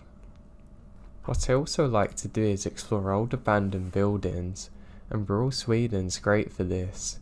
Back in the 1800s, Swedish people in the countryside were dirt poor and starving, so many moved to the New World for a better life. You can still find the foundations of farmhouses, even foundations of entire villages in the woods, sometimes with rusted 100-plus-year-old farm equipment. Also, like so many countries, Sweden has an issue with rural exodus nowadays, with middle-aged and young people moving away to cities. Old people stay out there until they die, and no one buys their houses until they're literally just sitting there abandoned. This means a lot, so you can find many empty houses in the forest, and I just love exploring them. Most of them have already been looted, presumably by hunters, loggers or hikers, but sometimes you can find interesting things. Now, one crisp autumn day, I took one of our bicycles, a map, and something to eat and drink. Told my mum and grandma I wanted to be back by nightfall, and at the latest, would be set out to explore there. On the map I had chosen, there's a wide loop that I guess would take about 3 hours if the paths were clear and didn't stop to explore. But even if I did, I guess I had plenty of time until dusk. I had a lot of fun at first, driving the mountain bike down smaller and smaller forest paths, finding foundations of old buildings and some root cellars that were still intact and some mushrooms. I have some problems with the map though. Like I said, many paths that are still on the map don't exist anymore, so I had to turn back a few times, but mostly I had a pretty good idea of where I was. Of course, that made it all take longer than I anticipated, and when I reached the furthest point of the loop and turned into a path that according to the map would take me back and add an hour, the sun's already setting now. At this point, I'm already feeling a bit uneasy. I have to admit, because of my bad time management and because I was worried that I could trust the map even less than I thought. And shortly before turning onto the path, I found some traps in the woods that kinda creeped me out. 3 big cages, each with a platform in the middle that was connected to a steel door in front. On those platforms were some kind of animal remains, rotted black things with bones sticking out, etc. But it hadn't been touched, I guess, since the doors were still open. I had taken a stick and deactivated the traps by pushing onto the platform through the cage bars. When the doors had snapped shut, it was so loud that I flinched. Now, as clumsily as I was cycling along on the uneven ground, I realised the sun's setting. I had this uncomfortable feeling that everything around me was sort of aware, if that makes sense. It wasn't the feeling of being watched, not quite yet. It just felt like I had to try and be quiet now, somehow. After a while, I came upon a crossroad in a more open area where I was supposed to follow the path straight. The trees were not so high here, and I guessed it had just been one of the clearings created by a severe storm years ago.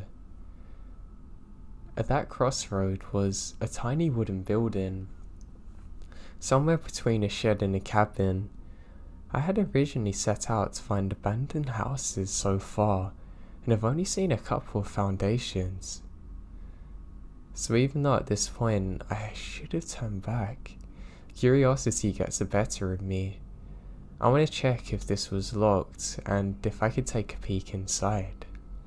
It's not locked, but the door was kind of stuck in the frame for a moment until I could tear it loose. Inside the cabin was a cot, a tiny oven, a mass of taxidermy animals that I've never seen before. They've even taxidermy animals on the cot and on the oven, now to the walls and ceiling, and the entire inside of the cabin, every inch of it's covered in a layer of black mold. It was so much that some of the animals were there and you couldn't really tell what they were anymore, only guess from the shape. They all looked monstrous covered in that stuff, and the smell was overwhelming. I quickly tried to close the door again, but the wood had warped so much it's not possible, so I left it hanging to get out of there. As I was cycling away from the cabin, I felt so strange. This time, I did feel like I was being watched, and was nonsensically thinking, you should have closed that door. I don't know why I thought that, but it made me uneasy to think the shed door's open. I told myself I'm being silly, because why would it matter? Obviously no one's using it anymore. And about 10 minutes later, the path entered a stretch of older woods with much higher trees. The sun was now close to the horizon, The sky's full of orange light. Under the fir trees, it was already getting very dark. I checked my phone to tell my mum that I may be gonna be late, but there's no reception. A couple more minutes into the dark forest and the path disappeared. At this point, I have two options. Try and push through with my bike until I met a logging road that was hopefully on the other side of that stretch of woods and it can take me back. Or return. Go past the mold shed again and try go back the other way. Basically, the second option was not an option for me. As I already said, I kind of had to zigzag and improvise even to come this far because the map's wrong in every place seemingly. Going all the way back is a perfect way to get lost out there in the dark.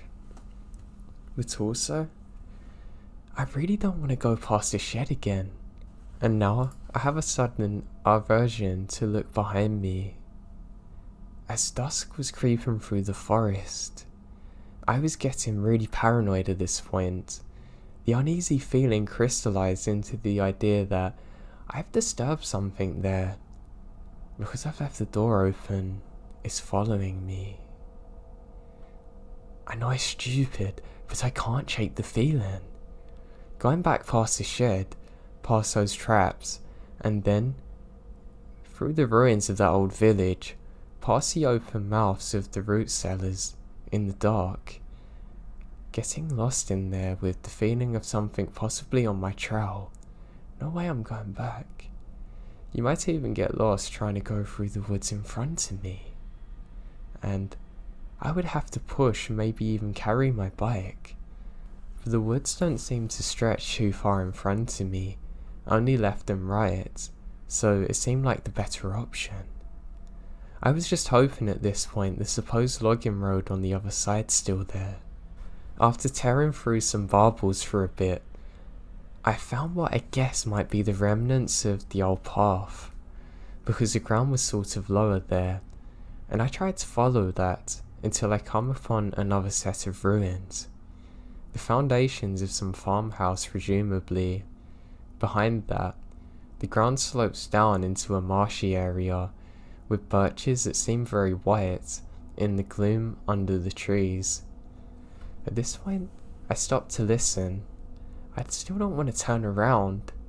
I couldn't hear anything, but the feeling of being watched, being alone, only increases at this point, and I felt like something was coming for me. But like the forest itself was somehow aware of my presence, listening, watching, like it was being deliberately quiet. I was feeling so scared that I didn't even try and talk myself out of the feeling anymore. I just accept it as what I'm dealing with now. I had some leftover food in my backpack, half a sandwich and some sesame snacks. And then, the mushrooms I found earlier. I took it all out, laying it on a stone, on one of the walls that surrounds the ruins. I then said something along the lines of, "Please let me go, I'm really sorry. I won't come back here again. I just want to go home, please. I'm sorry." Or something along the lines of that. And after that, I grabbed my bike and went down into the swamp, still looking back only partially. Luckily, it turned out it wasn't a large swamp or anything. Really just a wet patch for about 200 meters until the ground sloped downwards again, then upwards. Still, it took a while because of the bike to get out of and really hurt my calves. And I can't really see anymore and was constantly stepping into puddles getting stuck. When I emerged on the other side, I was absolutely soaked in sweat. And my heart is absolutely pounding.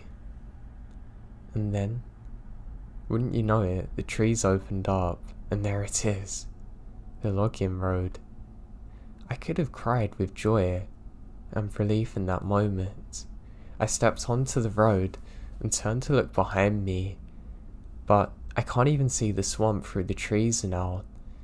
It's almost pitch black there, but luckily there's some moonlight, and the light on the bike also worked. I climb on my bike, pedaling home as quick as I can. About half an hour later, I even had some cell phone reception for a moment, so I can call my mum and tell her what happened. Well, I told her I got lost. I didn't want her to know that I worked myself into a panic and got into a dangerous situation, that I had a horrible feeling I couldn't shake of being followed. By the time I arrived to our own cabin, I'm completely exhausted and overwhelmed by what's just happened. It's honestly almost putting me into a state of shock thinking of it. I have no idea what was out there, following me or watching me. I don't know why there were so many taxidermy animals in there and it was full of moss and mould. I can't believe something was out there stalking me in the darkness for God knows how long. I've never had a feeling like it in my entire time out in the wilderness since, or before then. It still gives me nightmares to this day.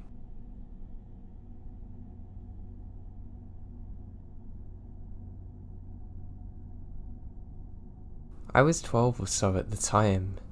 Some friends of mine are in the Girl Scouts and invite me to join them for a sleepover at this old sanitarium in Maine, just north of San Francisco.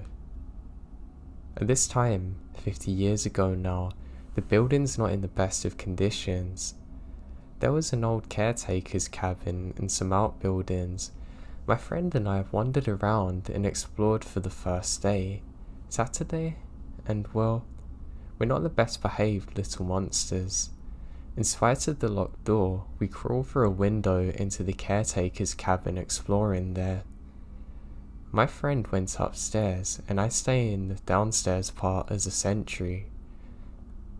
Already nervous, I was even more jumpy when I heard someone coming down the stairs, but it wasn't my friend. There was no one there, at least I can see. Now fast forward to one evening, in an attempt to go to sleep, we're overtaken by giggles. Now one of the counsellors separated us so the others can sleep. I was placed in bed in this little sunroom thing. It was an enclosed room, but with windows on 3 walls. Now the wall I'm facing actually has a set of French doors and a balcony. Now I'm awoken by a strange sound. It's about 3 in the morning, and everyone else is asleep.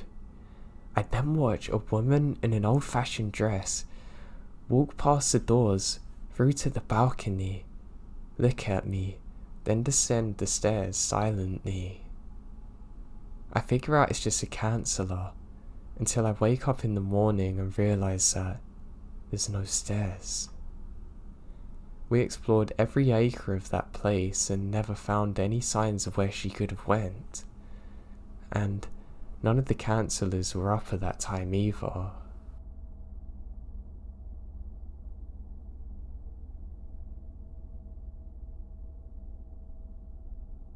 Now I'm not one to believe in the paranormal, but I had one experience I simply cannot explain in any other way. So my family owns this old cabin out in the wilderness. It's half derelict, and to be honest, I don't even stay in there because I hate the spiders that I know are above me. I instead sleep outside in my tent. And one night, I'm doing exactly that, thinking, wow, I'm glad I'm in here, not in there with all them spiders and the real danger. At that very moment, I can hear a piano in the background. I think my phone's on, so I go and check it, but it's on charge and there's no sound coming from it. I unzip the tent, and I can see a torch and a white piano. I've rubbed my eyes because this makes literally no sense to me. and this is where the sound's coming from. I pull out my binoculars and sure enough, there's a piano with a torch next to it and sound coming from it. Hell nah, I think to myself. I look around for people and see no one. I go inside the tent again, going to get my rifle because I'm very scared now. Just as I come into the tent, the sound stops. I come out of the tent and it's gone. Only the torch remains, so it's been knocked over. My dog is absolutely terrified at this point too, so I know something's up. I grab my stuff near my tent and just get the hell out of there with my dog. I've never been back there since, and I still have no logical explanation for this whatsoever. I really wish I had a reasonable answer, but I have none, and I've never seen anything like it.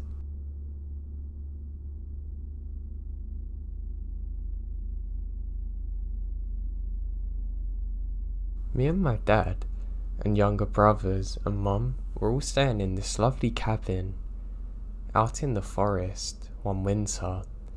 It was close to Christmas time and we love staying out there. We're a wilderness family and my dad's big on hunting, so this was a great time for us and I have a lot of my most fond memories here. Now one night we're staying in the cabin and my mum just can't sleep. My dad says she's just being paranoid and that she could go back to bed, but she refuses to. Just as I wake up, and my brother does to hear this, we hear an extremely high-pitched sound that we've never heard before, and literally, all of the windows simultaneously blow out on the cabin. My mum and dad don't take a second to react, rush us into the car. My dad gets his shotgun and does a quick sweep around. He can't find anything. I never seen him look so scared, and hops back into the car and we drive out of there. A few years later we get the windows replaced, but we end up selling the place. When I speak to my mum and dad about it to this day, they still get very scared and say they really don't have an answer for what happened.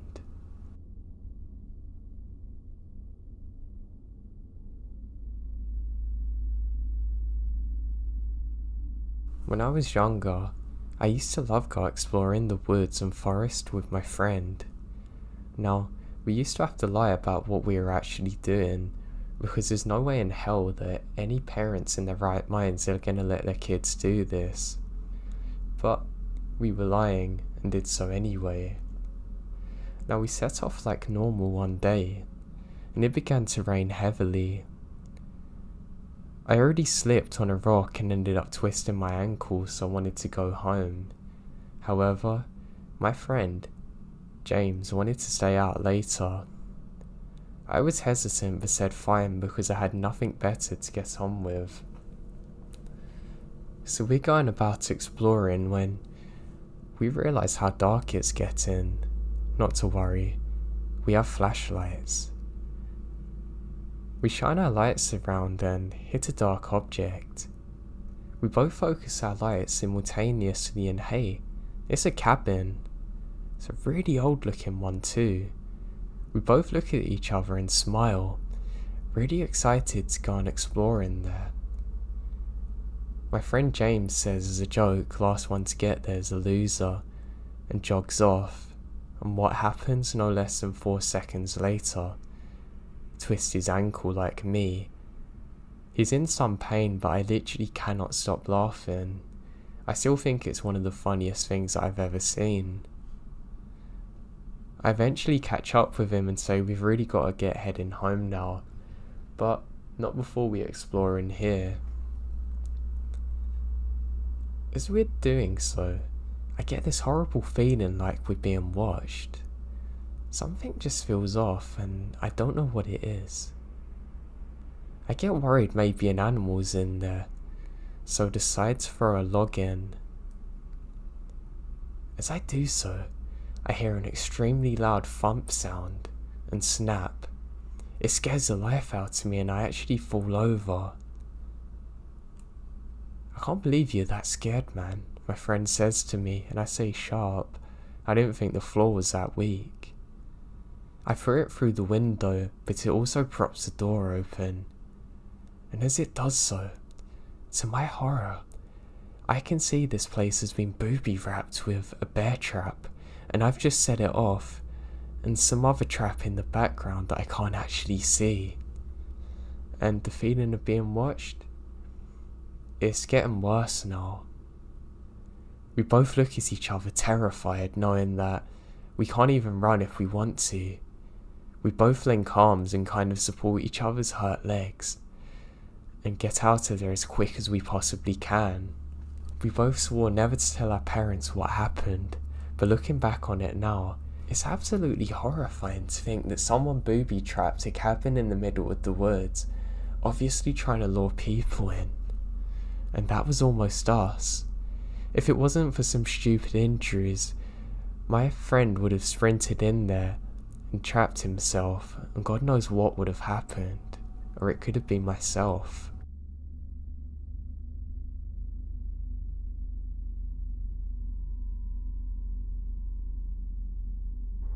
Over the years, I've had a handful of scary stories, but by far, this is the most weird.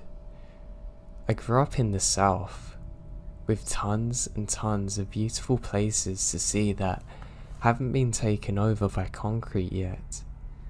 It's nice, but along with that, it's boring. Being a teenager, I wanted to go out and have fun, led to mostly improvising with your buddies and hoping something good will come out of the night. There wasn't really a local spot to go hang out at like a club or cool bar, and the places that were close to this were boring because you did them so many times. I'm sure if you lived in a rural area, you can understand that feeling completely. Something that I found is a ton of employment in as a teen was just cruising around super late listening to music. I would fill up my gas tank, grab something to drink, and I would just drive around until the sun came up. It's just a way for me to clear my head and relax. The country roads were always fun to drive around at 2 AM. Well, one night, I absolutely get more than I bargained for. I can't remember what month it is exactly, but I know for a fact that it's summertime because I'm out of school, and I also remember it being a comfortably chilled night. So, if I was to guess, it had to be around June or August. I was cruising around like I always did and was worry-free, having my music blaring in my zone. I decided to head down to a park out of boredom. This particular park is at the very end of a long stretch of desolate country road, but is a really pretty drive because of that. When I say desolate country road, I don't mean that it's some dirt road that goes through the woods or anything crazy. By this I mean that it's a normal paved road, but there is nothing on it after a certain point. The entire road takes about 20 minutes to drive down to get to the park, and after about 10 minutes into the drive, houses start to spread out further and further to become no houses and just a road leading to a park. I think a lot more of the reasons I like driving at night is because how crazy it looks, and it's kind of an adventure. The park isn't open for camping or anything. It's mostly just a lot of land with walking trails and biking trails set up through miles of woods. So obviously at around 3 in the morning it's pretty dead. I made it there and just did a slow normal little loop around drive of the park. The night before it stormed so badly I remembered my parents had to take shelter because of a possible tornado. There ended up being no tornadoes, but the storms are rough. Because of this, I came up to a fallen tree in the road that looped around to the exit on the other side of the park that must have been where the storm was. It wasn't some massive tree or anything, but I know for a fact that there's no way I would have gotten over it in my car, obviously. It's pitch black everywhere, besides the front of my car because of my headlights, and because of that, I immediately ruled out backing up the entire way. I just drove when I entered that way. I knew it was super dangerous and there was no way. At this point on the road, there was flat land on either side of me. I figured that it would make the most sense just to back up in the grass beside me a little and then drive back the way I came. It was a one-way loop around the park, but I wasn't really worried about going out the wrong way since it's so late. So I started to back off the road so I could just turn my car around. All was good until I went to pull up back on the road. I totally didn't take into account how wet the grass was and the amount of mud. My car goes nowhere. My back tires are completely stuck and they're spinning in place. I was trying to floor the gas pedal. I start to become pretty scared at this point. Not the most ideal of situations to be in. I immediately take out my cell phone out of my pocket, but I've got no service. I have a massive sigh of relief now, but it's sarcastic. I hit my phone and suddenly I have a bar. I call my parents and tell them what happened and where I am. They're annoyed that they're gonna have to pay for a tow truck. Both my parents drive small four-door sedans, and there'd be zero help in this situation. It's about 45 minutes away from my home, and most of human civilization. So I realize that I'm gonna be stuck out there for at least an hour before someone can get me. It's a weird feeling, but I try getting out of my head and continue listening to music. I mean, there's not much more I can do. After I kind of calmed down from the initial anger I had, I start checking out my surroundings. I didn't even notice at first because of what's going on, but in front of my car's placement is a field full of mostly deer from what I can tell. But there's tons of them. There must have been 50 eating grass. The field isn't directly in front of my car, but if I was to get out and throw a rock in that direction, I could have hit one. Now, this didn't really help out the creepiness that's going on. Look out in front of your car and see ATI reflections is weird, but it's just a field of deer. I watched them for a little bit, but I'm quickly over it and just start to browse through my social media apps. They seem to have been quicker than they usually load. After browsing my phone for about 15 minutes, I finally get a call back from my parents letting me know that a tow truck's on the way, but it's about an hour and a half from me. Still to this day, I remember hearing and having the thought, you gotta be kidding me. I understood that me and only me was the reason that I'm in this situation, so I can't really be mad at anyone else. But that was very obvious and not what I want to hear. I decide that the smartest thing for me to do is to make sure my doors are locked and lay down and sleep for a bit. So that's what I did. Okay, here we go. So I wake up 45 minutes later to the feeling of being watched. I'm not sure if anyone's ever experienced this before, and I don't know how common it is, but it's as though a sixth sense has went off in your head telling you you must wake up. Waking up to that feeling's not a nice thing. I sit up, immediately checking my surroundings. I see nothing. I look through my car very quickly for any sort of weapon, finding a pocket knife. A pocket knife. I'm very scared now, even though I saw and heard absolutely nothing. The feeling alone is truly harrowing. I was shocked to see that the field of deer in front of me is still full. I don't know anything about the animal, but I guess I always assumed that they don't hang out in the same place for long. Not sure why I thought it, but I was surprised nonetheless. I called my parents back to see if they've heard any updates from the tow truck dude.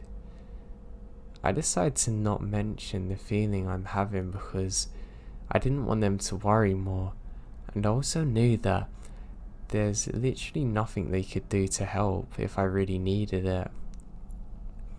So no update from the tow truck guy.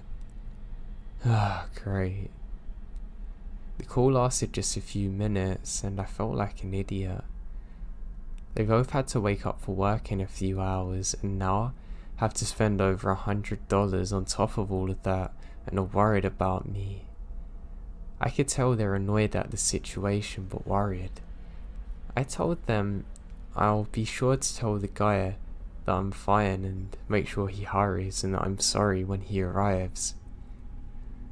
We hung up and I looked from the phone and immediately went from 0 to 100 in panic mode.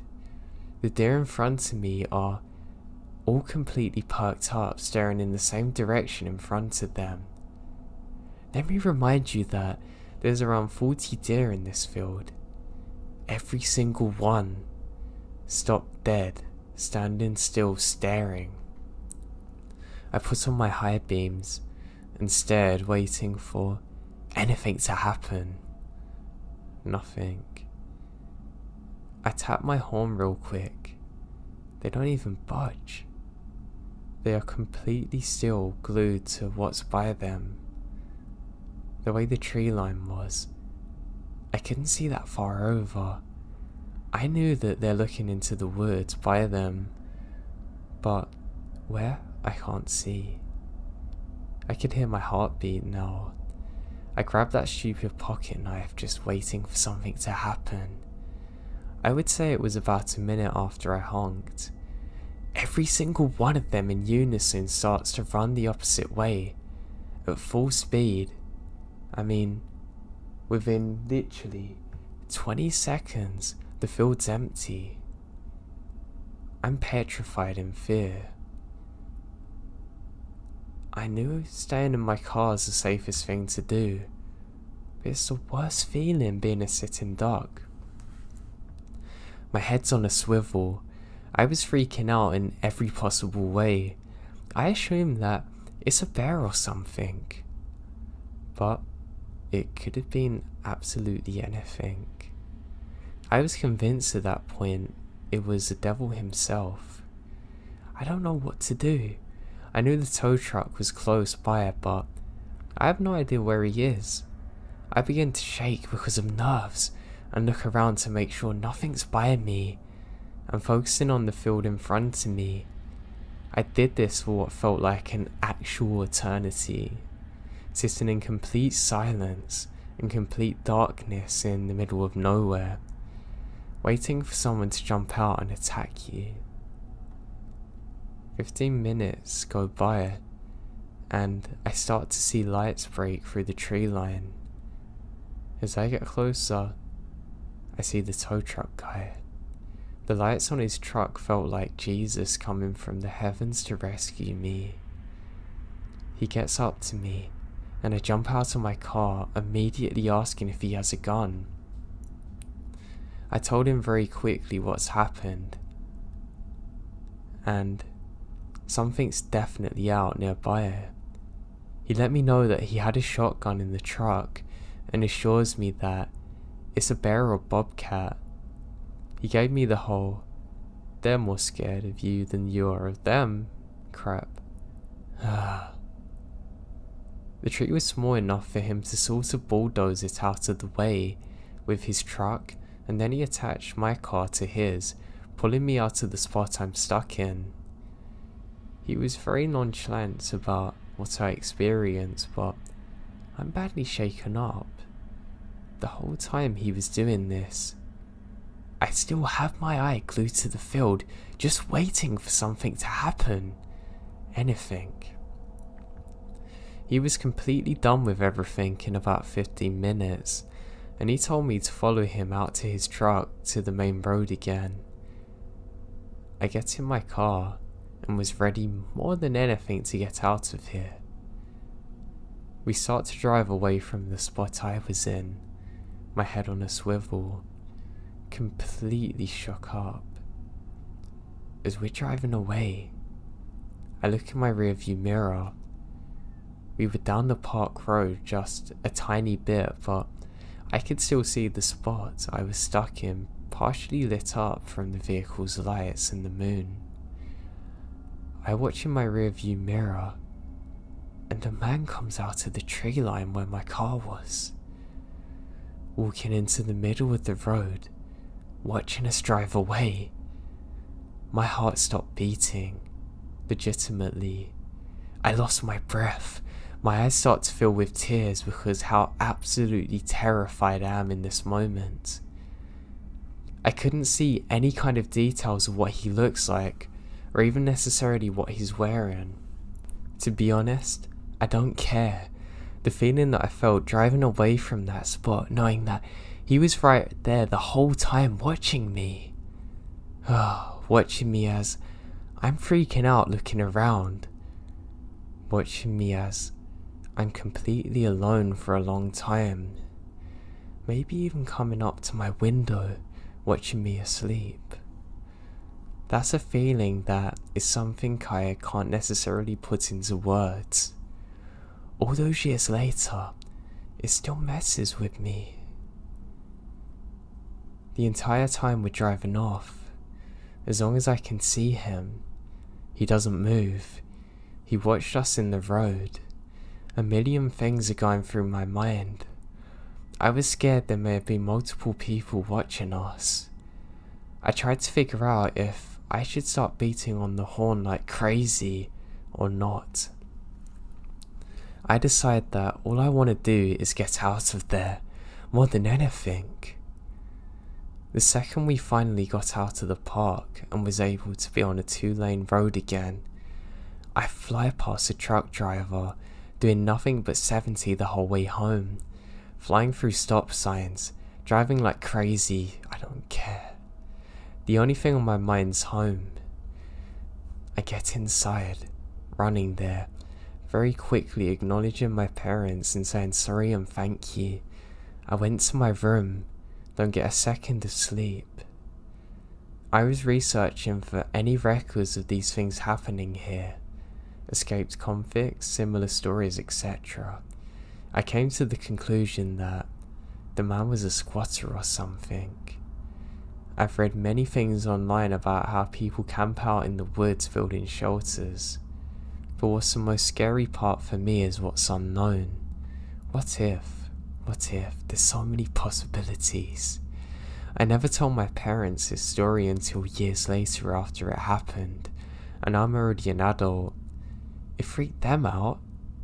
I never went back to that park or area again, ever. Even though I no longer live there, I will never go back there. And God forbid that this person's caught anyone else out there. Even typing this, I'm having chills up my spine. I hate that this happened so much. I hate the fact that I was asleep there, so vulnerable and completely unaware of the danger around me at the time.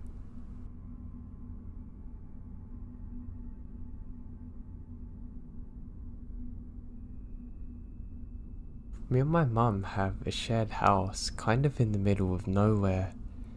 Really in the middle of nowhere. We're surrounded by miles and miles of forests.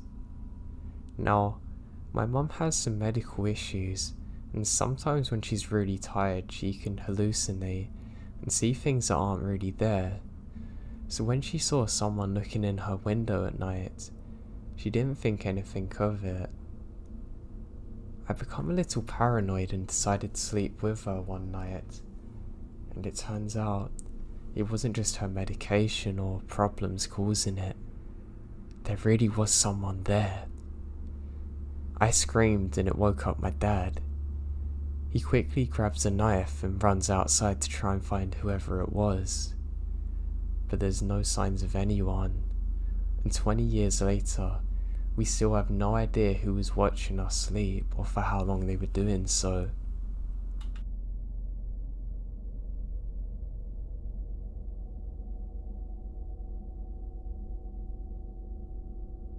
So just over 10 years ago, I was fresh out of college and moved back to my parents' house for the free rent/food for 9 months or so before I was leaving the state for graduate school. Now my parents are super chill and gave me my own space in the house, but being a 22-year-old single guy and living at home with my parents is certainly not ideal, but I didn't have any other options, so I started looking for some work to pass the time and save up money. Anyway, so summer turned to winter and I haven't found anything solid. But by then, I desperately needed to spend some more time out of my parents' house, so I start looking for some part-time gigs to do, and find some light bookkeeping for a small business owner guy that my dad knew. I didn't really want to do it since it didn't pay well, and it was short term, and wasn't even a real office setup. But then again, since my parents live in the middle of nowhere, in the Midwest, I knew I had limited opportunities to make money, and this guy was going to pay me well too. About that time, a friend of mine in the city said that if I just paid him $200 a month and tied it up, he'd basically let me crash in the living room until I moved out of state. That's all I need to hear. I took the job. So my dad's friend had a construction type business that helped out with building stuff a little, but was ultimately more focused on renting out a few bobcats and large augers they owned. Also other various drills and odds like generators and stuff. Now, this was a small mum and pop type thing where everyone knew each other, and the office only opened on days that someone's coming by. And this was just generally a mutually beneficial situation for the business owners and locals. Since I had minored in a business adjacent area and my dad recommended me, they trusted me to go in there for about 20 hours a week, check and file rental forms and make sure no one missed a payment date. The old building where I worked was about 90 years old, sitting on top of a hill, and the downstairs used to be an old country bar until the 70s, when this family bought it cheap, cleared out the bar and fenced in the property to use its parking lot area to store all their rental equipment and gear.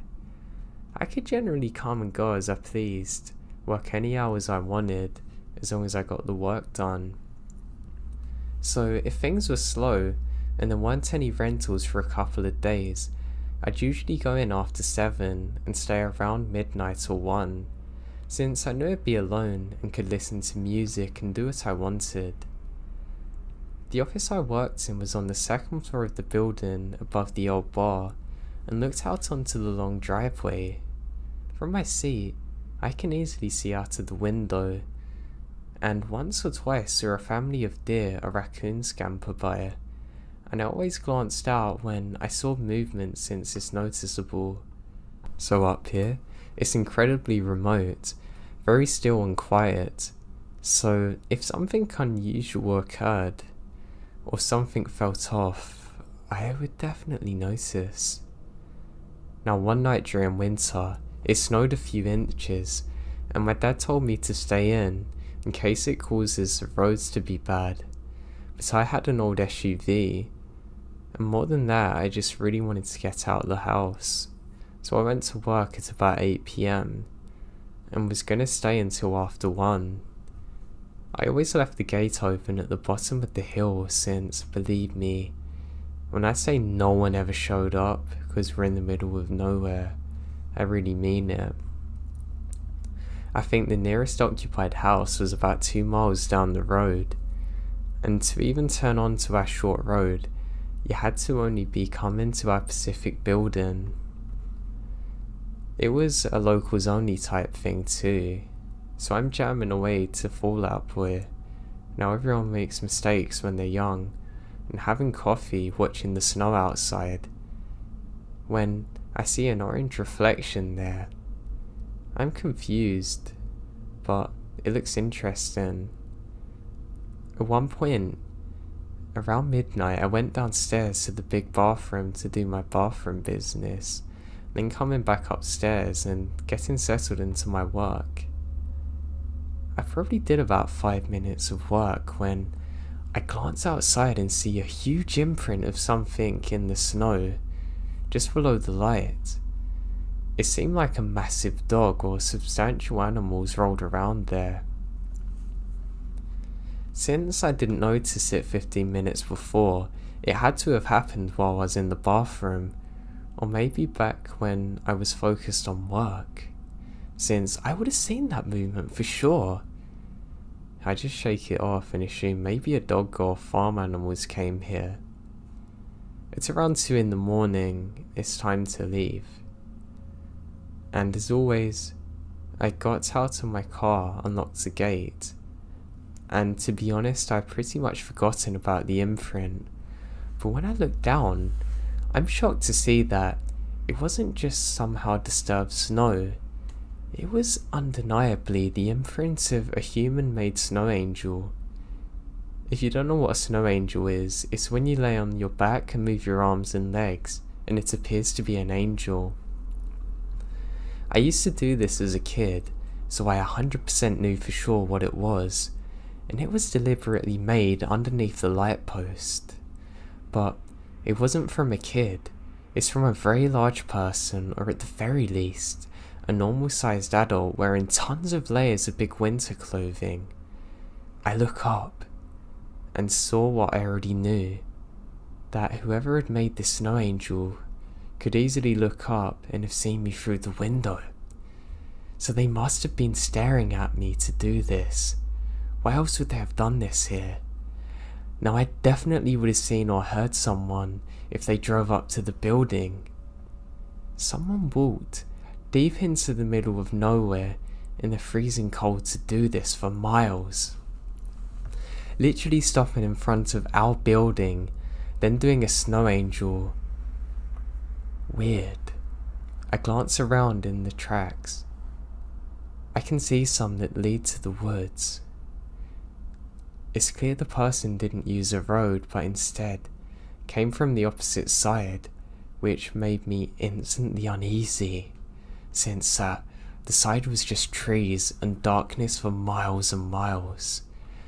I was definitely freaked out, because for once someone's come here, but they've come out of the middle of the woods to do so. I look around but don't see anything amiss at all, and now just want to get the hell out of there. When I get back to my car, I drove a few feet, and I realised that my boss won't be there for 4 hours, and is probably going to see the snow angel and assume I did it. I wouldn't have been that worried, but I was young and felt it's going to be something that's looked down upon for me, so I opened up the back gate and ran it over. Also, as a side note, I should mention that when this happened, the snow starts falling more heavily and I know I won't be able to see much more. I'm stood here absolutely terrified, and that's when I hear it. When I'm getting in my SUV, there's the loudest high-pitched sound laughing that I've ever heard coming from the woods. It sounded like the fake laugh that the witch in the Wizard of Oz made. Like something was doing it in a fake manner on purpose to show that they're not scared of me, or were trying to see how I was going to react to this. My god, I'm scared now. And they're doing this on our property. I knew it was close enough that they could see me, but I can't see them. After a few seconds of laughing, they stopped, and then it's just silence everywhere, except for my heart beating through my ears. Then the laughing starts, louder this time, more like screaming. I panic. Now, I spent a lot of time in that area, and I know what coyotes or foxes sound like, and that's not them. This is a person trying to emulate a woman laughing, like someone deliberately making a fake screech, trying to scare me. Well, it worked. After that 5 seconds, I immediately filled with adrenaline, get in my car, and drove like hell away from there as fast as I can without sliding off the road. Back at home, I was up all night trying to figure out what happened and tell my parents. Now I know it's definitely not anyone I know in the area that would do this because they don't live close by, and they would definitely tell me after if they'd done it. And why would they be out there that late just to prank me in the freezing cold without their car nearby? I didn't do any drugs, I didn't drink, and I have no mental issues or have a history of it in my family. I worked there for another 6 weeks and never had another issue. Though I knew where my boss kept his gun, and I always made sure it was there when I started work. Thinking of that experience, it just terrifies me that they'd been there for hours staring at me, and were waiting for God knows how long to laugh at me. I mean, I don't know how they didn't get hypothermia. It all just terrifies me.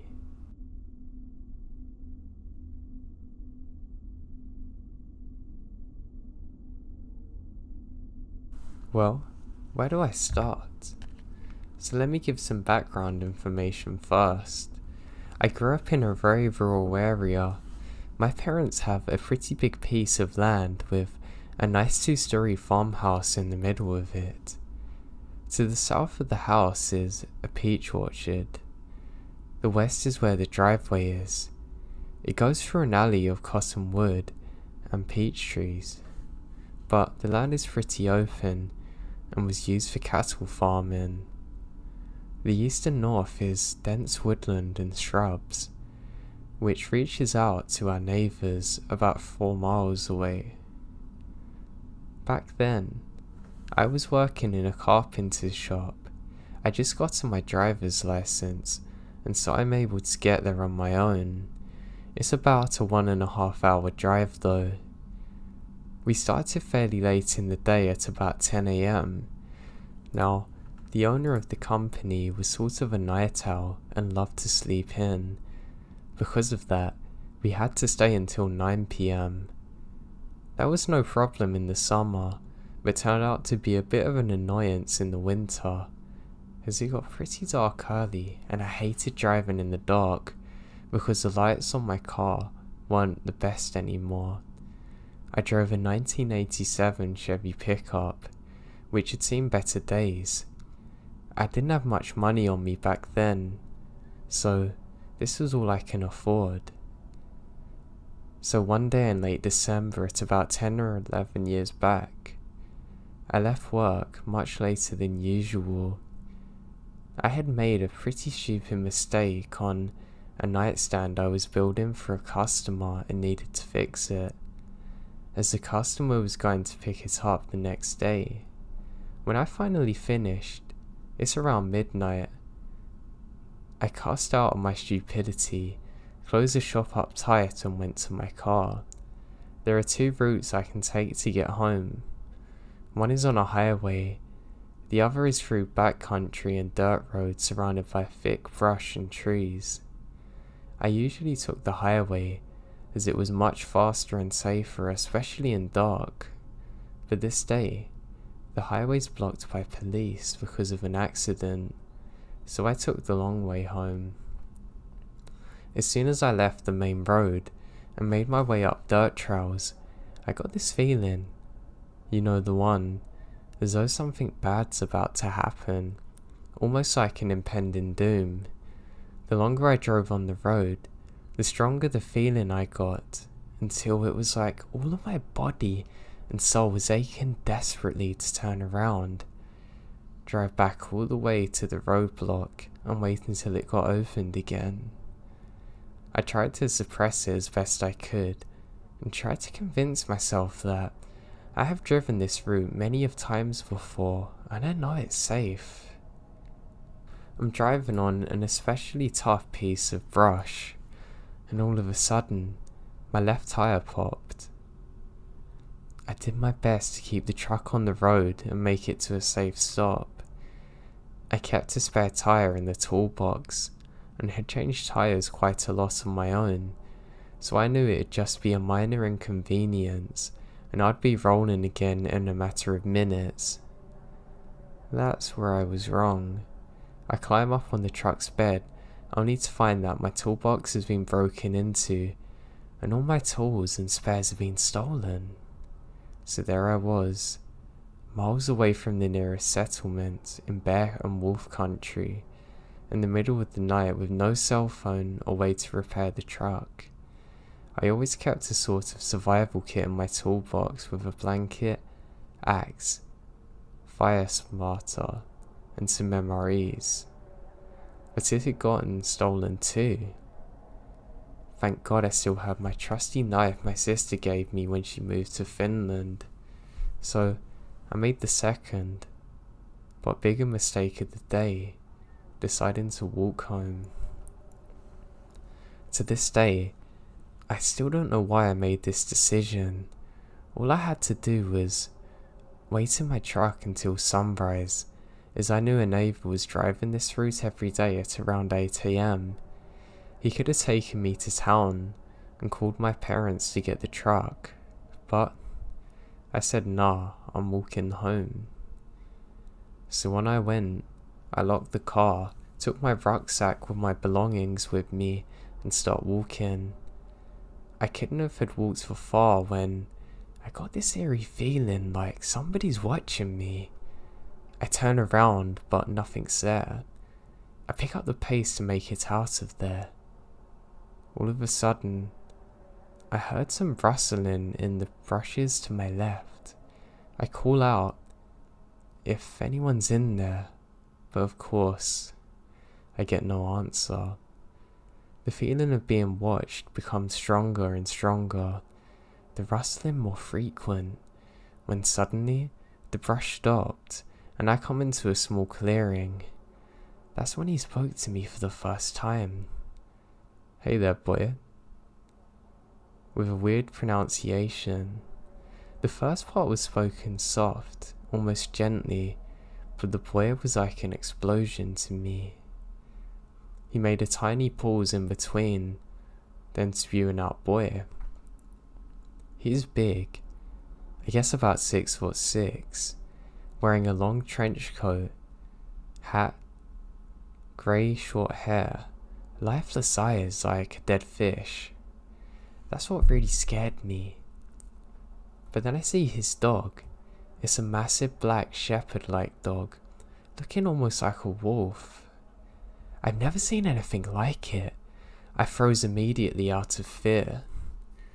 I hear this term, but could never imagine it being like this.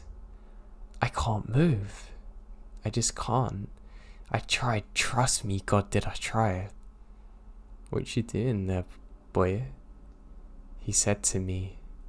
"Don't you want to talk to me, boy?" I still can't move a finger, but my mouth slowly starts working again. I told him about my truck, how I'm gonna try and walk home, but I don't think he was able to understand a word I'm saying, as I'm stuttering and slurring the words because of fear. He made a step towards me, his dog fixated on me like prey. He came so close I can smell this weird smell. Now there's something else I can't quite point out. I still stood there, unable to move. He took a deep breath, closes his eyes. almost like he wanted to remember the smell of fear radiating from me. He started to grin. Not a genuine, honest grin, but one of those whose eyes weren't involved, like he was somewhere else. Then, stayed lifeless as they were. Be careful out there, boy. There are a lot of dangerous things out there, boy. And he vanishes into the brush, just as sudden as he's appeared. I started to throw up. My body moves again. All of a sudden, my knees feel weak, like I can't bear the weight of my own body. I collapse to the ground. My whole body starts to shake uncontrollably, and I sob with relief. As soon as I regain control over my body once again, I run. I ran like I've never ran before. I ran all the way home, which is quite a long way. I can't describe the feeling of relief coming over me when I saw the old familiar porch lights coming on and I reached the edge. Hey there, boy, I hear again. My heart skipped a beat. I scream in sheer terror, and I knew that this is going to be the end of my life. I freeze again, so I didn't stop running. God. I ran and ran and ran, and never even bothered to look back. Only when I reached the warm yellow circles of light cast by our front porch did I dare to look back. And there he stood, on the edge of the woods like he did on the clearing, with his wolf on a leash. He grins at me creepily again. I fumble out my keys as my parents locked the back door at 8 PM. Unlocked the back door and stumbled in. Only when I've locked the door do I feel safe again. I went upstairs to my room and made sure that all of the windows were locked and the doors. When I look out of the window, he's gone. I told my dad about this when we got to the truck the next day, and he knew nothing about it. I've never been in graver danger than that. The sheer size of him was scary enough. I'm just thankful that I got out in one piece.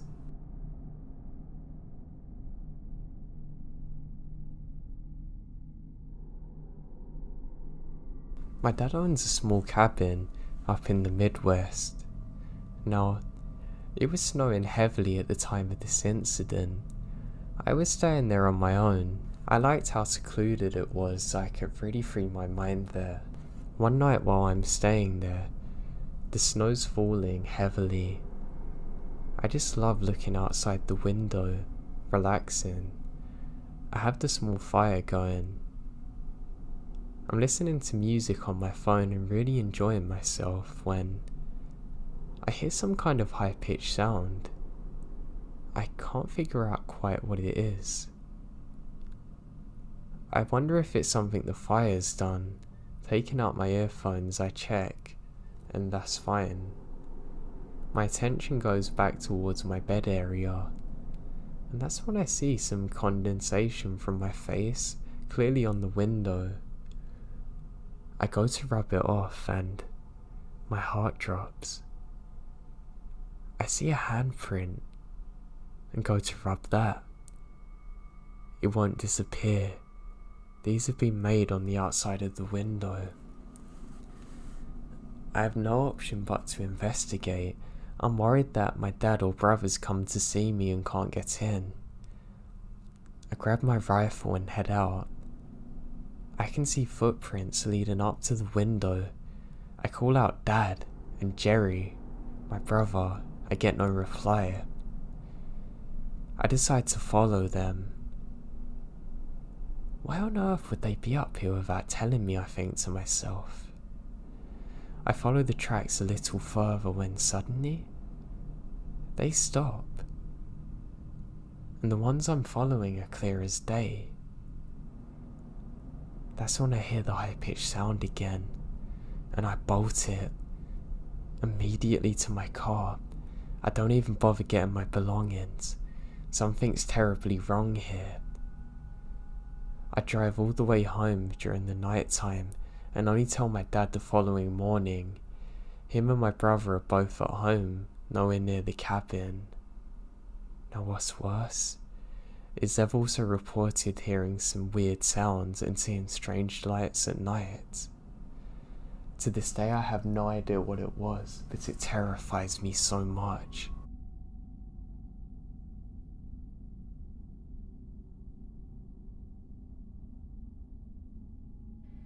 In 2003, I'm 6 years old.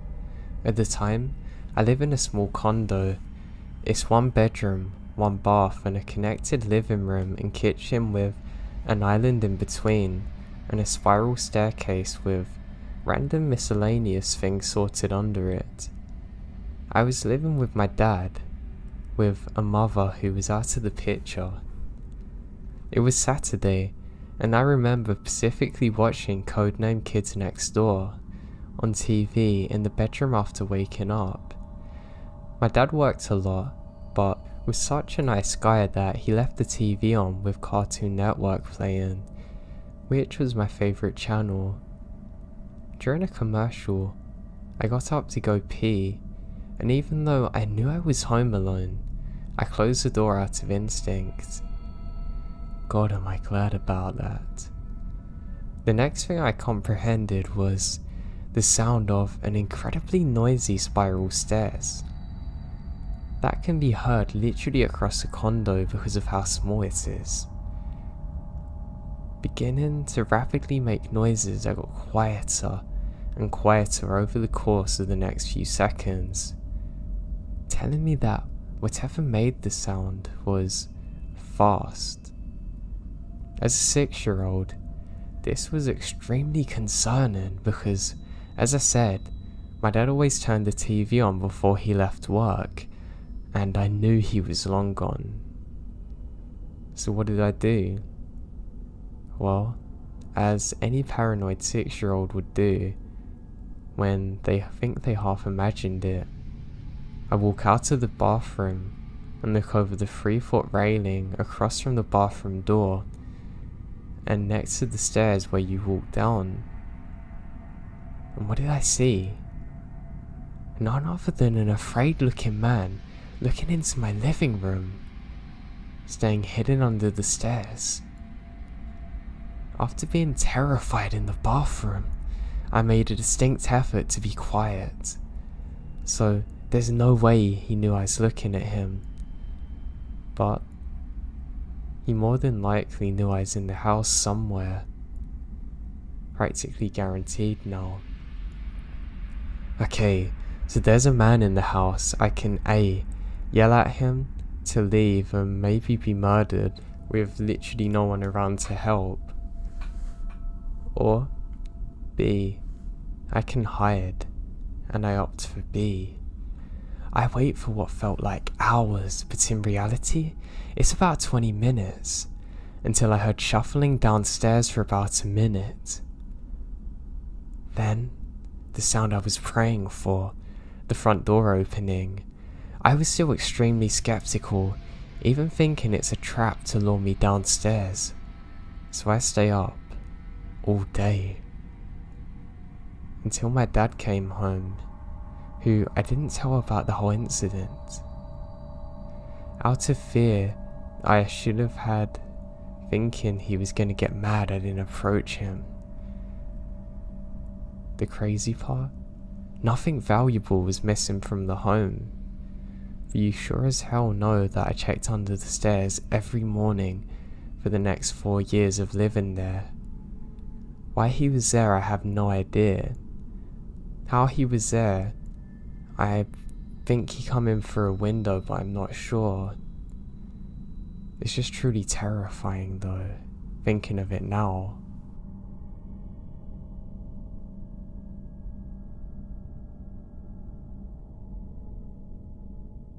When I was about 6 or so, my family lived in an older 2-story house. My stepfather would be the first to tell you about the spooky house and the vibe it had. I often felt strange things happen, but Only once was there ever an event with multiple witnesses, yet no explanation. My parents went out one night and left my older brother in charge of my younger and I. The master bedroom is upstairs, and my parents left the window cracked. Now we're all relaxing in the living room, and outside the wind had begun to pick up. I was already on edge because of the noises the house makes in the wind. My mum was very religious at the time. In the centre of the bed, after making it in the morning, she placed her large, hardcover King James Bible. It weighs a good few pounds. Well, as we're watching TV, we heard an extremely loud thump. We all look at each other, all knowing it come from upstairs. We go to investigate, and there on the floor is her Bible. We check the room, no one's there. And not enough time for someone to get back out. Somehow, this massive book has fallen off the bed without anything else being disturbed. We left it as it was, and our mum questioned us about it when we got home.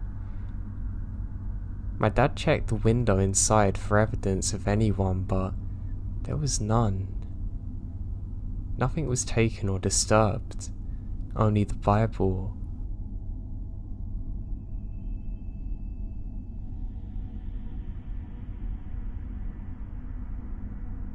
This happened over a year ago.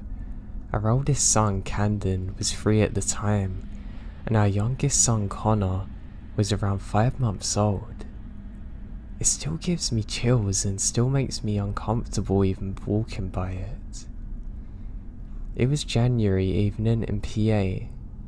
It was dark outside with a couple of inches of snow on the ground. We had just finished eating dinner, and I planned on giving our little one a bath. My husband drives trucks for work, so isn't home very often. It is me and the boys during the week. Now Caden's in his room playing with a toy at the time, and there's a sliding door leading to a deck. A little detail, we have no sensor or even porch light on that side of the house. At the time, we didn't use the deck at all, only to use our grill during the summer months. It is not close to the sidewalk or the next street over though, so basically it's an open space of yard off that deck.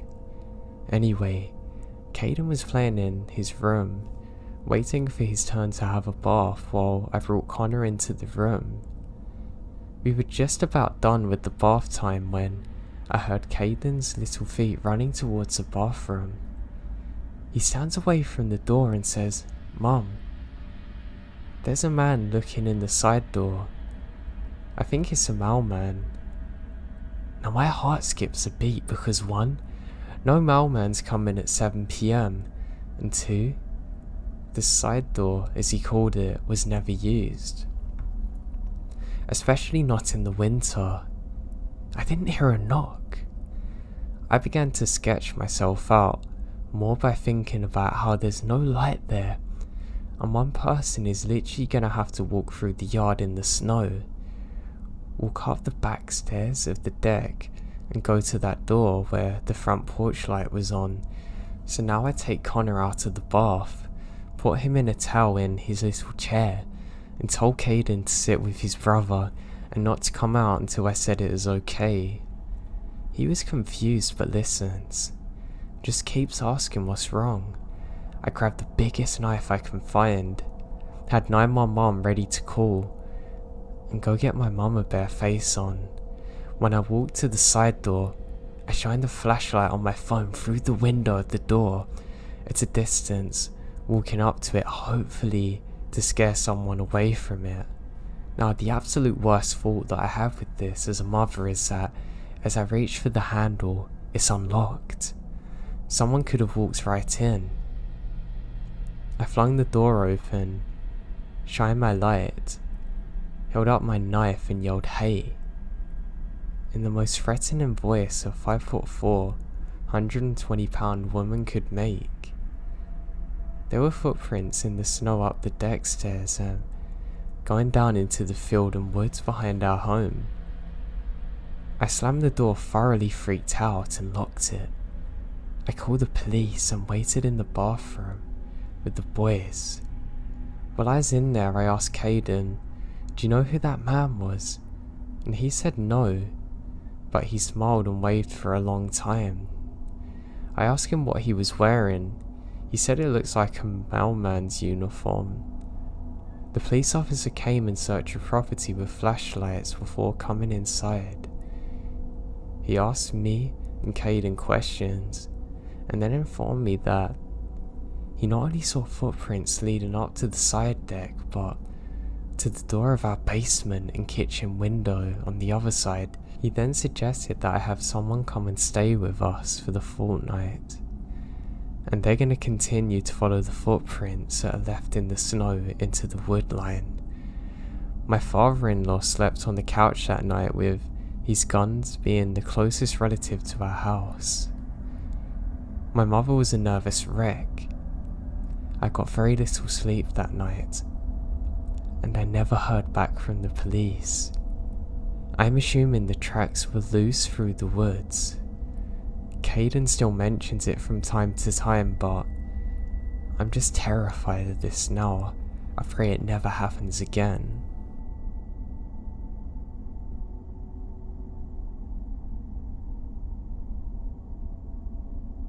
This happened a while ago, so my recollection can't be word for word, but here it is.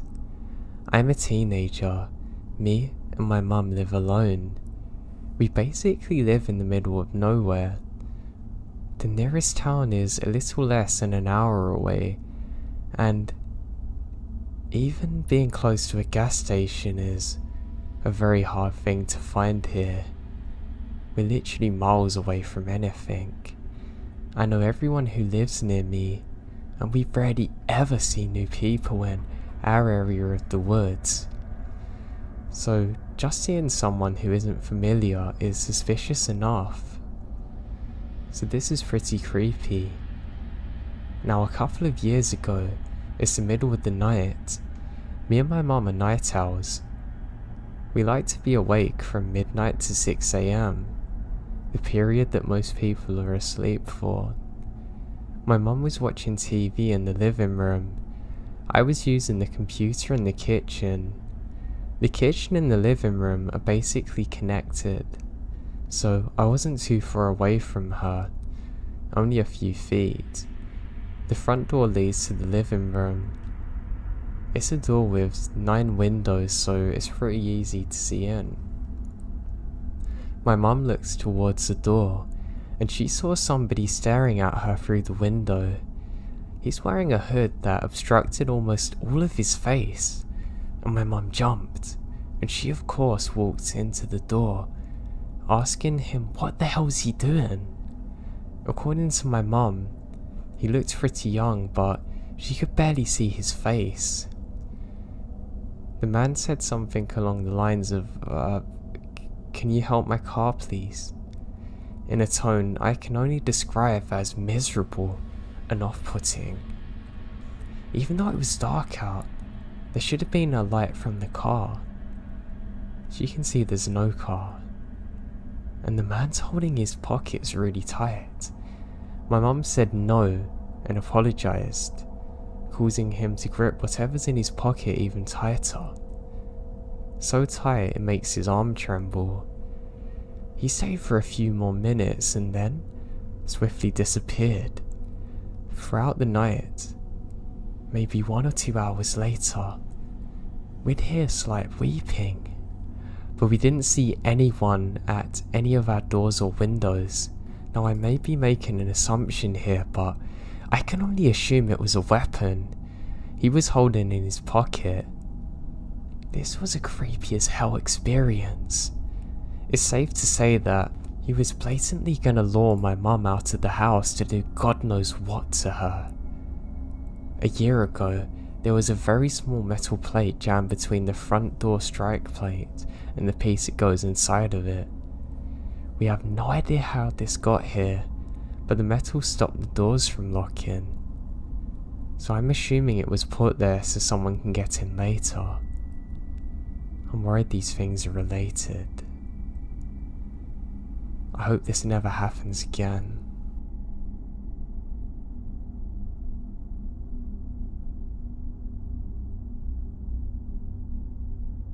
I was home alone in my previous apartment in a not so great neighbourhood. My apartment was on the ground level and my bedroom's facing a back alley. A dumpster sat less than 2 car lengths away. Homeless people often rummage through it.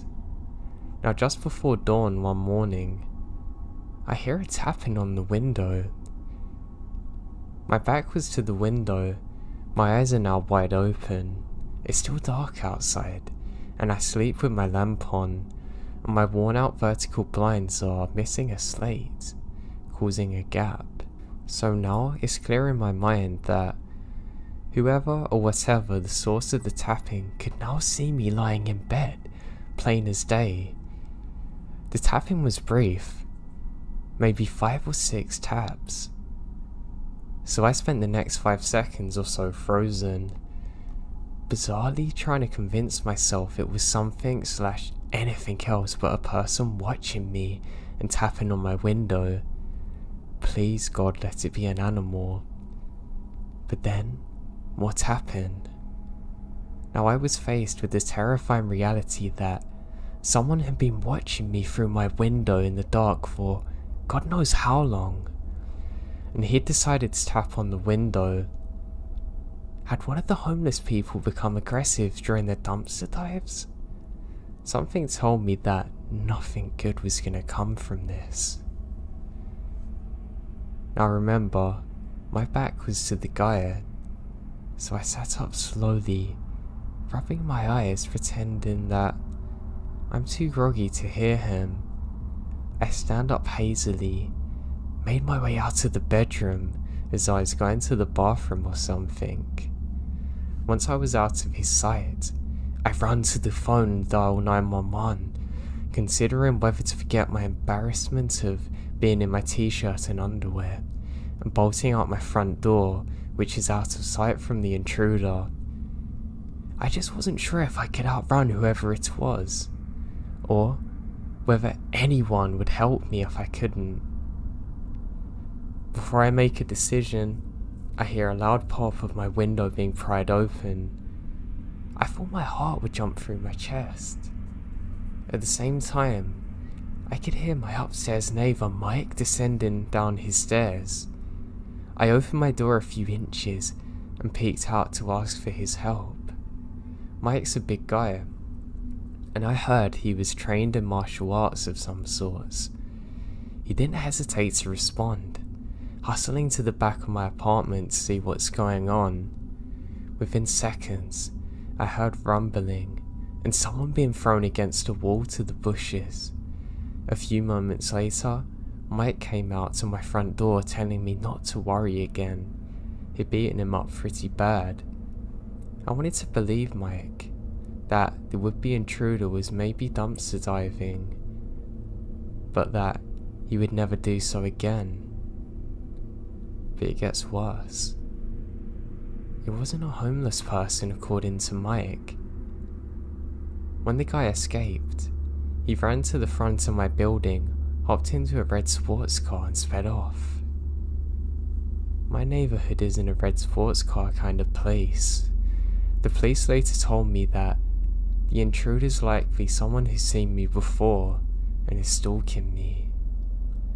So window tapper, I still wonder what would have happened if you got inside and Mikey wasn't there to intervene. I don't know if you still follow me, and because of that, I'm scared.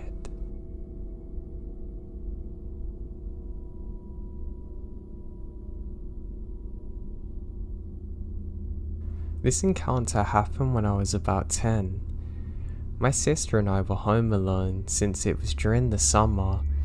Both our mum and my grandmother were busy, so they could not stay at home with us.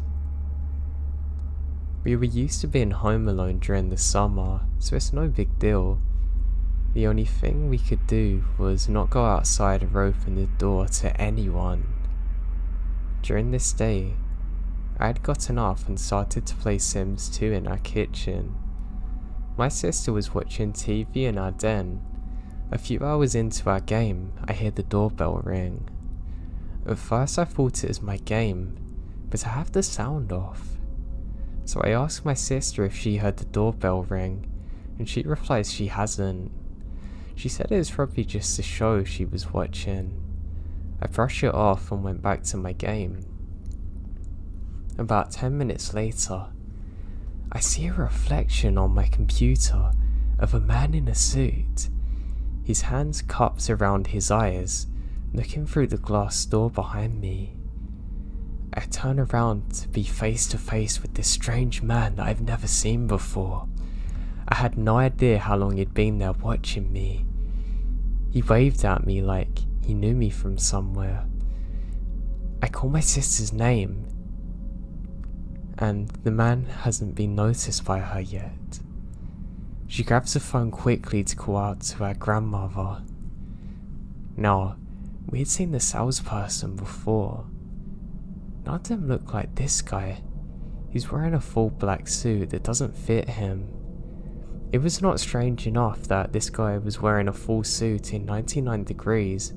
He was also carrying a briefcase. All the salespeople I'd seen only ever carried a clipboard and some flyers. But this guy, a briefcase. All the salespeople had also come at different times of the day. The next flag that came with this guy, he walked around our house coming to the back door, which during his little trip, you would have seen that there's not a car in the driveway, indicating no one's home. As I was getting up to hide, the man reaches down, grabbing the doorknob, beginning to jiggle it forcefully. Thank God it's locked. He now begins to smile, gesturing at me to come unlock the door for him. All the noise he had been making had now set off our 75-pound lab mix, making her go crazy. No way was she gonna let the guy off. My sister tells my grandmother, and apparently she's on her way. She wants us to hide in the back of her house until she could get home. My sister hands me the phone, then turns into the kitchen to grab the biggest knife we have. I can hear her yelling at the guy that we called the cops. She comes back into the room and we shut the door. She tells me after she lied to the guy about calling the cops, but he starts laughing. A little while later, we hear the door open and my grandmother calling us. We come out to meet her. She tells us that she did not see a man anywhere in sight. She had walked around the whole house before unlocking the door. She also thought it was weird if he was a salesperson, he wouldn't have stayed around. She ended up taking the rest of the day off to be with us. Also, she could watch us now in case he comes back. It's been 11 years since this encounter took place and I still have no idea who that man was or what he wanted.